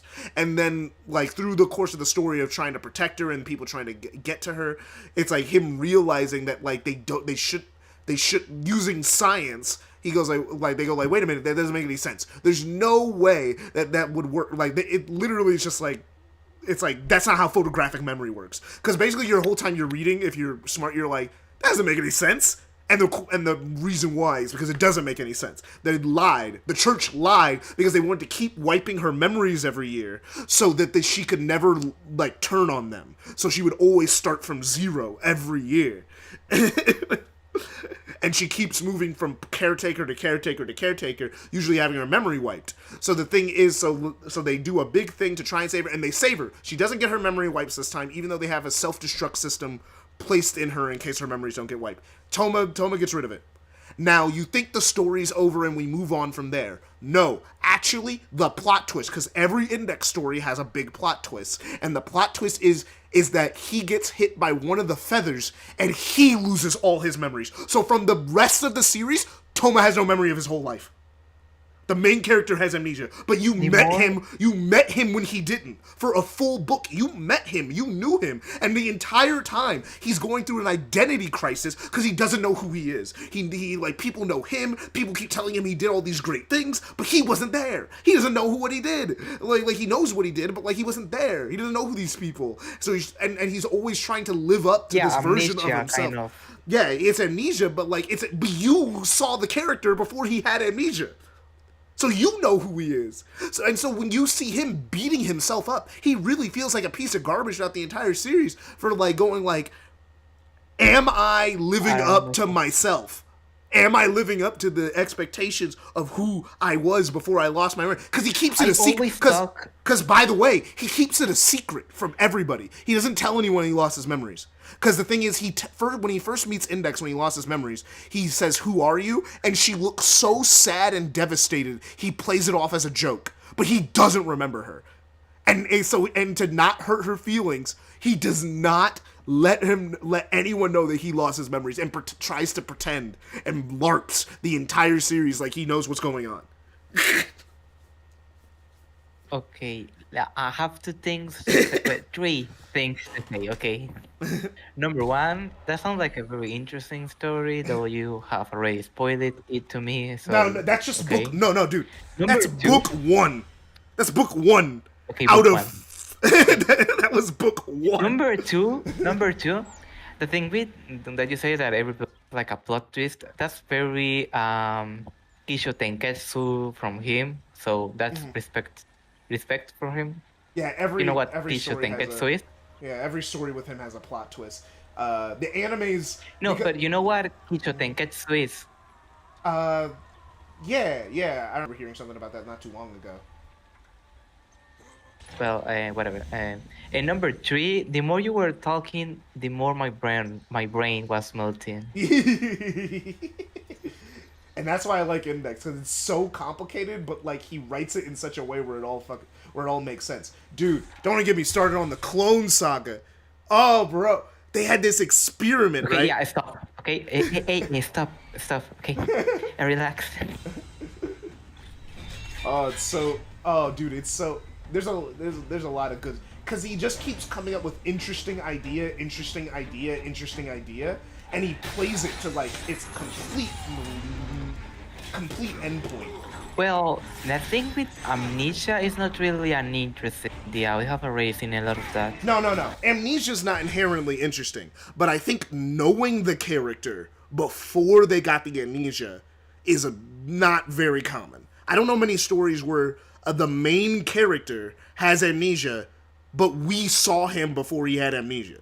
Like, we knew him as a character. We saw him. We saw him act. We saw him do things. We saw him interact with people. But now the main character doesn't remember the adventure you just went on. One story that takes the idea... One game that takes the idea of Amnesia that is pretty interesting is actually the game that we just talked before, Bomb Rush Cyberpunk. It has a story and it goes around the theme of amnesia, and it does a really good twist like in the middle of the game. I'm not going to spoil it to you, but like it's a story changer, like a really good plot twist. And again, what I'm saying, like that was just book 1. Then book 2 has vampires and alchemists. Book 3 has a conspiracy clone experiment where they're killing the same clones over and over and over again to level an Esper up. Book 4, everyone changes body places and they have to fight an angel, a literal god angel at the end of it. Expected. It's like yeah, I don't know why that is weird. I don't know why that is weird. It seems like the logic, like conclusion to the story. Again, and then like the whole part 1 of the story ends at World War III, where like there's 3 main characters because because more characters get added as main like protagonists as the series goes on until there's 3. Because Accelerator, who's a bad guy early on, becomes his story of redemption after being a bad guy is like so good. Accelerator's so good.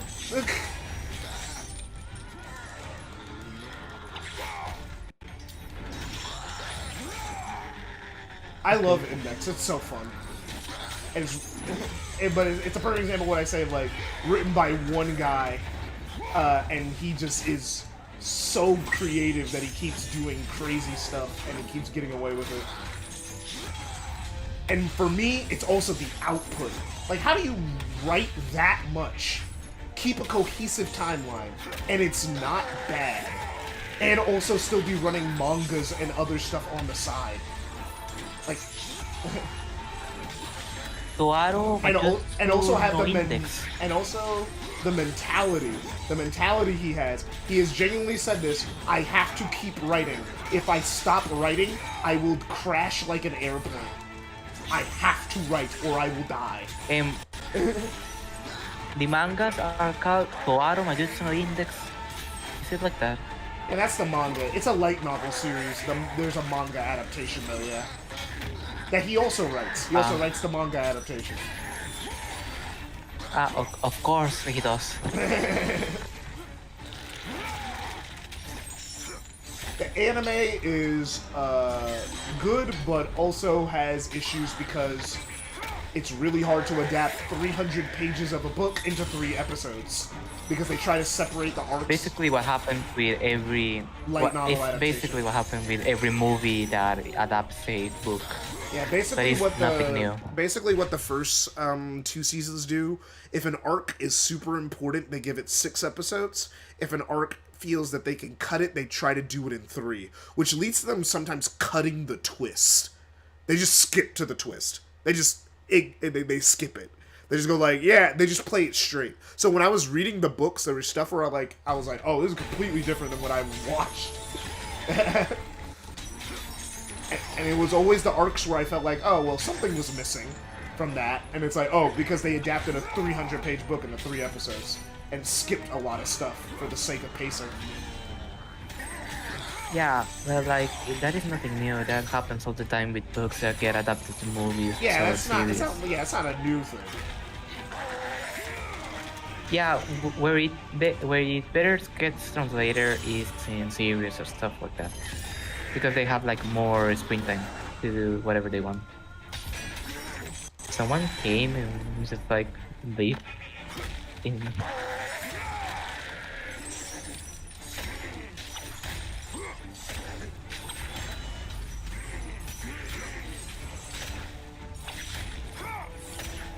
Oh, bro, I'm going combo mad. You know what Sonic is missing?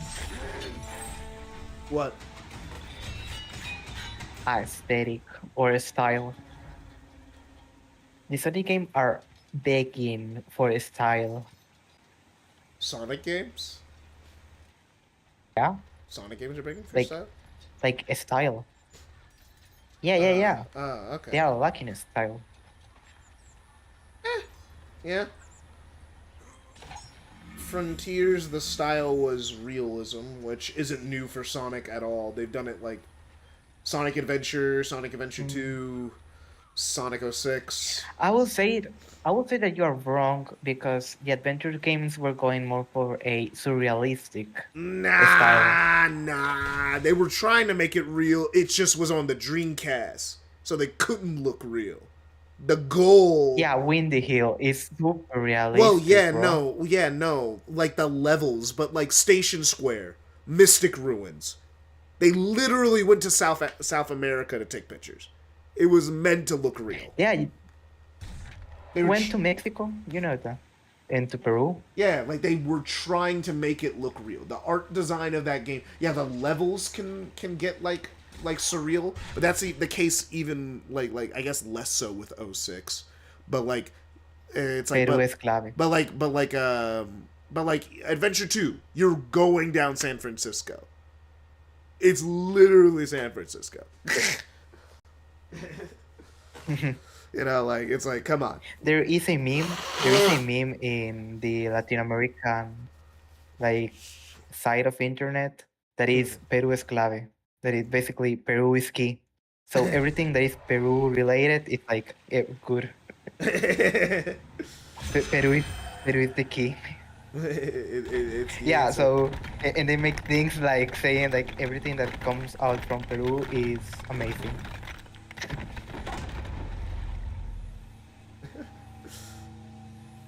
But yeah, no, it's like I would say Sonic has bounced between. Sonic has never had a consistent art style, which is to its detriment, I feel. Yeah. But Sonic's always jumped from art style to art. The most consistent, because like, even if you look at the art style of the classics, Sonic 1 and Sonic 2 look like you could say they have a similar art style. But Sonic CD looks completely different. Looks completely different for Sonic 1 and 2. And then Sonic 3 goes for realism. Like Angel Island looks like an island. It doesn't look like checkerboard patterns like Green Hill did or Emerald Hill. It looks like it's trying to be more real. And the whole game keeps that more detailed, realistic art style. You know? For real? Yeah, I see what you're going to. Yeah, it's just like, even back then, Sonic has just never landed on one art style. It's like, it's always changing. It's always, oh, we'll do realism. Oh, we'll do a cartoony. Oh, well, it's an art. Someone made a video about it, like, a long time ago, about, like, it's like the art style, land on one. If you want to be realistic, fine, do it. If you want to be cartoony, fine, do it. You know, you gotta land on one, though. You can't just keep switching based on how you feel that day. Yeah, but the thing with Frontiers is that it is, like, even if it's going for realism, it isn't doing much with it. No, it's not. It's like really vanilla, plain. It's like for example, for Sonic being a platform game, you do literally nothing in the ground of Frontiers. There's nothing interesting to interact with terrain. Yeah, Only if you very had rarely. the spin dash, but like just that. All the other like interesting platforming that you can do is on the air, which And that was is because the they same added platforms again and again. and we all know Copy and why. paste. And we all know why that exists. It's because they added it last minute. Because they didn't have those platforms in the air for most of development, and people weren't finding the game fun. So then they added it later. Like, you remember that? Is that how it happened? Yeah, Sonic. Yeah, Frontier. I imagine that without Yeah. without the platforming sections, it will be a way more. Like for real, I mean, there's nothing to interact with the ground. There's no momentum. There's no stop jumping. So it's just flat ground to run. Like they did have stuff place like place. you can see some areas where like you can see there's environmental platforms and stuff, but like it's just like so rare and spread out. And because of that, like when they were building the game, they were trying to make it. They focused so much on making it the world, and they were just like, there's not enough platform. There's not enough stuff to do. So all the platforms in the sky, the pop-in, all of that is because the game was already built. The game was done. But there wasn't anything to do. So then they added stuff to make it more interesting. Then they added the puzzles. They added the platforming sections, which is why they're so jankily implemented, because they literally added them in last minute. In the last like year or two, year and a half of development. Again, poor level design. Which I hope a Frontiers 2 comes out with. Now they know how to make it. Like if Shadow Generations is anything to go by, they at least yeah, they make more cohesive platformer section that combine the stages. Yes. Something like, I don't know, any other platformer. Yeah, Sonic Team, you know, we all know they're special, you know. Yeah, they know that they work more harder than other people. We all know. They work harder than everyone else. They work harder than everyone else to achieve less. It's like the retard kid in the class. We all know that he's trying his best and he can't do much, but he's giving his best. It's like you did all. It's like they'll work their asses off for a C+, you know. That's the type of team they are. They're like work the hardest they ever did. It's like, bro, we were blood, sweat, and tears. It's okay. By Sonic standards, this is amazing. He shows to, like, Sonic Team shows to the teach. I even feel that even the gaming industry, Sonic Team. I even feel that the gaming industry now grades Sonic on a curve. Because remember, IGN gave Frontiers a 7. And yeah, talking about Frontiers 2, I'm pretty... Sorry. Talking about Frontiers 2, I'm pretty sure that it isn't going to sell as well as Frontiers. And I'll tell you why. Look, many people have already played Sonic Frontiers, and the main selling point of the game was that it was an open world Sonic but Breath of the Wild. Yeah, it is Sonic but Breath of the Wild, and people have already played it and have seen that the game is not really that amazing. Well, and they wouldn't be interested in Frontiers 2 because it will be just more of the same. It will need to have like a very good marketing and the game to be visually appealing to be a good. I think the game just has to be good.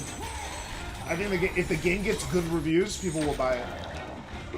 Because remember, yeah, but also it affects Shadow Gens that have received very good reviews. And it did well. It didn't do as well as Frontiers. Yeah, and it did well. It did well, but also Shadow Gens isn't a new game. It's a remaster and a new game attached to it. But it still did really well. It sold 1 million in a week. Remember, it sold really well. It didn't sell as well as Frontiers did, because Frontiers had a big push behind it. Like remember, Frontiers marketing was going crazy when it came out. You know? Shadow Gens got normal marketing. It got like normal game marketing, like for Sonic Team. And it did really well because the movie was dropping like right next to it. The whole idea basically was that the movie's going to carry the marketing budget. It's sad because the movie has anything to do with the games. It has Shadow in it. That's about it. That's all. Kind of. That's all it needed. But the thing is, I think you gotta understand. Sonic is more popular right now than he was even when Frontiers dropped, because of the movies. I think, yeah, pretty much. The movies have made Sonic because of the movies insanely. Normal people know what Shadow is. Like normal people, like completely normal people who don't like go online, at least have a vague understanding of Sonic and Shadow. Which you could not say was the case like 5 years ago. Yeah, it's wild. It's just a different time now. So the thing is, the game will do, if it's a good game, it will do well. As Radical Soda says, make a good game and people will buy it.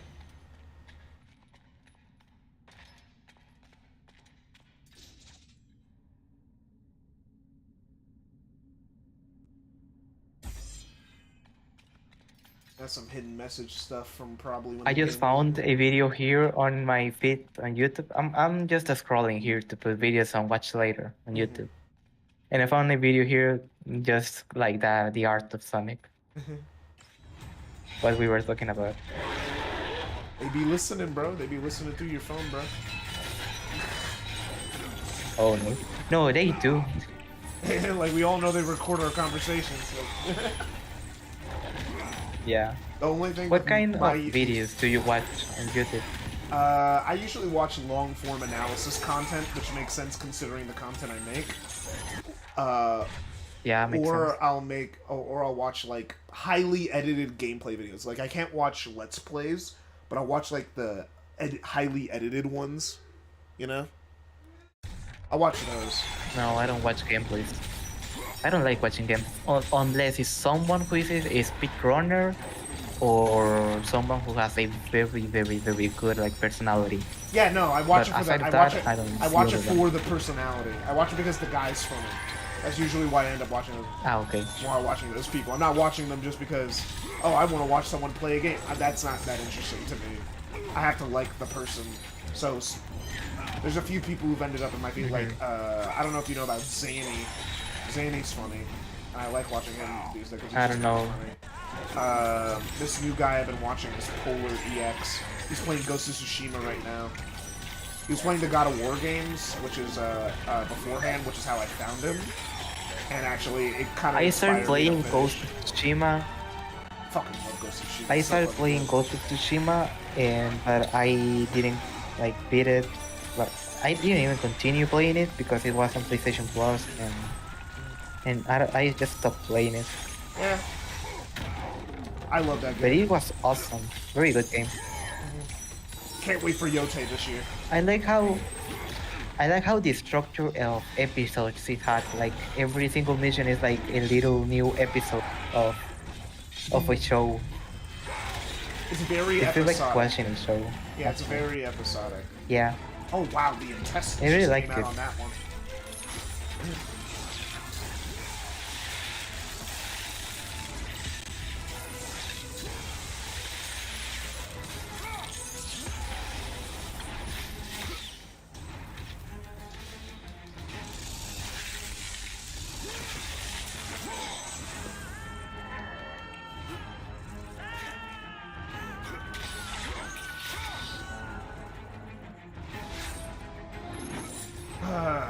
Oh, we're still doing this? Okay. Just a few small ones left.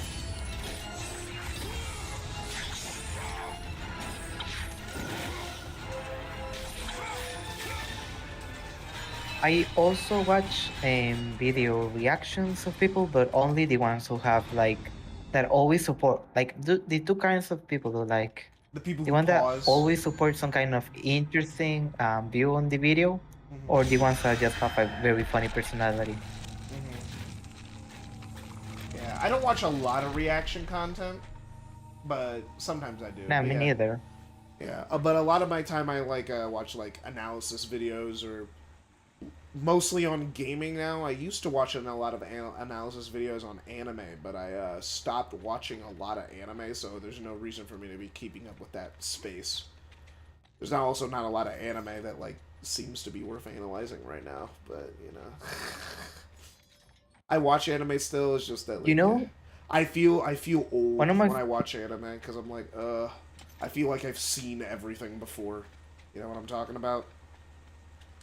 yeah, It's I like, don't watch much anime, but I also feel that like yeah, most animes are pretty much copying themselves. it feels like sometimes I'm watching a regurgitation of a regurgitation, and it's so off-putting, man. When an anime is Yeah. good, awesome, but like, man, when it's regurgitating something, it's like it's like, I've seen this before. I've seen this exact thing before, just slightly different. And I hate the isekai genre. I hate it so much. I need it to die. Ah man, every isekai genre is a I wanna be the last successful isekai until the new good isekai comes Comes out. out. Yeah, there's like, okay, I'm not saying isekais can't be good. It's just that, like, man, I'm tired. I'm so tired. Because everything's an isekai, even when it doesn't have to be. Some of these shows should just be fantasy shows. But then they make it an isekai. And even when you go to America, look, the Minecraft movie is an isekai. Yeah. I'm not watching You that can shit. escape. I'm not You watching know, that shit, bro. American people do better isekais than actual Japanese people.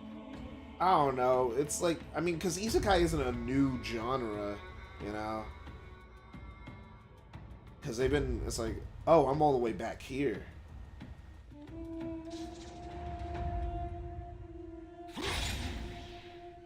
Wow, like, we just... And what is your favorite YouTuber? My favorite YouTuber? I don't really have a favorite YouTuber, I'm not gonna lie. But like one that you say, I watch all of his videos. That's actually quite a few. Some call me Johnny. I watch every video he uploads. I've been watching him since I was a kid. When YMS uploads his real videos, I watch those every time. Your movie sucks. I watch I Hate Everything. I would when it comes to shorter content, there's for skits. I watch Man Carrying Things, Nilesy Niles. Because I watch a lot of comedy videos. I guess I forgot to mention that I do watch a lot of comedy videos. That's like I watch comedy videos from time to time. Yeah, I watch skit content, so there's a lot of skit content that if they upload a new video, I'll watch it. Like, but like, yeah, when I'm like thinking like, yeah, content creators, I watch a lot. Like I've watched almost every Zanny upload. For the last few years, for the last like year or two. Like, I'm not like dogmatically addicted to like most content creators. Sometimes I like really like a content creator, but they just don't upload that often. Like H Bomber Guy, I love his videos. I've rewatched them like a bajillion times, but like, because there's his videos have like when I was oh crap, I accidentally used a magic attack on accident. That was my accident. Well, that magic attack is gone. That's my fault. I don't know, do I jump on it and repair it? Okay, yeah, that's right.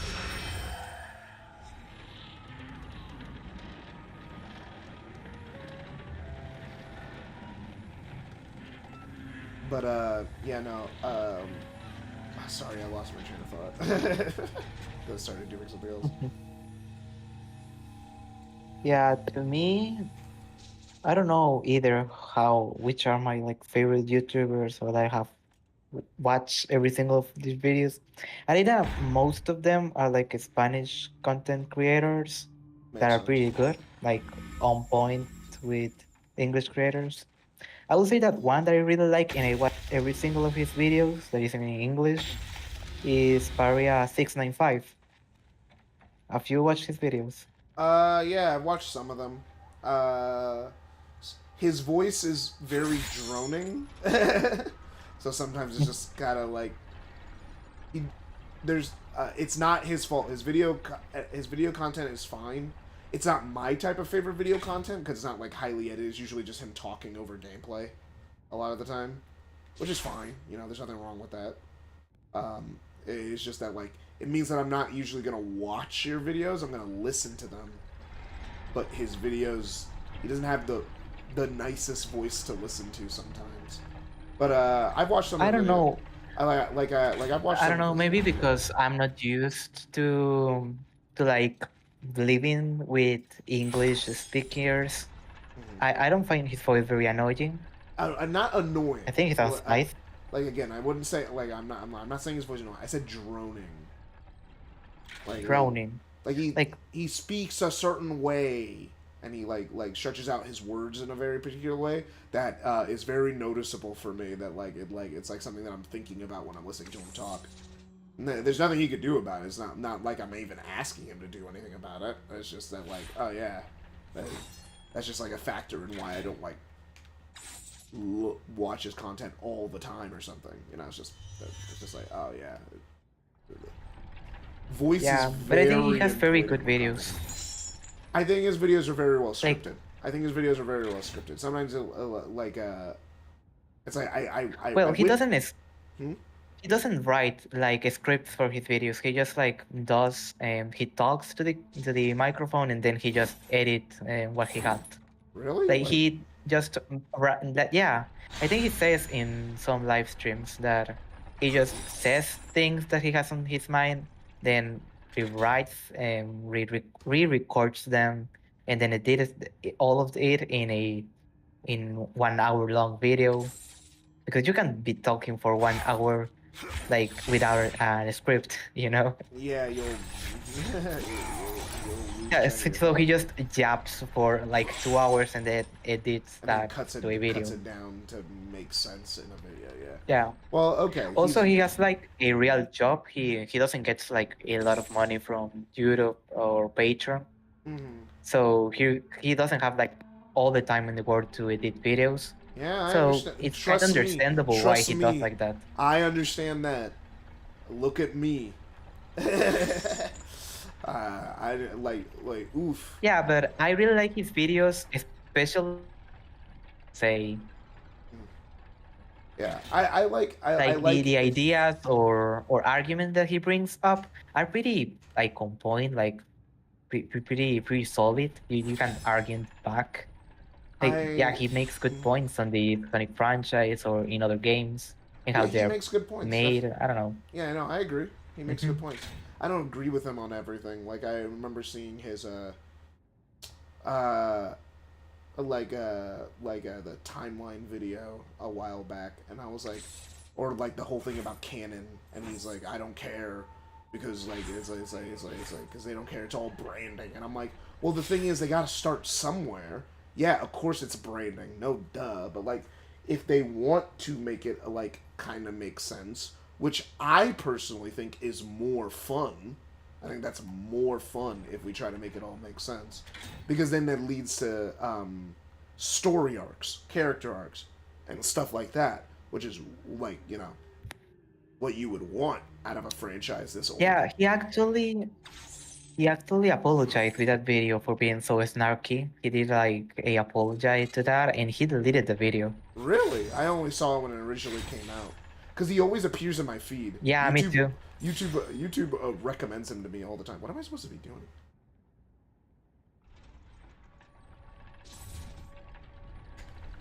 Yeah, I find his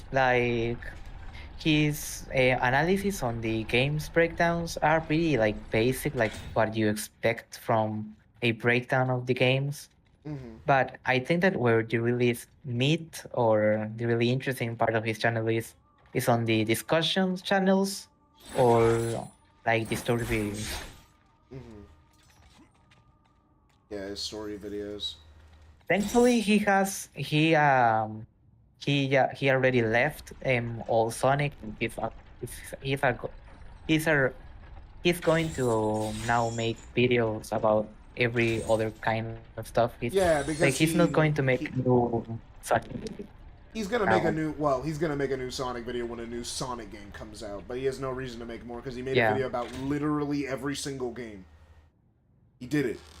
And every single story. Yeah, it's like, so, like, he has nothing to talk about, so he's not just gonna become a news channel and just talk about, like, ooh, the new leak. But he'll talk about a new Sonic game when it comes out, probably. And that's about it.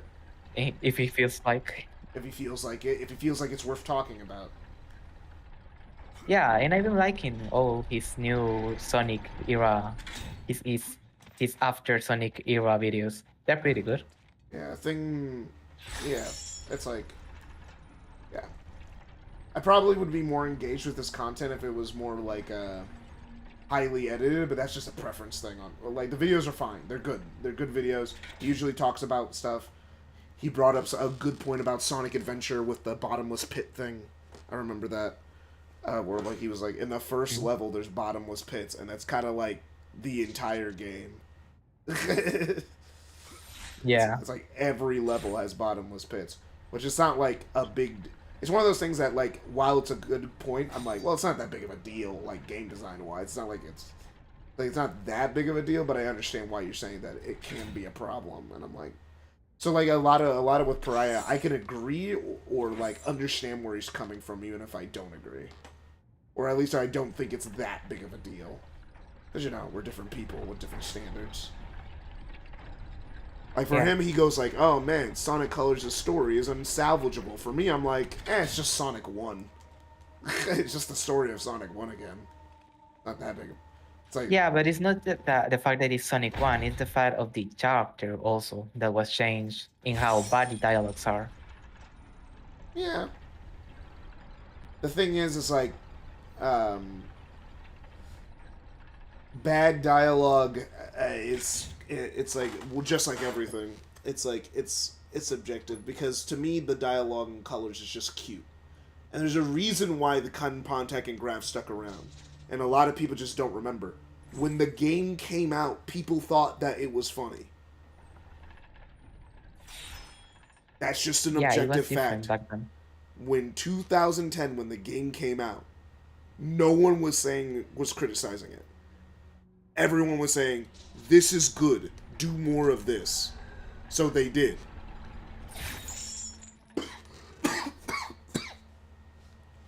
Well, Salud. I mean, bless you. I don't know what to do here. I don't know what I'm supposed to do. He's telling me to press L2 to activate, but nothing's showing up to do it on, so I don't know what I'm supposed to... Because I rebuilt it. And then if I pull And what kind of music is your favorite? What kind of music do you hear? Emo rock would probably be my favorite. I love emo rock. I love emo music. I have never heard about that. I love emo Sounds music. like 2000 emo. Yeah. Like, you know those 2000 emo characters that are like sticks with big, like, circle heads? Yeah. Yeah. Yeah, like, I can imagine that thing being in, like, the thumbnail of a emo rock video. Yeah, no. Emo rock visual music song. Yeah, I like emo music. My favorite band of all time is Fall Out Boy. That's my favorite band. Yeah, well, I never heard about that. Yeah. I think that my favorite kind of music is like house. House, Italo house, like something like that. But if we're talking about recent, jazz. If we're talking about recent music I've been listening to, I like Sabrina Carpenter's new album. I like that. It was a good album. And because I listen to a lot of music, but if I like last year I started listening to Kendrick Lamar because of the whole beef. I ended up finally listening to his discography, and it was all really good. So I'm supposed to get up there, I think. Okay. I think I know what I'm supposed to do now. I think. I'm guessing. Because I'm like, I've been trying to figure out what to do this entire time, but I think I get it. But, yeah, I listened to a lot. Like, I listened to Kendrick a lot last year. Sabrina. Another band that no one knows about but me that I really like is Coheed and Cambria. I really love Coheed How and do you Cambria. type that? Huh? How do you type that? Coheed, Coheed, and Cambria, Cambria. When I say I love Coheed and Cambria, though, I really just mean their first 4 albums. I haven't really listened to any of their newer stuff, but I'm in love with their first 4 albums. Because basically what they did is that their first 4 albums are a story arc. Like a literal story of a sci-fi world with, like, a conspiracy and stuff. It's literally just a comic book weeb stuff. Well, not weeb, actually, it's very American. But yeah, it's like, it's a sci-fi story, but told through albums. It's a really dark sci-fi story. The story itself is actually not very good if you write it in comic book form, but it's very creative as a musical album piece. The sad thing is, when I figured out the story of the 3rd album, did it just get darker? Oh no, it was just the camera angle changed. But, man, what do I do, though? Like, do I make it fall apart? Do I have to go up there to do that? I guess. Because, like, I'm confused. I really don't know what to do. I keep pressing L2 to activate, but it's not giving me any prompts.